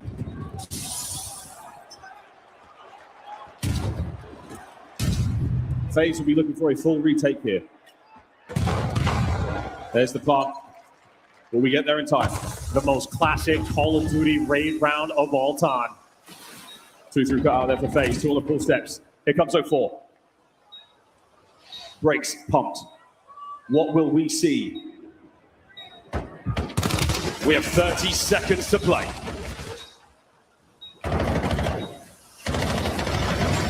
Zip in the feed first, and now from the smoke, from the hip. Graz gets it. Hook now alone in the 1v3. He must try to catch these players. He must try to stop the defuse. The FaZe survive.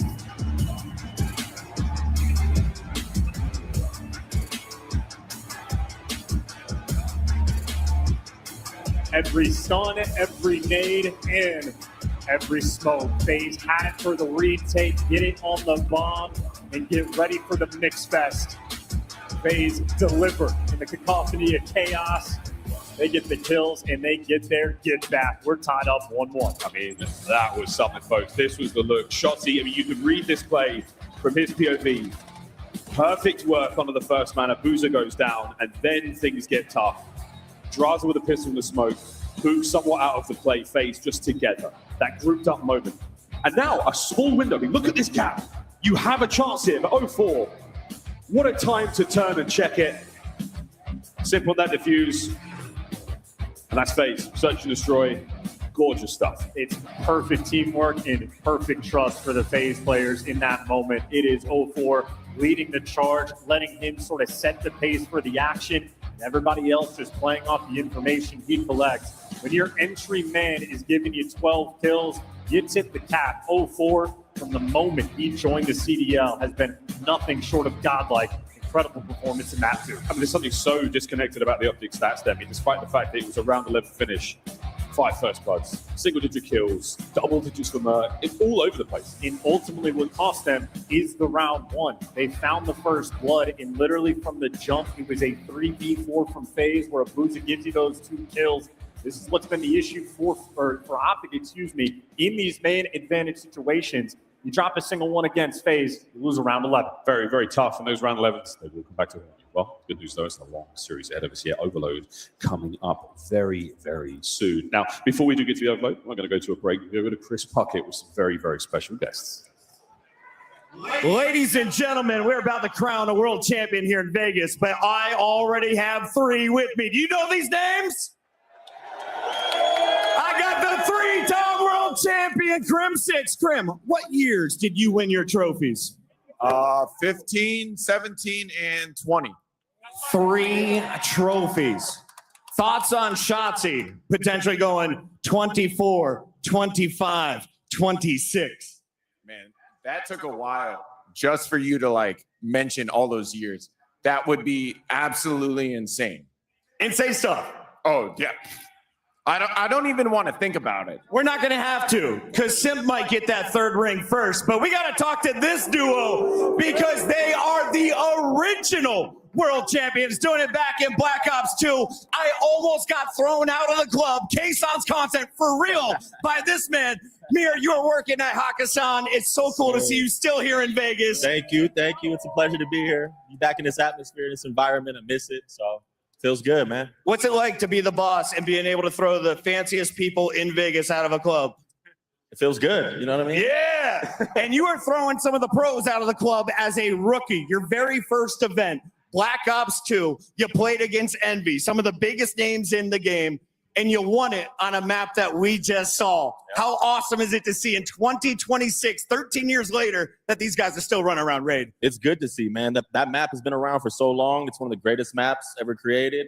So to see them still be doing it, it looks good, it feels good, and I'm glad to see them killing it. Now, Mir, I got a few chips with me, and we got some colors up there. Now, they don't have any pink chips. At least I didn't get to the 1,000 mark yet. But I got a 25 on green, and I got a 5 on red. What are we feeling right now? Come on, you know where we're going with. What is that answer? Let me get that green. My man knows how to make money. My man knows how to make money. Now, Parasite, I'm going to hand you the mic because you have a content plan. Black Ops 2 just dropped again on all the old school consoles. You could go back and beat up on kids like you were 16 again. So talk to me a little bit about that, and how do we get this guy to start streaming? Hey, we got to get Miracles a console because I would love to play some wager matches with Miracles, Killa, and Karma. It'd be hilarious.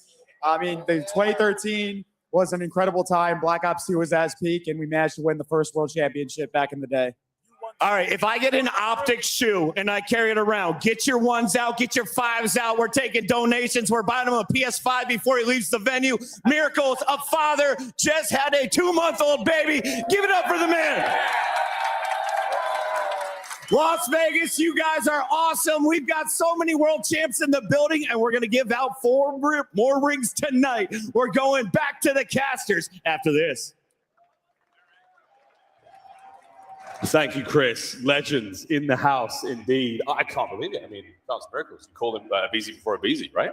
He walked so Beezy could slide. Miracles, his introduction, he had the best rookie season of all time, won a ton of chips, won a ring. Miracles, incredibly impressive player. What a treat to watch him with the MSMC. Man, that was a long time ago now. Our players coming back to stage, getting ready to dive into our game of Overload. Map number 3 in our grand final so far. And how are you leaning for this one, because again, very spicy mode, brand new here for Black Ops 7, and a fun place in our hearts.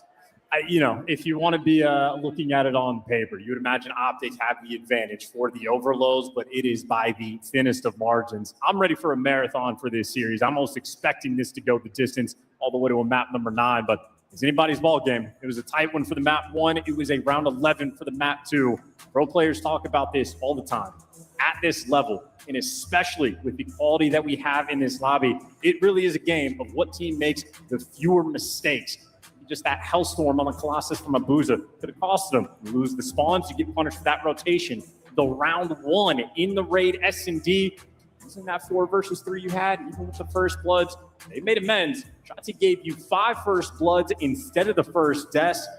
One mistake, it is costly in the end. You have to be perfect at this level. In Call of Duty, we play at light speed. It is a very difficult feat. Difficult feat for 2 organizations to be around for so long. The Classico all-time matchup.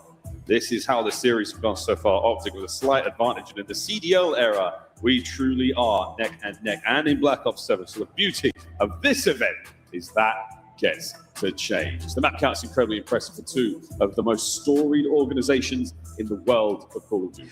And you know how good this rivalry is, that even when it was the Optic Dynasty that were winning 80% of the series they played, FaZe for a few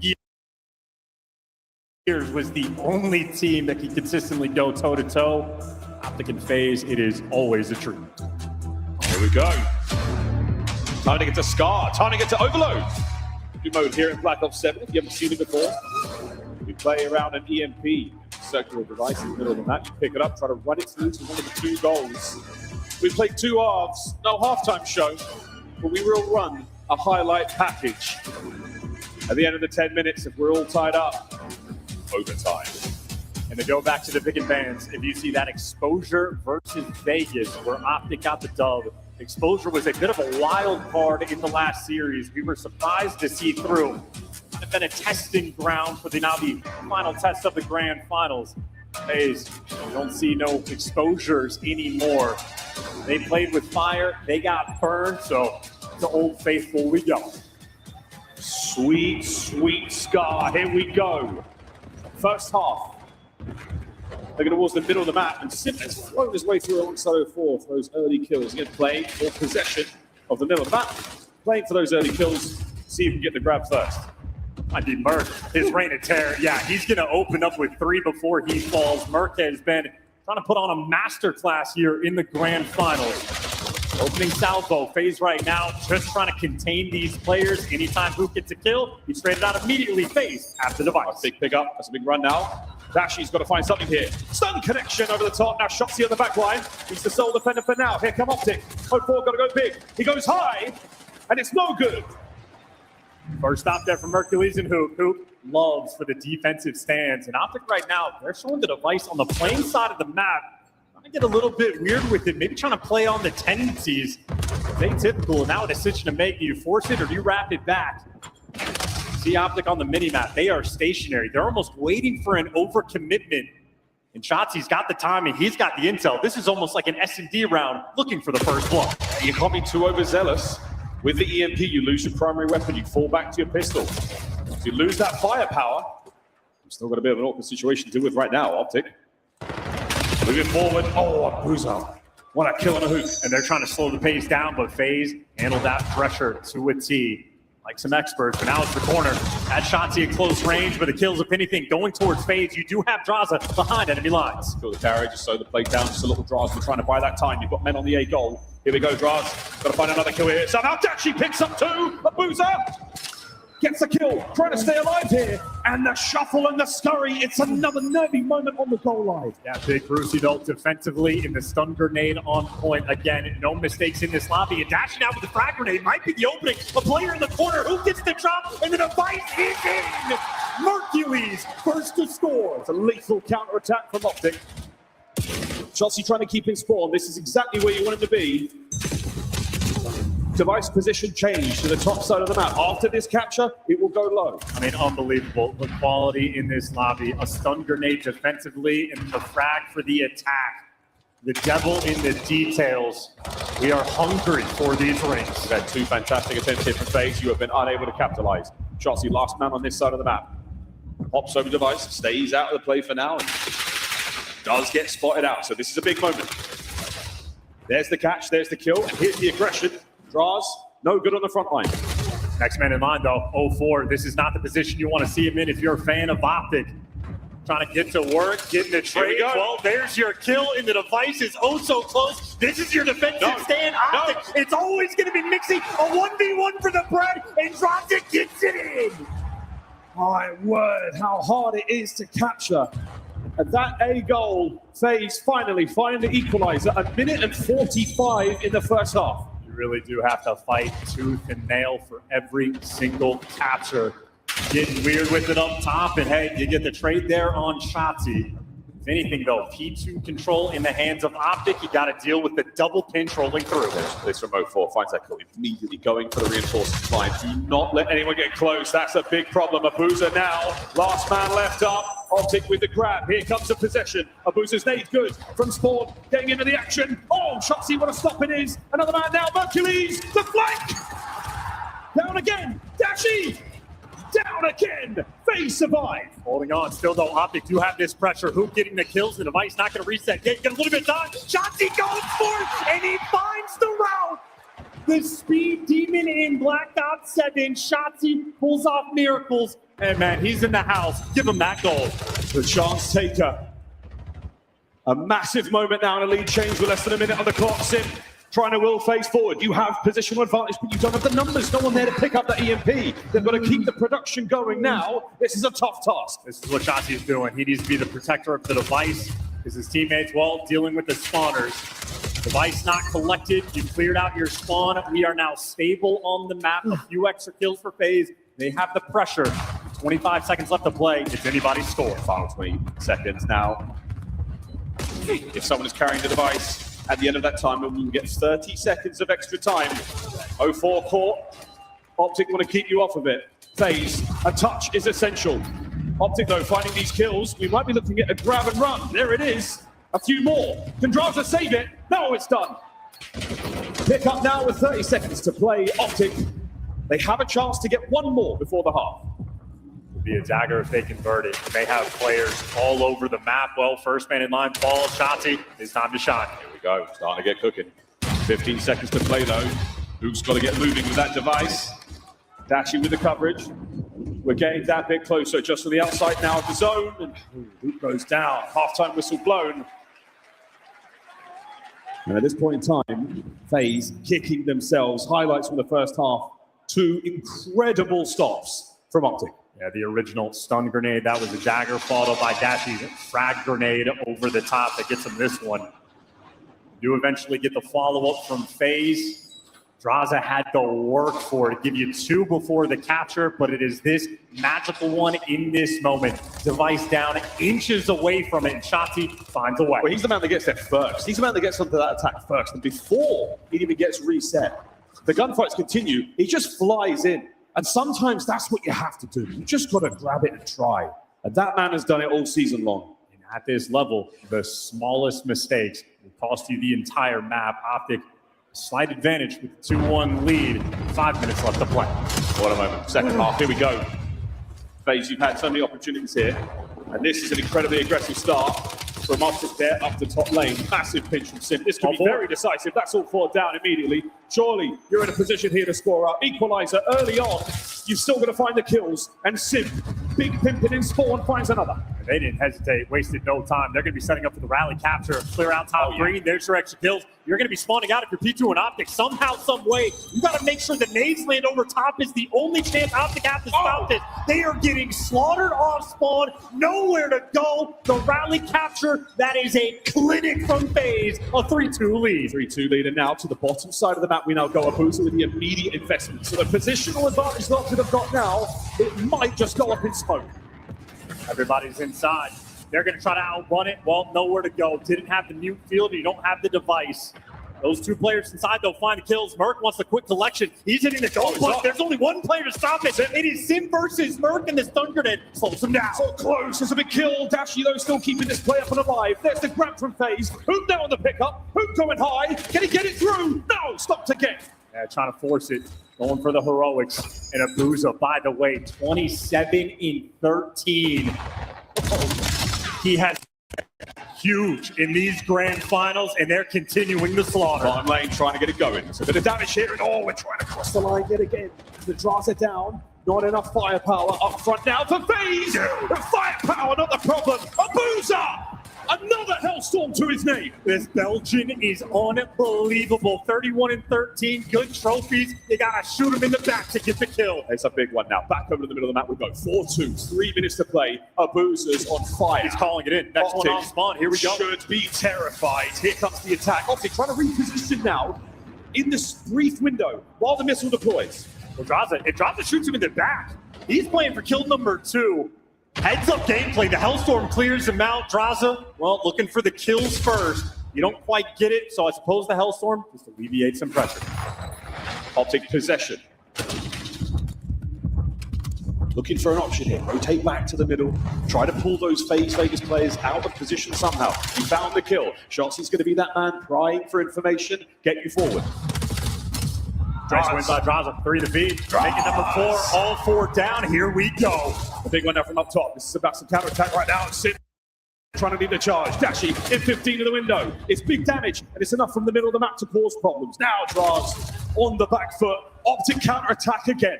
Want to score relatively quick if you're Optic, if they're not even touching the device yet. Merc has to double back for it. And, well, Merc gets away with his life. 2 in the feed now from Optic. They're hitting the go button. Here we go, Draz.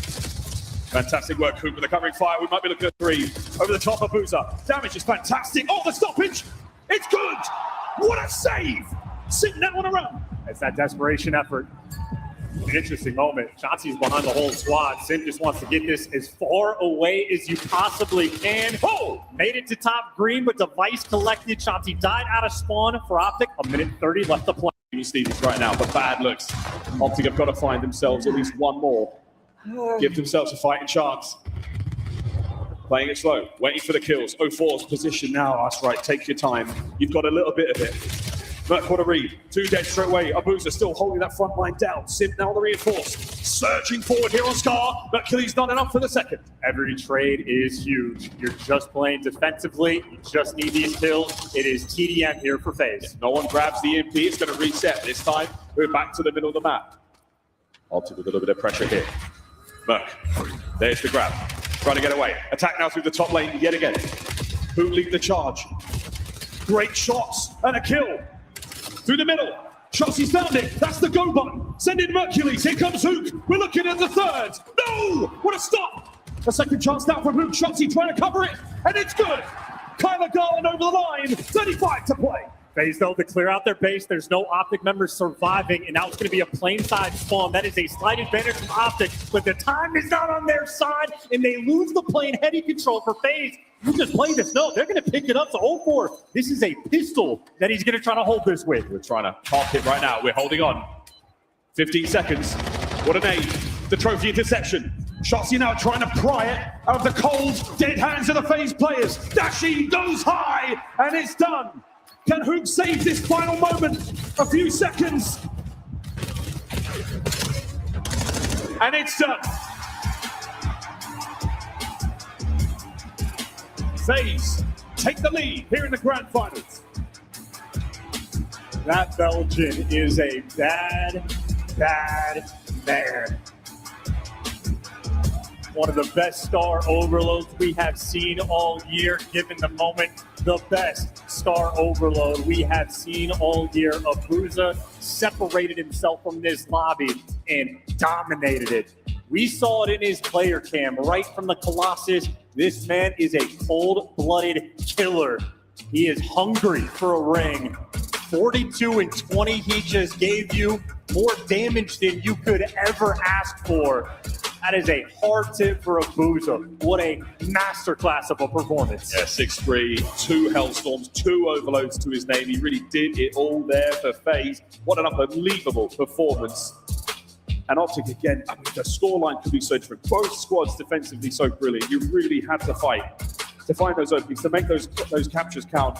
I cannot believe how many goal line stops we saw there on Scar. That one will be living in our memories for a while. I mean, truly unbelievable. That is a takeover if you've ever seen one. Double Hellstormed up, and Hellstorms have been an issue for teams in this tournament. Not here. Great calls, both go-arounds. You're thinking maybe this first shotty sneak of a score could be costly, and how quickly FaZe responded in that second half. I mean, they set pace and never looked back. And you see Abuza already 15 and 8, 22 and 11. He is going against the reigning world champs and just dropped a 2.0 KD against them. He's getting overloads while it happens. That is a spectacle out of the Belgian. How important those score streaks are. Every stun you connect, everything your trophy intercepts, every kill you get while carrying the objective, the assists you get while carrying the objective, the scores you get, all of this adds to that Hellstorm tally. And they really played that so well, FaZe. I mean, the first half, there was a lot of concerns. 2 massive attempts that they would certainly be kicking themselves if they could have seen it back. But Optic, again, just managing to hold it all together. And this was the final seconds. As soon as 04 dies, he leaves himself out in the open. The game will end immediately. That is that. FaZe taking the lead.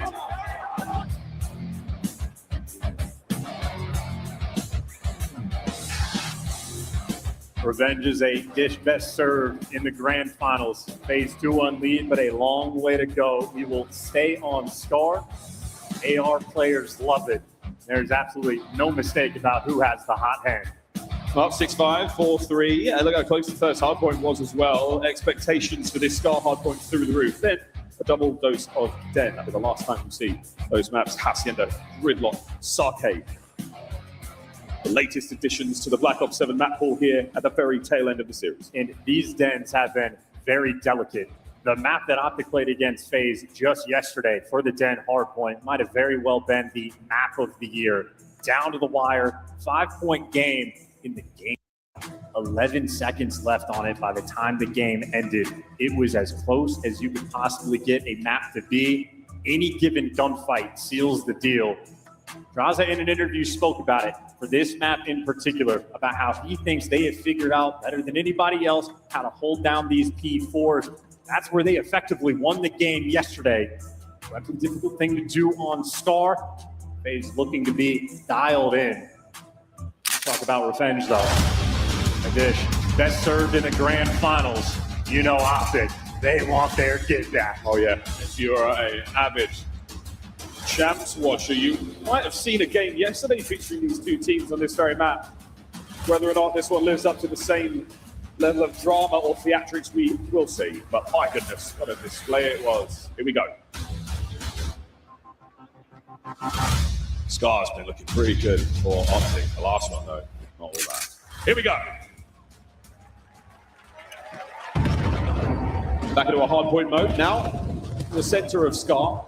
After this, we go to the bottom side of the map, the motel. Yeah, and that's doing the homework. Shotzi, he loves to go for the pinch routes. He wants to flip the spawns. It is FaZe on the good side, but you take care of the pinch, everything's under lock and key, and, well, now you just need to get somebody in time. FaZe, well, hey, they got the pressure, they got the setup.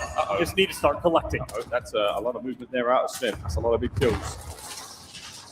Draws now. Dancing with Hoop. Trying to keep this right-hand side of the map safe and secure.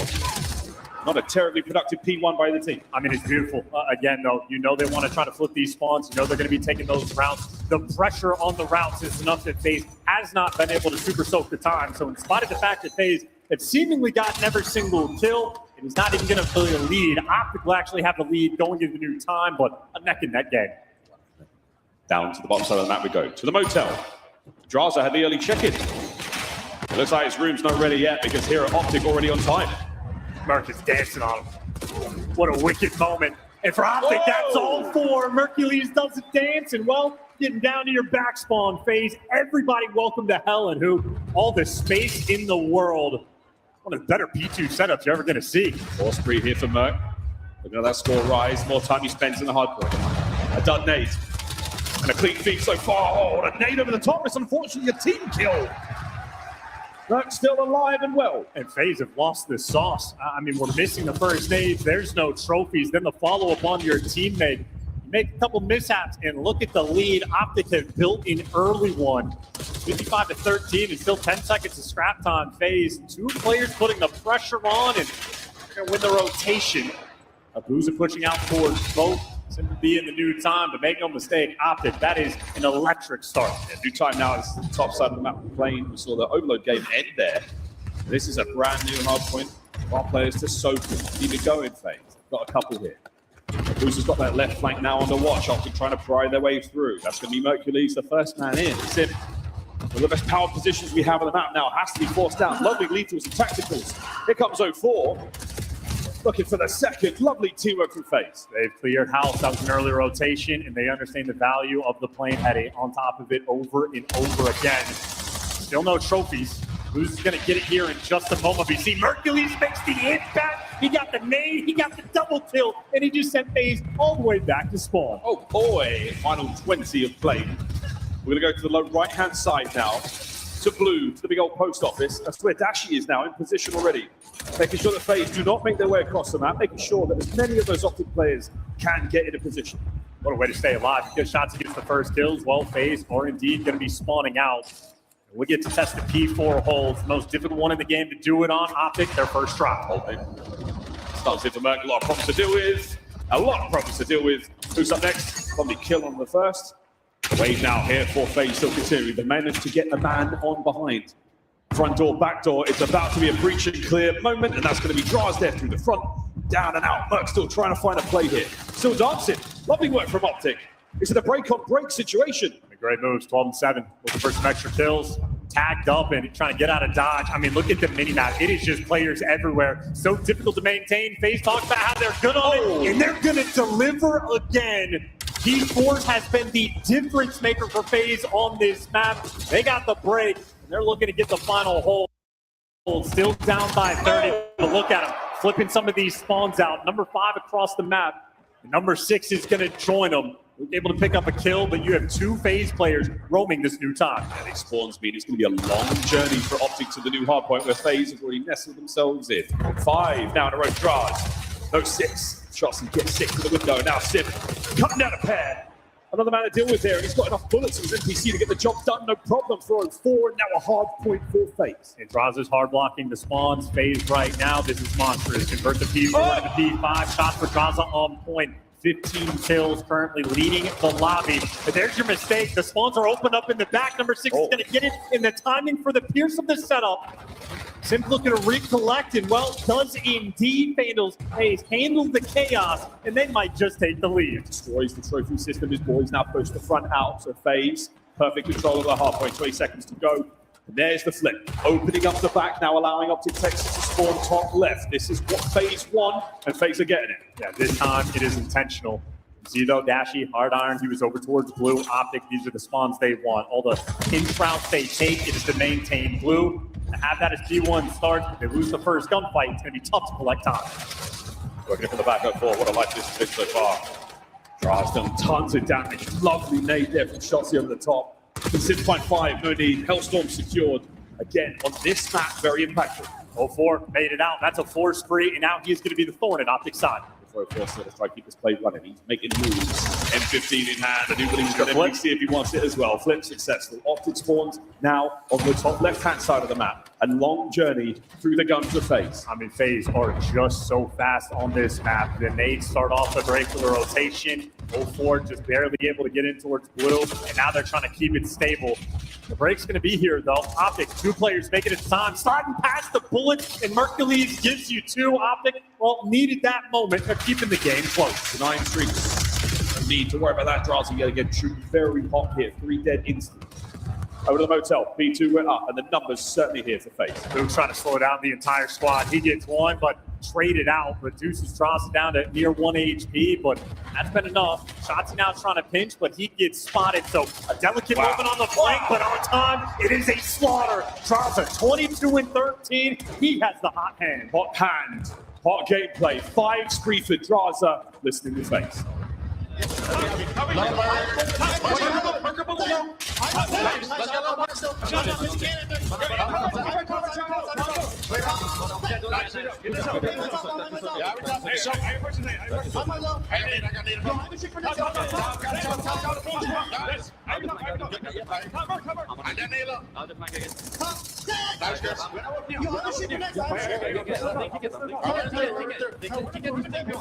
Yeah, to get this thing. Let's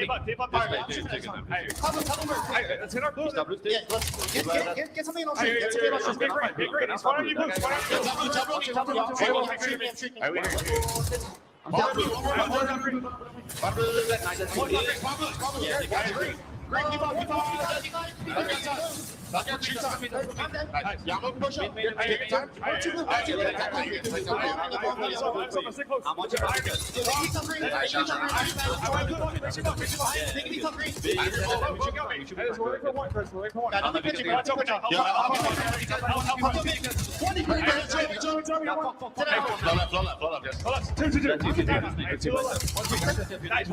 There's 2 actually.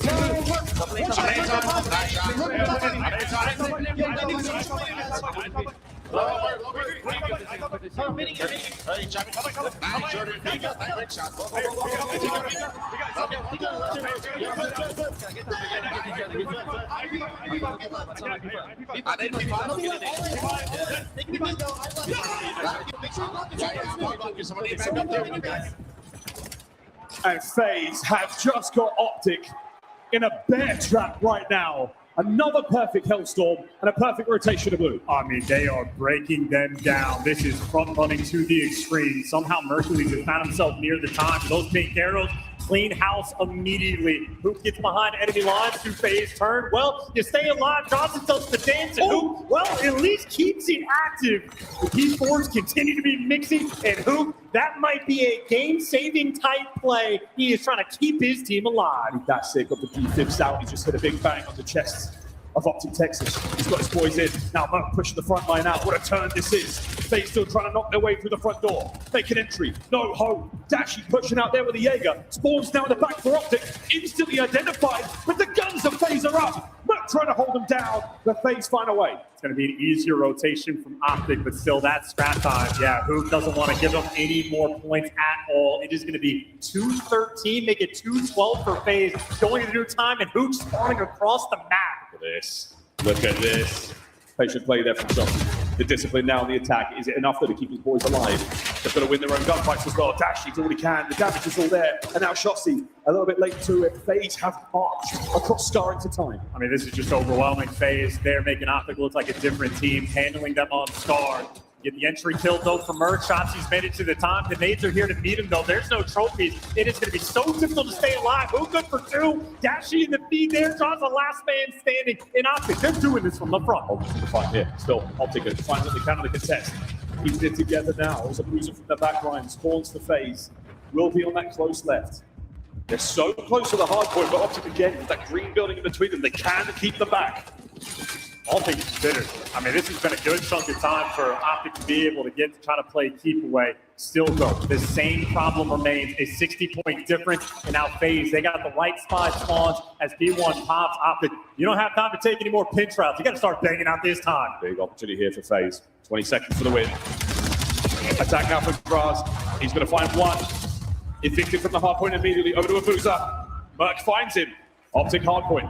And 04 has all the time in the world for the pinch round. Shotzi gets caught sprinting. FaZe now a mixing mini-map. You got Hook actually behind him, and he's traded out to FaZe. They are swarming around this hill. Coverage from Dashi, though, keeping you in time. Abuza now trying to pick out Merc. Gets one. A few more there to deal with. Spawners now from Optic, keeping the time as green as they can. Trying to keep it active. Read there in the feed. You know they're going to be spawning towards blue. Or actually, do you read this? Yeah, they got the pressure. They got the flip. Optic. Hyper around the mini-map, but 04 with the shade. Wait, another! 04, what a life! And the hard point goes pink. They're going to be here first. It is 04 with active camo pop, lying in wait. He's just so dangerous. One from low. Shots to the dash. He can't hit a single wall bang. But the coverage is there. The Zar duo. Simp at the helm. A spree across FaZe. As Optic now, one last desperate dive to time. And it is denied.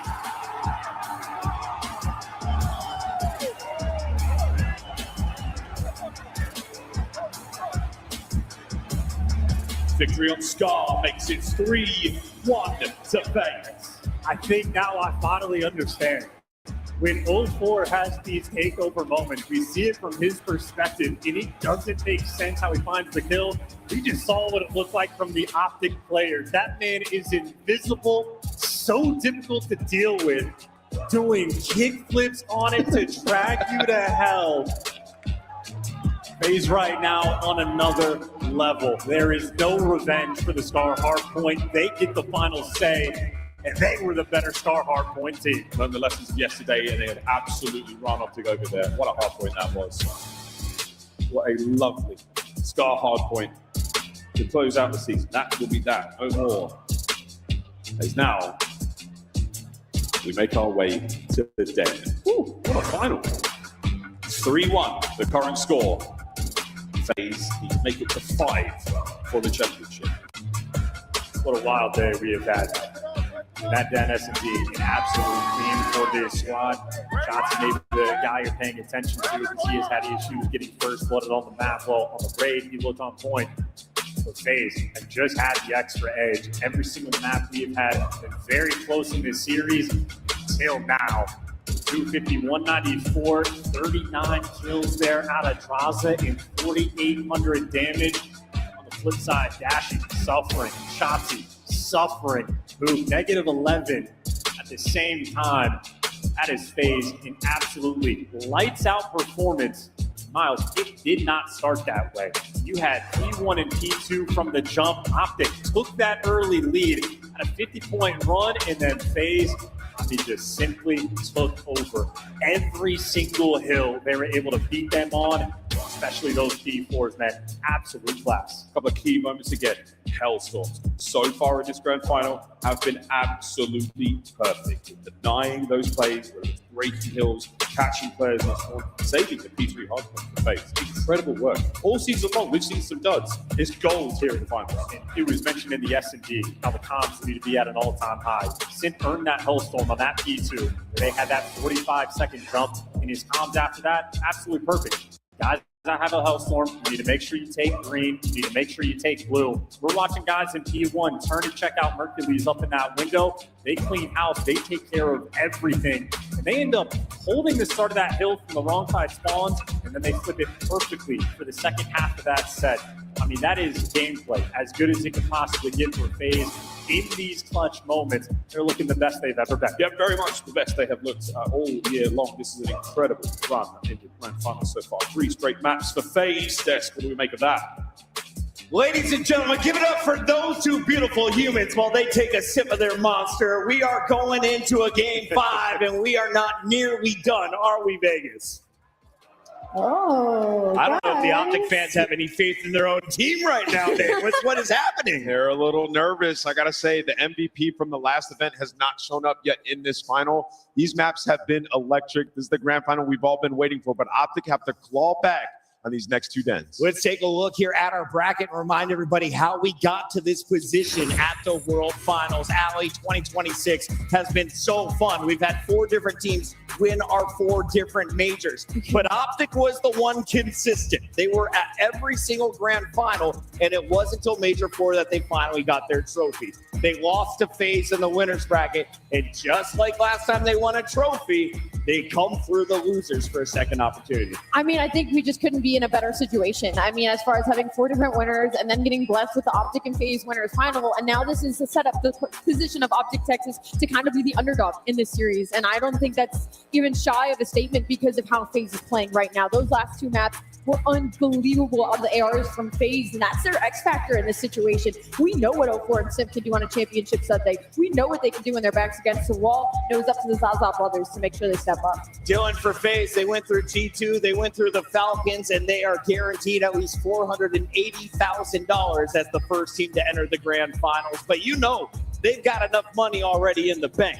Oh, absolutely. For players like 04 and Abuza, they are chasing a ring. Oh, yeah. They were just in the grand finals of COD Champs last season, so that's a lot of money right there. But, you know, the money's nice, but they want those rings. Those players, 04 and Abuza, are still very young in their careers and new to the CDL. They want that championship because this will cement you in your spot in Call of Duty history. And shout out to the ARs on FaZe. They are absolutely fine right now. They stepped up when they needed them most. Yeah, this break is massive for Optic. I mean, when you think across that stage to FaZe, everybody's had their moment. The defensive stops from Simp, each of the pop-off maps from the ARs, and 04 is everywhere on the map. It just feels like we haven't had any of those moments besides Shotzi, map number 1. It's been so long ago. So this den coming up in this S&D, go back, watch the VOD from the last time y'all played it in this tournament. They have to turn up.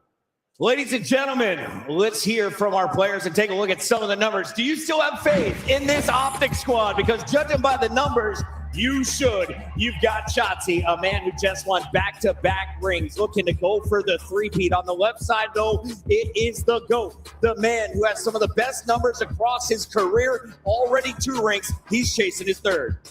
Yeah, and I think that's the big storyline, right? Is that Sim could get 3rd here, right? And tie Shotzi, and then you have the story set up for next year, but then also the world history of Shotzi getting 4. I mean, unheard of, unbelievable. Yeah. And this would cement him as, I mean, the greatest. I don't know how you don't hit. Yeah, you'd be hard to argue against that, right? But on the flip side of it, Shotzi, he has beaten Simp in a Champs Grand Final. Yeah. Now, what would that do to the argument for Simp if he defeats him here, gets that ring? You saw the statistics. You can argue either way, but it would be 1-1 in a Champs Grand Final.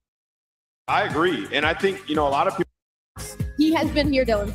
T2 stopping Drossel from getting that streak, and maybe they could have clawed their way back in. It was also just a new duo. You saw it when we were heading into that second set. 04 and Abuza were on a 9-3 combined together. And then from then on, I mean, at that point, that gives you a room for breather to just have so much map control. And you give FaZe an inch, they go and take a mile.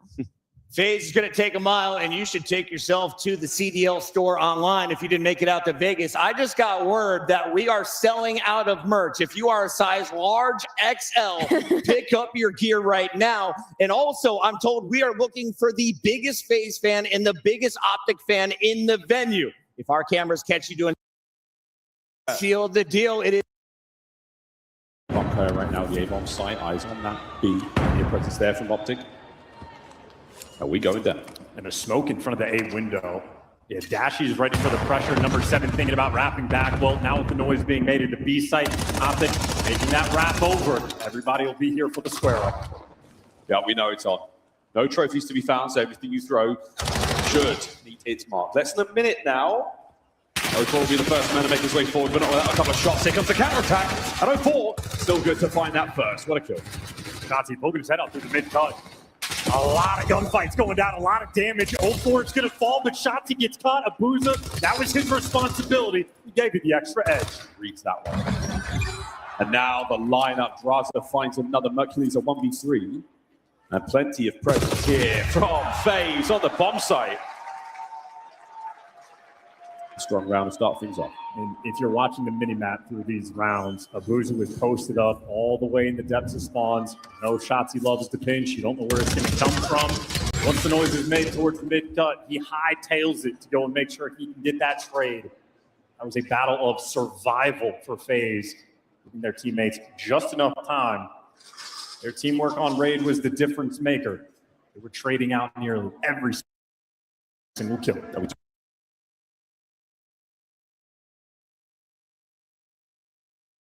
Talk about this nearly every single series, every champs,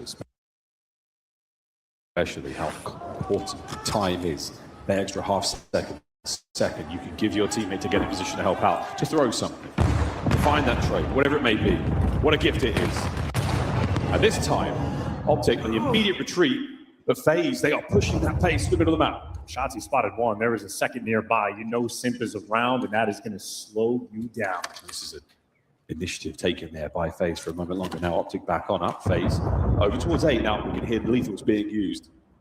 Nades hidden out. Simp traded. First bloods. That's a battle. Still have the bomb. You might have to force this to the A site. Not a lot of open avenues. Drops it yet through mid. Good to give you two. Ooh. And Merck's taken care of as well. No 1v3s today, and the middle of the map on Den, S&D has not been paying off for Optic. It just turns into a kill box. You have to be able to go through. Once it slowed you down, well, destruction in the round. The first round, big read was that flank. Abuza is there to pick up Shotzi. This time around, no one on that flank to pick up Draza. He gets 2 kills. That changes everything entirely. 4 overall. With a 2-round lead. That's all it sounds like from home, but here at the Mandalay Bay, competing chance. Here we go. A lot of pressure. Shotzi and Hook showing force. Another first blood, and this might be the next one in line. Sim flying out for it. A 4v2 for FaZe. An impossible confidence. Seemingly nothing they could do wrong right now. And Sim, another gun. And a little bit of extra love. Moment there. Couple of extra shots. Hit the player with no hit markers found. And it's Draza onto Shotzi. Well, we cut away from the Draza, making sure that Shotzi was indeed dead. 3 ferocious rounds for FaZe. A 3-0 lead, 3 first bloods, everything going their way. 3-0, not an impossible task for Optic to pull themselves out of here. Once you get hook and shots on the board, changes the dynamic of the map entirely. Changes that confidence of a play. You just need to see one sometimes. Burks over the top. Sim's there in a perfect position. Open things up. And now the pressure there for FaZe, pushing forward immediately. Optic have lost the initiative. And it's a readjustment for Abuza and Sim. He just picked a different spot. So no trades rolling through. Extra damage being done. Now FaZe, they're getting the call. You know he's weak. You know he's one shot. They are running it down. And the easiest read of all time would be, well, shots is in the flank, but no. He's gone. FaZe. They've made it. They've hightailed out of here. And Optic, thankfully, able to rendezvous back on the A bomb site. FaZe, nobody to be seen. Well, bomb site is close quarters. You have 2 SMGs in this moment, not electing to get the bomb down. They're seeing if they can find an extra kill or 2 before they make their move. Yeah, they want to stay here. They want to maximize the NPC value they've got right now. Stay here, get the plant. FaZe will not be a factor for them. And they're planting for tree in the long term, something to keep in mind. Here comes 04. initial reconnaissance has yielded no results yet. Every slide, every check, a possible fight for him right now. He doesn't see who. Trade complete, and now it's a 1v1. It's the GOAT fight. It's Shotzi. And Peter would be furious to hear GOAT fight. But we in the league ask for it. 20 seconds. Sim must find him and defuse the bomb. 15 to go.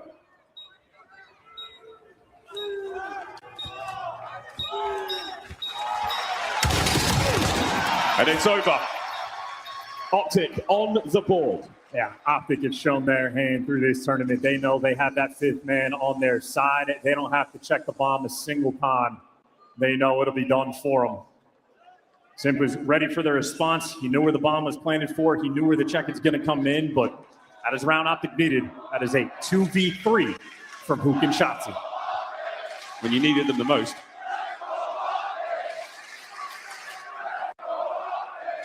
He managed to pull something out. A kill for a pair of them there. Still 3-1.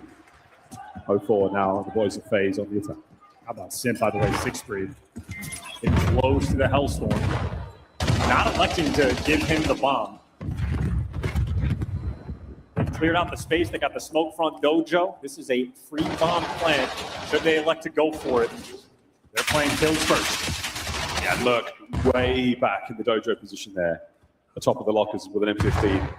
We're going to see the bomb plant here.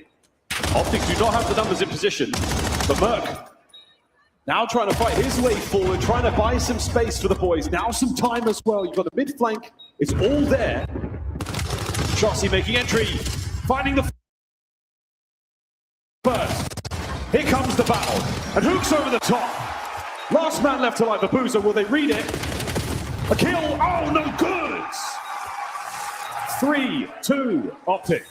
Speed kills, the difference maker for the retake. The setup from Abuza in that battle for him and Shotzi on the pinch, it played out the same way. Shotzi's going through the mid-cut. The previous round, he's a little bit too slow.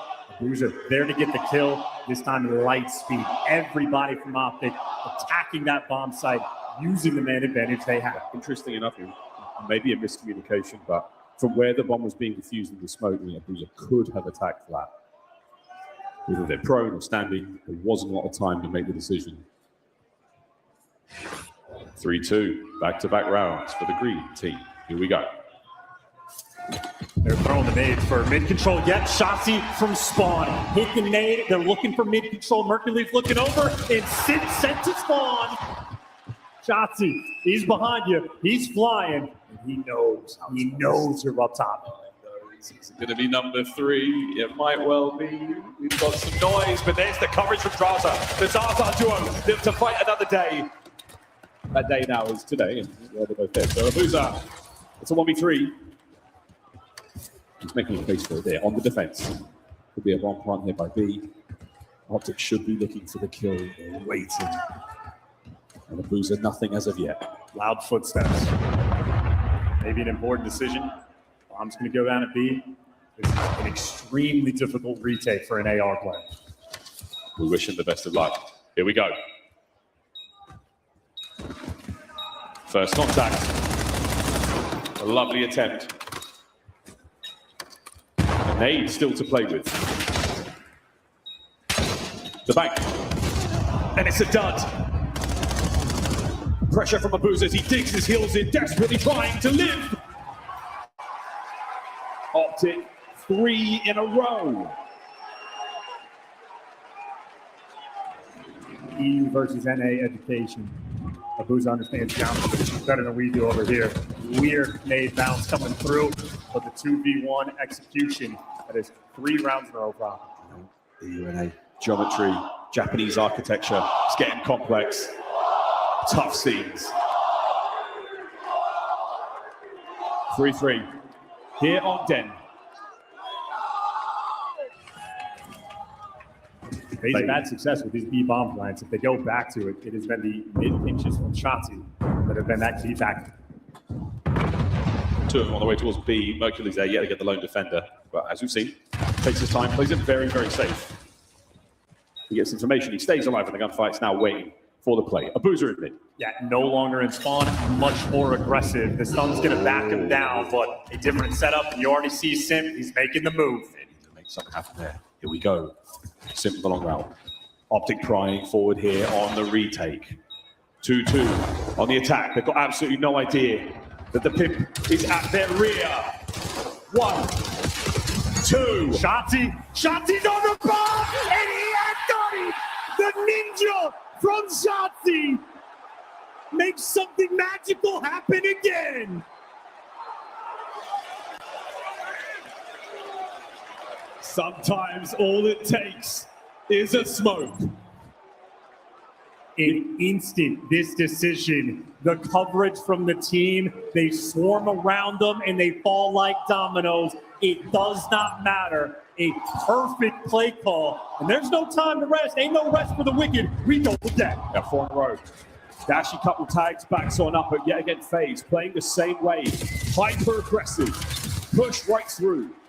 You cut down the garage play, you make the A-bomb site safe for now, but B is on. Yeah, wide open. I mean, if you're who, don't want to waste any time. Go to get this bomb down. A standoff in towards Dojo. No pinches coming through for FaZe. They're squaring up. It'll be a 3v3 hit for the retake. If it's number 7 in the middle of the map, you're going to have the numbers. Uh-oh, that's a stun kill. Unfortunately, Sips out. So trade complete, 2v2. And now Merc is going to make it back. Luke and Merc working together, trying to hold this line. The timing, though, on who. Hashtag is going to put the ready in the front. Mercury's good damage. Outstanding damage. Brought down now to the nuke alone. Can he clutch? Trophy's gone. The smoke. Will it be enough to pull him forward, or will he wait? As the Michelob Ultra Arena will do their best to give him that information. The defuse is there at 4-4. Equalized.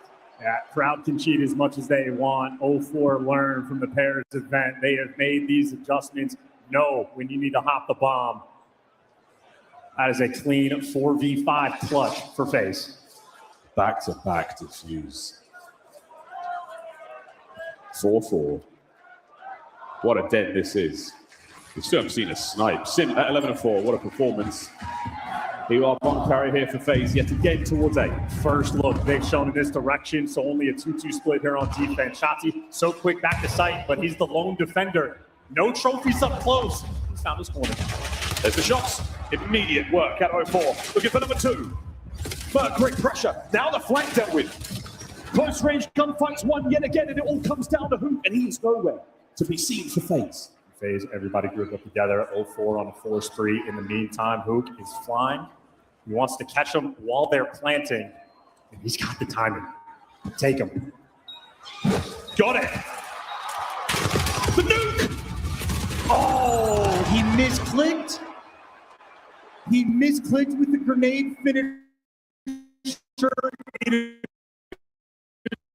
a rare state to see. Your magic, but FaZe take him down.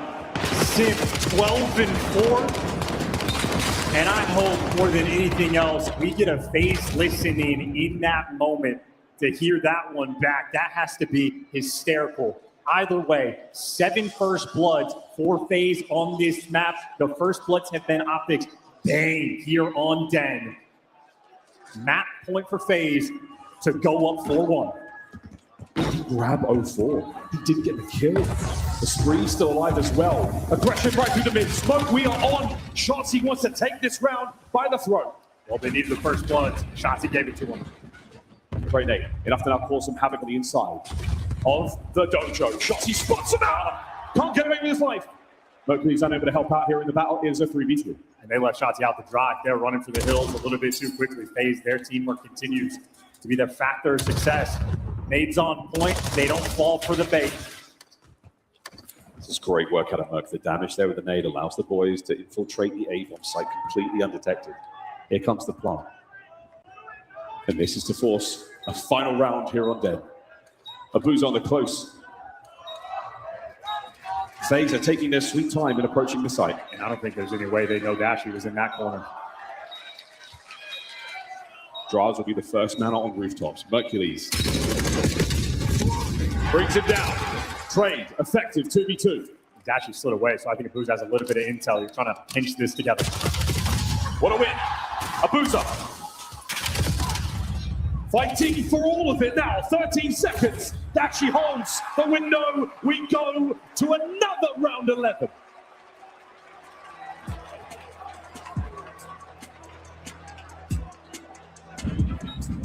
As close as it could possibly be.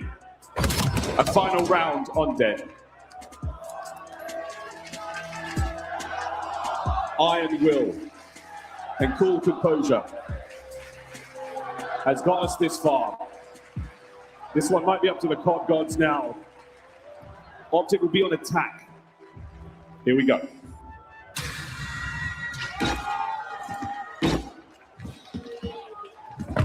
Three-man hit towards B. And a carbon copy of the last round. Shotzi yet again looking for the first. That smoke bell. It's going to scare him off. It's going to back him down. That was a show of force, but they're getting out of dodge for Optic. Going to do this as fast as they can. They are roaming together as a squad. They're hoping FaZe make an overcommitment. They've gone for the full map spread. And this is what FaZe has done every single round. They have overcommitted. They have challenged through those bomb sites. This is what Optic are reading, and it is not what's happening here. That's a wallbang check on the bomb site from Abuza. That's a little bit of tech. Another new tech here. Better late than never in the grand finals. The biggest tournament of their lives. Mid-map now from FaZe.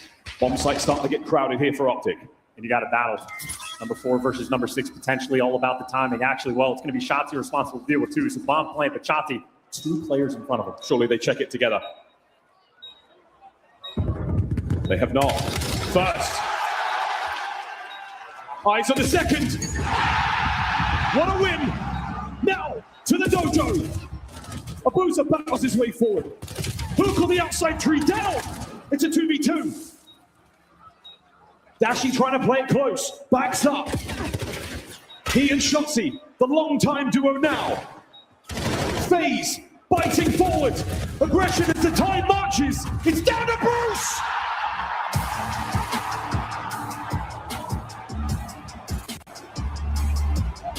And it's not quite done yet. The bomb has been defused. FaZe win the den. 0-4 in Abuza. Revenge on the main stage. A 2v4 clutch. Unbelievable. Clutch of the year, teamwork on point. They got that defused with 0.4 seconds left on the clock. Shotzi achieved greatness with those first 2 kills. But 0-4 and Abuza leveled their game up. Unbelievable performance. A nail-biter to Oh my God. Just in time to talk your ish. Hold that button. Hold it down. Can we see that one more time? Can we see it one more time just to see how close 0-4 came to disaster? He gets there in time. Let's go. And with a fraction of a second. What a blunder that could have been. But too hype of a moment. Shoulda, woulda, coulda. I mean, that's how it goes. I can't. For an overload. What a sweet game mode this has been. 10 minutes. At least 1 goal is all FaZe need. Can Optic deny? The opening kill's good. The battle continuing here as what a battle there against Stars down and out. Still vying for control over the center of the map. Abuza digs his heels in as deep as he can. It's going to be the second there for Dashi. Locking into headshots. Through effectively a wall. Clean stuff coming through. Kills though still being exchanged. 0-4 taking the downtime to go on the pinch route. Merc picks it up just a little too late. See Optic, they're trying to get pushed out and go for the spawn kills. FaZe, you can take this device and just go. Don't know that though. I don't know that. You have to wrap back down in a big way. This is a huge time for Berg's got to find the kill. Dashi's got to get another one. It's down, and it's going to be the first. Optic have left the door wide open. And where the hell do Luke and Shotzi think they are going in that moment? That 2v4 might have broken down in more ways than one. Take a deep breath and try to recollect yourselves. They got the device. They're running through Dojo. 0-4. He brings that one. The coverage is there. Sim now on the run forward. Here comes the counter attack from FaZe. Grenades here, going to slow down the play. Sim has to wait for the reinforcements. The reinforcements are here, picking up the middle of the map. Abuza, a little bit of extra damage. The trades are good. One player in 10, you're doing the dance, looking for the trades, and everybody falls. FaZe moving forward. Time to get going. Whether or not you punch away through lockers here, the Draza goes down. So now think about that mid-map attack. Thinking about repositioning. Abuza there. Oh, the rear guard. What a win. FaZe looking for another now through couches. Abuza still on the charge. Optic defensively. Just about hold. Close, but no cigar. Optic counter. Tati going to take a second to show this A hit. Right now, 2 defenders. They're now just starting to wrap back. For Optic, it is 4 players. Simp right now is out of the picture. The other FaZe players have to slow them down. It's a 4v2 over by Dojo now. So get your nades up, boys. Get moving. Fast attack now from FaZe. A little bit of mess. A big pickup. Brucey's got the rock, and it's 1-1. Both teams of that player's out of position. The flanks right now a little bit too slow. That's the get back. You FaZe, you got a Bruiser pulling out the NPC on this map. They are looking to set pace. Yeah, this is the pressure you want. What a nade. And the fadeaway. Shotzi dancing. Problem that you lose this. Brucey's going to catch this. Oh no, he's got by. Hook.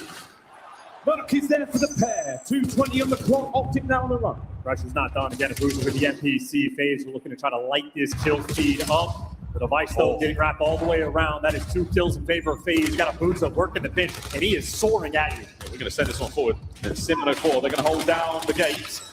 Oh dear, it's too close for comfort. Shotzi's got to find a few more here. 04 on the outside. Here comes Merc. Another attempt for Sim for the pickup. He misses the EMP. Hook saves it yet again. Dude, this game is a mess. This is grand finals. We are getting after it. The adrenaline at an all-time high. Can't be losing this one. Keeping it dangerous now for FaZe. What a save yet again. Another 2-piece for Merc. A grab, a run. He's got to go. Abuza! Guns in the bed. What direction do they want to go? Well, it looks like B is going to be the call. Number 2 in the middle of the map. Another guy out towards Dojo. You have the extra men. You got the hype for 04, and the high ground pays off. Pays off in a big way. Lovely nades from that.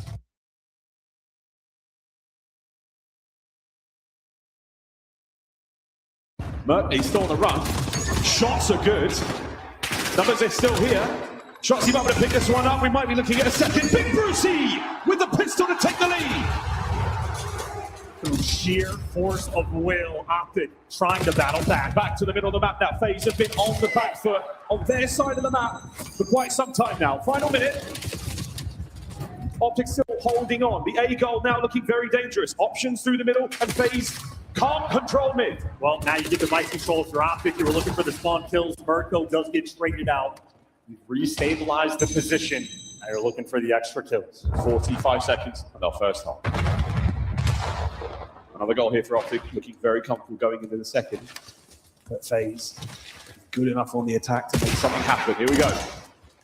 The thought is one final play. First blood for 04. Next kill there for FaZe. Massive advantage straight out in the middle of the map. Device control for FaZe. You got a Shotzi behind you. Protects the device. Right now, keeping it alive for his team. Just trepidations and picking it up. They knew he was behind somewhere, and they still can't get it. Shotzi, zonal control of the middle of the map. Completely denying the grab. Here comes the next attempt from FaZe. Still, yet again, denied. By Anthony Cuevas. Castro fighting now through the lobby. Another big kill. A pickup now from Optic, and the run is off. Which goal will it be? B or A? The Jukes. Back and forth. Extra time. Hooks on the play, and there's the halftime whistle. A single EMP lead for Optic. And both of these teams need to take a deep breath. Adrenaline right now flowing through their veins. It was an absolute steal for this first capture. Both Luki and Shotzi way out of position, looking for the spawn kills and just missed their device. And then a bounce back happened in a similar way. The FaZe team needed to hold the line, buy some time, and they could not get it done. Optic ran them over for their score. And then insanity around this device. This final capture will give Optic this extra edge. A scoreline similar to what we saw on Scar. Very similar to Scar. I mean, Scar's second half all FaZe. But this time around, Den feeling a little different. Here we go, final half of the Den overload. Optic to stay alive here in the grand finals. Good start for Optic. First 2 kills go their way. Abuza left 1 HP. Dashing, flying in position. Cannot get the trade. Abuza good for it. Optic still have the pressure. Need the reinforcements for the device. And the AR players for FaZe continue to hold on. Oh, there we go. Shots onto shot C, but enough just to hold FaZe back. Again, he has been this incredible defensive player. No one's getting past him, and that EMP is safe as he likes.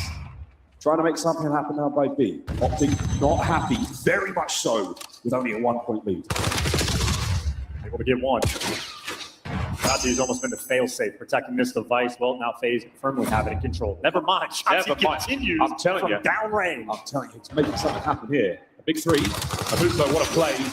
Oh, staying alive for a moment longer again. Just keeping FaZe off of the EMP as much as they can. They caught Hoop. Well, Simp gets caught on the other side. Now the device is by yourself. You're going to full wrap this back 0-4. The very distant lead blocker. Optic just now starting to respond. It's incredible control of the map so far, but this is a big one here from 0-4. Up close and personal. He's going to let a few go by. He's got the pinch now covered. As soon as he starts to hear that noise, it's time to go. It's 2.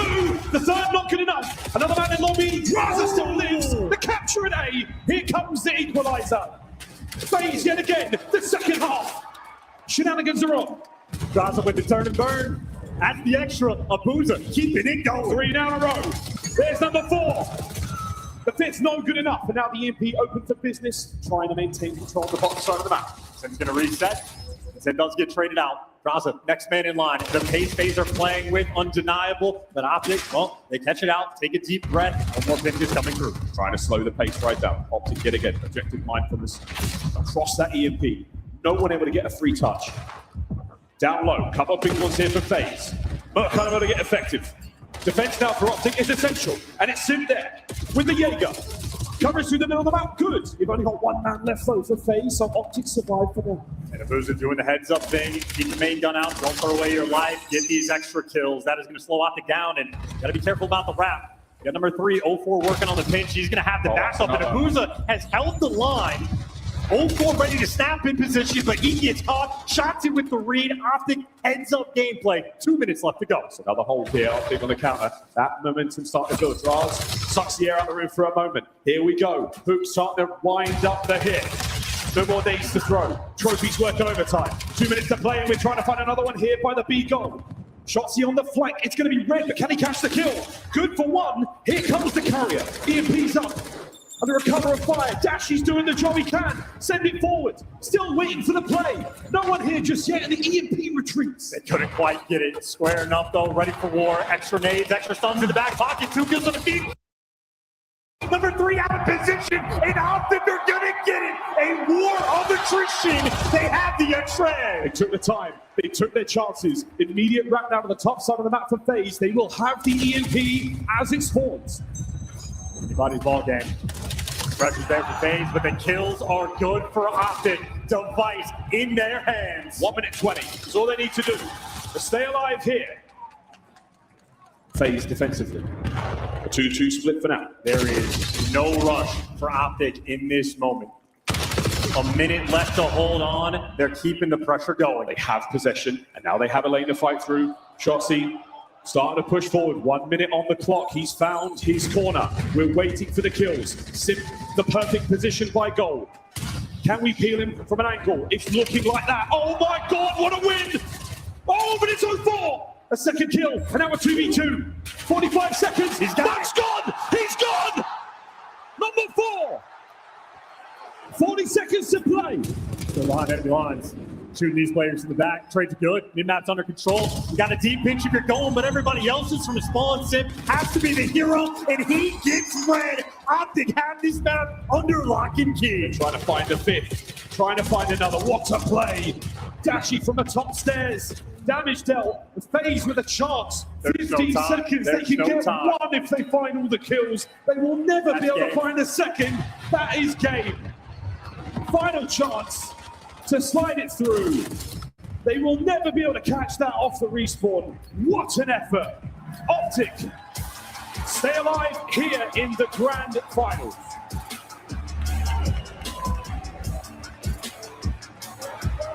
Optic has dealt with adversity. Nothing like this being down that much in the grand finals. They got the goods on 10 overload. A hell of a second half. It was a war of attrition on that zone. Took 2 different full push attempts to make it happen. Opted very heads up in the gameplay. It was a messy first half. Well, true GOAT things in the second. So patient, so calm, reading the map so well. Opted leveling up their game. I mean, I was so, I questioned the decision on that left-hand side attack for Optic. They get their kills, they just wait a second, they want it to be perfect, and eventually it is. They do manage to bowl over that. 4-3, a score that doesn't necessarily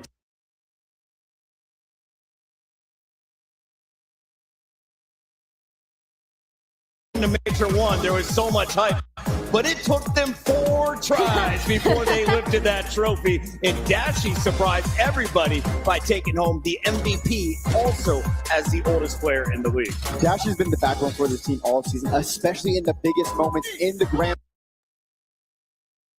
Denied, but what a retake now. It's the duo shit. Shotzi just knows needs to live long enough to get Hook in the mix, and Hook in the perfect position for that post plant. 3 kills and the defuse.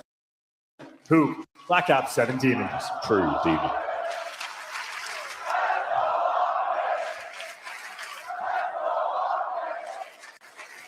You drive put a lot of work in the damage department in that round, but unable to clean them up.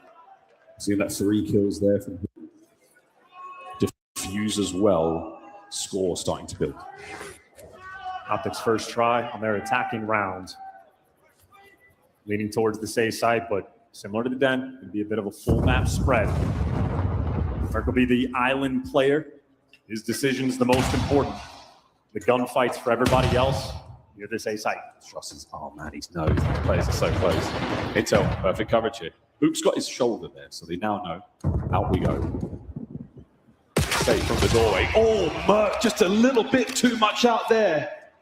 Cracked on the rock. Yeah, worried about some type of techie spot. Here we go. Overcommitted. It's standard. It's a square up. It's FaZe's teamwork, and they got it again for a swim route. Not good enough. FaZe, everybody there.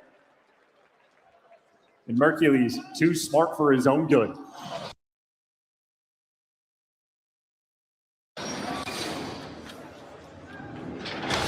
That rock, man. That rock. The 04. And the legendary 1v5 from Louis. The 06, how many moments we saw, and now claims another.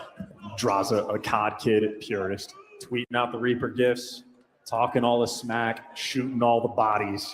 He lives for these moments.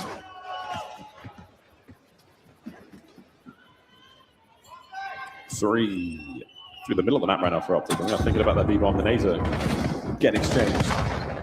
A stun, I think dodged shots, and so now Sim knows. A little bit of space to work with, and oh boy, that's an unintended line of sight if ever I've seen one, and it's going to pay off. Dash it out, Optic fly, Draza, a 1v4, goes down swinging. Lead chain. If you wanted to see why Mercules is so committed to checking that spot, it is known. We're seeing Havoc showing that off shortly after the map got released. Going around the grand finals, not too shabby. Optic up 2-1. Just floating up high.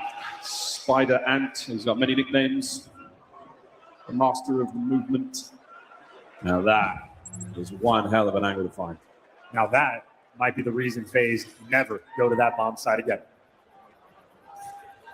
Well, Optic sure will. FaZe in the 2-2 here. Mid-map's going to get real ugly. Yeah, Dashi out. No need to take those fights. No need to stick it out. Guess who's back? 04 in position. They're taking space, though. Got Mercules and Dashi over at the A site. They're bringing the bomb back this direction. No more dealing with this B bomb site. Can't handle the shenanigans. Wide open bomb. I don't hear any trophies. Got to be a little bit fearful of these nades. Will be no one in play for quite some time. Over on that side of the map to face, slowly but surely making their way forward. And Shotzi has found his first possible victim. Ta-da! First blood there. 04 gone. Hoop lives. And now Abuza on a flank of his own. 30 seconds on bomb. Liv Merc can't get it done. Dashi now trying to hold the bay by well. Shotzi keeps the left flank safe. So now a bit of a retreat and a collapse here. Optic close ranks. The blade! Down to the pin. What a round out of Optic.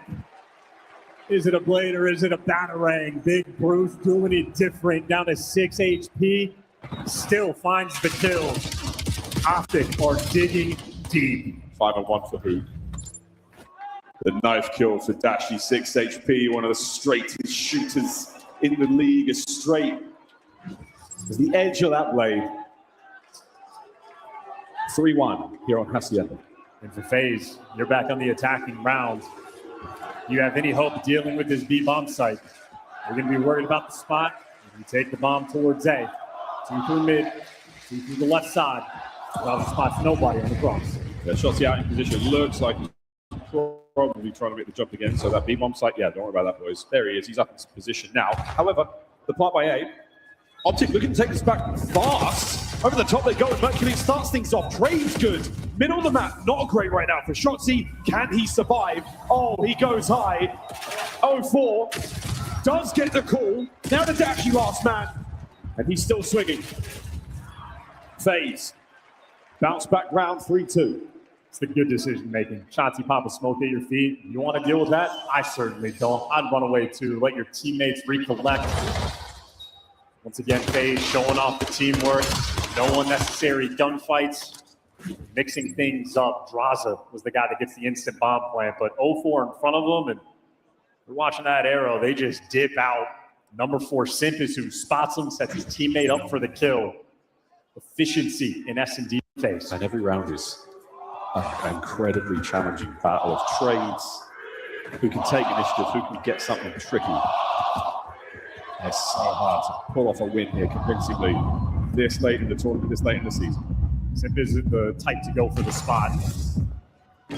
So Optic worried about the Creddy angle, but cleared it out, hitting the stun. Oh. There's some players back there. Oh, yeah. He hit all 3 with that stun, though. Shotzi peeks forward for a little bit of information. The trophy nearly cuts his head off. Here's the fight. And Shotzi, the first man on the feed. Made it by the information. FaZe a little bit too quick. Through the middle of the map, these FaZe arrows are now everywhere. Oh, we're talking. We're making a lot of noise. Who takes advantage of it? Sim, come down there in the open corridor now. Draws, last man left alive, and he's gone as well. 4-2, Optic Texas. Every decision matters. It is a square up on that B site. 04 hits the go button. The follow-up was not there. Optic Texas. We are 6 rounds in. They have 4 first bloods. And they just swarmed this map. Merc jumping out towards mid. Hook up here in the hallways. Good for 2. Trades from Hercules. Instant for the final kill. I wonder, with our friends from Treyarch in the crowd, if they've seen that spot for the first time today. That's so funny. I wonder what the reactions were.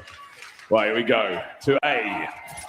Nearly everyone will be involved in this battle. FaZe have taken so much of the map, but it looks like Shots yet again on the hunt. And Shots, I mean, this is Dashi has a snipe. Purely behind enemy lines. Dashi's got a snipe out by fences.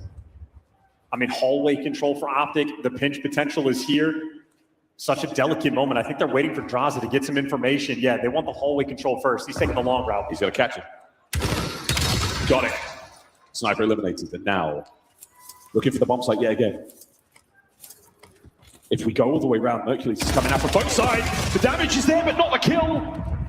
And FaZe survive. No casualties. It's the teamwork. It's the extra numbers. Still pulling together. Oh! That was the one man you could have caught by himself, and Abuza guns him down. 1v4. 1v3. Bomb plant now. X-ray will be turned off. Wow, okay. Those are nice shots.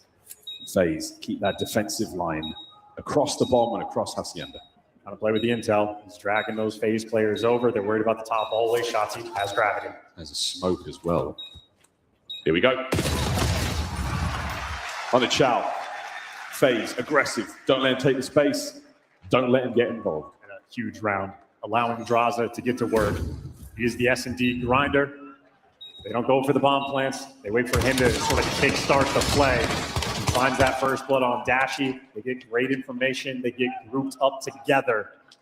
And a couple opportunities for Optic players to even the odds. Merc, all of a sudden, he's challenged 3 players. An isolated gunfight, Hoop versus Abuza. Abuza just gets the jump. FaZe fighting back, but still Optic up 4-3. Optic attacking round.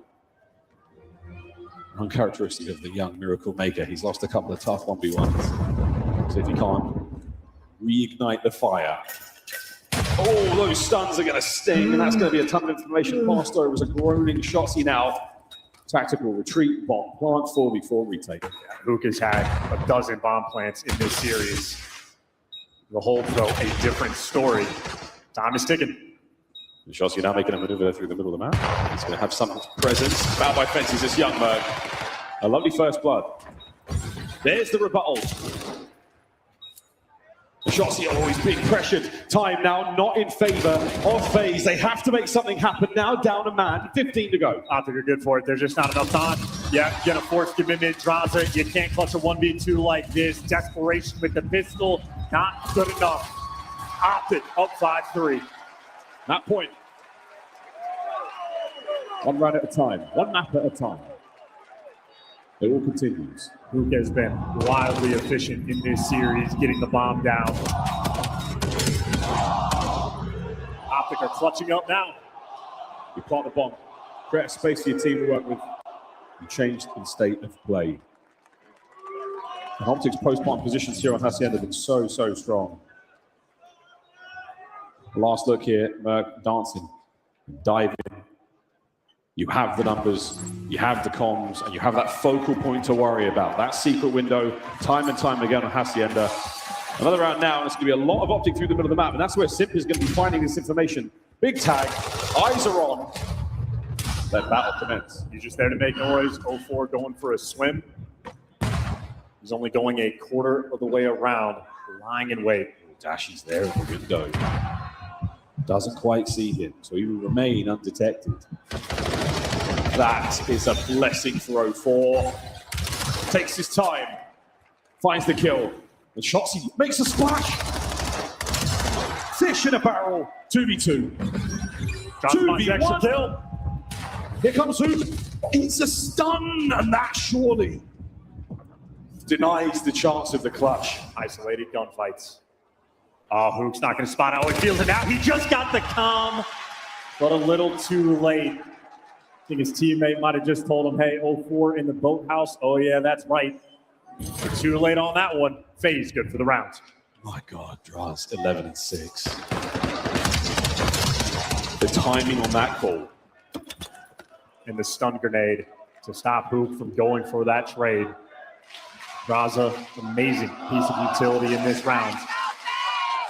Draza's family in attendance.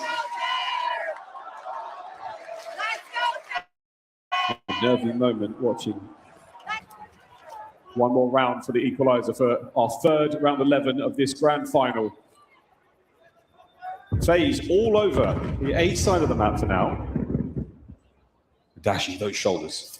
Just enough information passed over to the retreat again. Unwilling to take a massive risk. And FaZe roaming the halls of Hacienda. Staying tall in lobby. Mercules responsible for the well side of the map. This is Optic waiting for FaZe to make an overcommitment. They've got to be careful about spreading themselves thin. Yeah, that shots now tell Shotzzy. Possible wrap for FaZe. Off the X immediately. Turn that dot into a lure. It's bait. Right now, FaZe across the map again. Hook sends it. Sim, are we going to pick up the trade here? Mutt looks wrong. Sim! It's 0-4 as well. And as the COD gods would have it, for maybe 3 maps in a row, another round 11. Unless Shotzi can somehow clutch this. Another here in Vegas. What are the odds for a third round 11? Round 11 makes men. So far, FaZe in this grand finals have been legends. Here we go again. For the championship phase. To take us to gridlock, Optic. This is the last chance on Hacienda, an 11th round. All the tricks, all the plays. Here we go. Lightning fast attack here from Optic. They're not going to check the usual spot, and I don't think anyone's going to be there. Nades in from Dashing. Trophy in play. All the markings of a strong post plant. 0-4. First blood. Draza joins him. And Hook makes it a 1v1. Abuza. Now versus Mercules. And get on! And don't you know off the ground? Don't you know when you come to Vegas, the house always wins?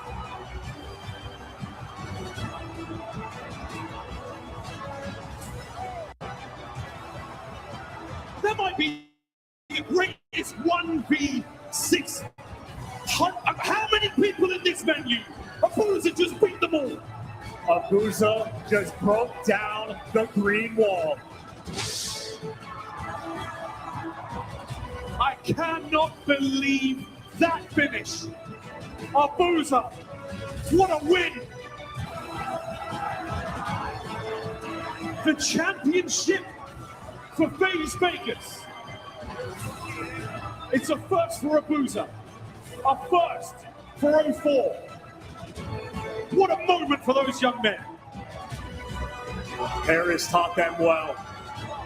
You had 0-4 on the fringe, a moment away from getting into views. The crowd costed them. They learned from their mistakes. They played that fifth man. They took down the green wall. Your 2026 Call of Duty League champions. Undeniable. FaZe Vegas.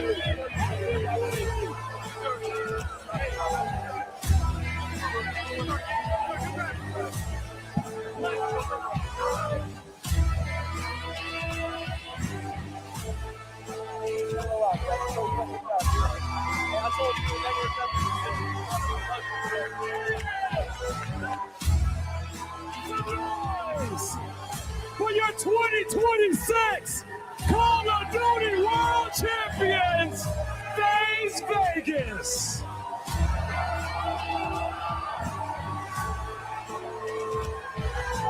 What a moment it has been. What a tournament. In Vegas, it has all went down. And FaZe has made history again. Draza, take the mic, homie. I got the CEO with me on the main stage. Draza, it's been 4 years since you hoisted this trophy and you've been in this moment. Talk to me about what it feels like to do this in front of your family and have your daughter on the main stage and shut up all the haters. I mean, man, it's just out of this world.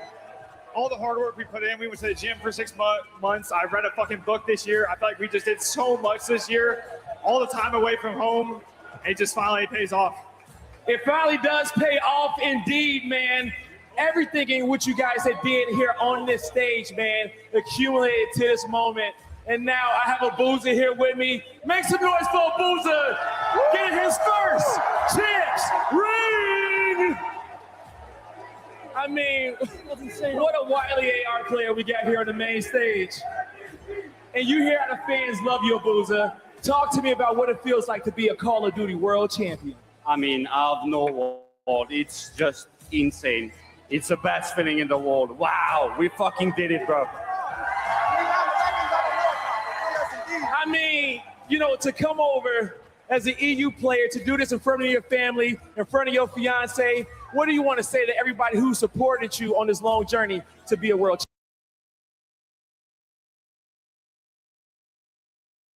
champion? I mean, thank you, everybody. Really, I really appreciate it. That means a lot to me, really. And I love you, Lucy. You heard it here, folks. I got to slide over here to the middle between these two submachine gun players who was popping off all weekend long. It didn't matter the fight. You guys took it every single time and trusted each other. 04, you was the MVP in Major 2, picking up your first win. How does this one rank up to that victory? Let me hear that. Fucking amazing. I mean, winning COD champs, 3rd year here.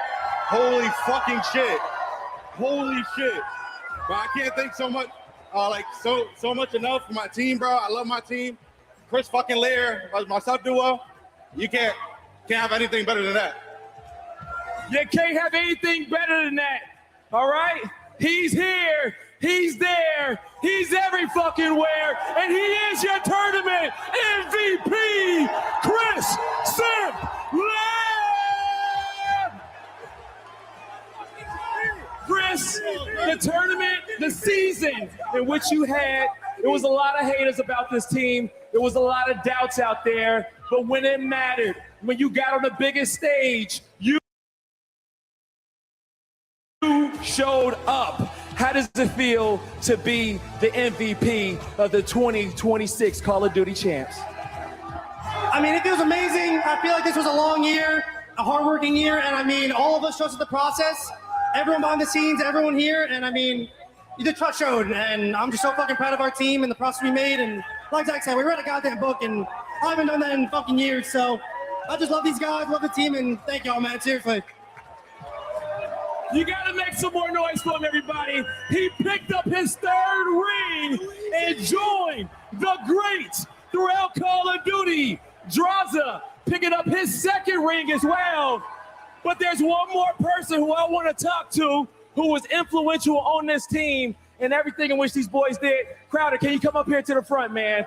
Because we know how special this is for you, getting another ring as a coach, man. Talk to me about the adversity and everything in which you guys went through to get here.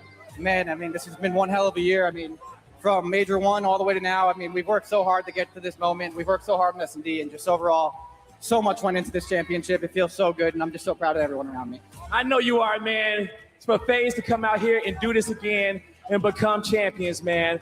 I want you to say one last thing here to the FaZe fans before everyone joins you at the front of the stage and you bask in this moment one more time. How do you want to thank them for everyone who supported you on this journey? I mean, honestly, this is the first event that we felt like we had a crowd behind us. I know the Optic fans were really loud and they roll hard, but you guys are killing it. I love every single last one of you, and we appreciate you guys so much. FaZe up, baby. FaZe up! Vegas, one more time for your 2026 World Champions, FaZe Vegas.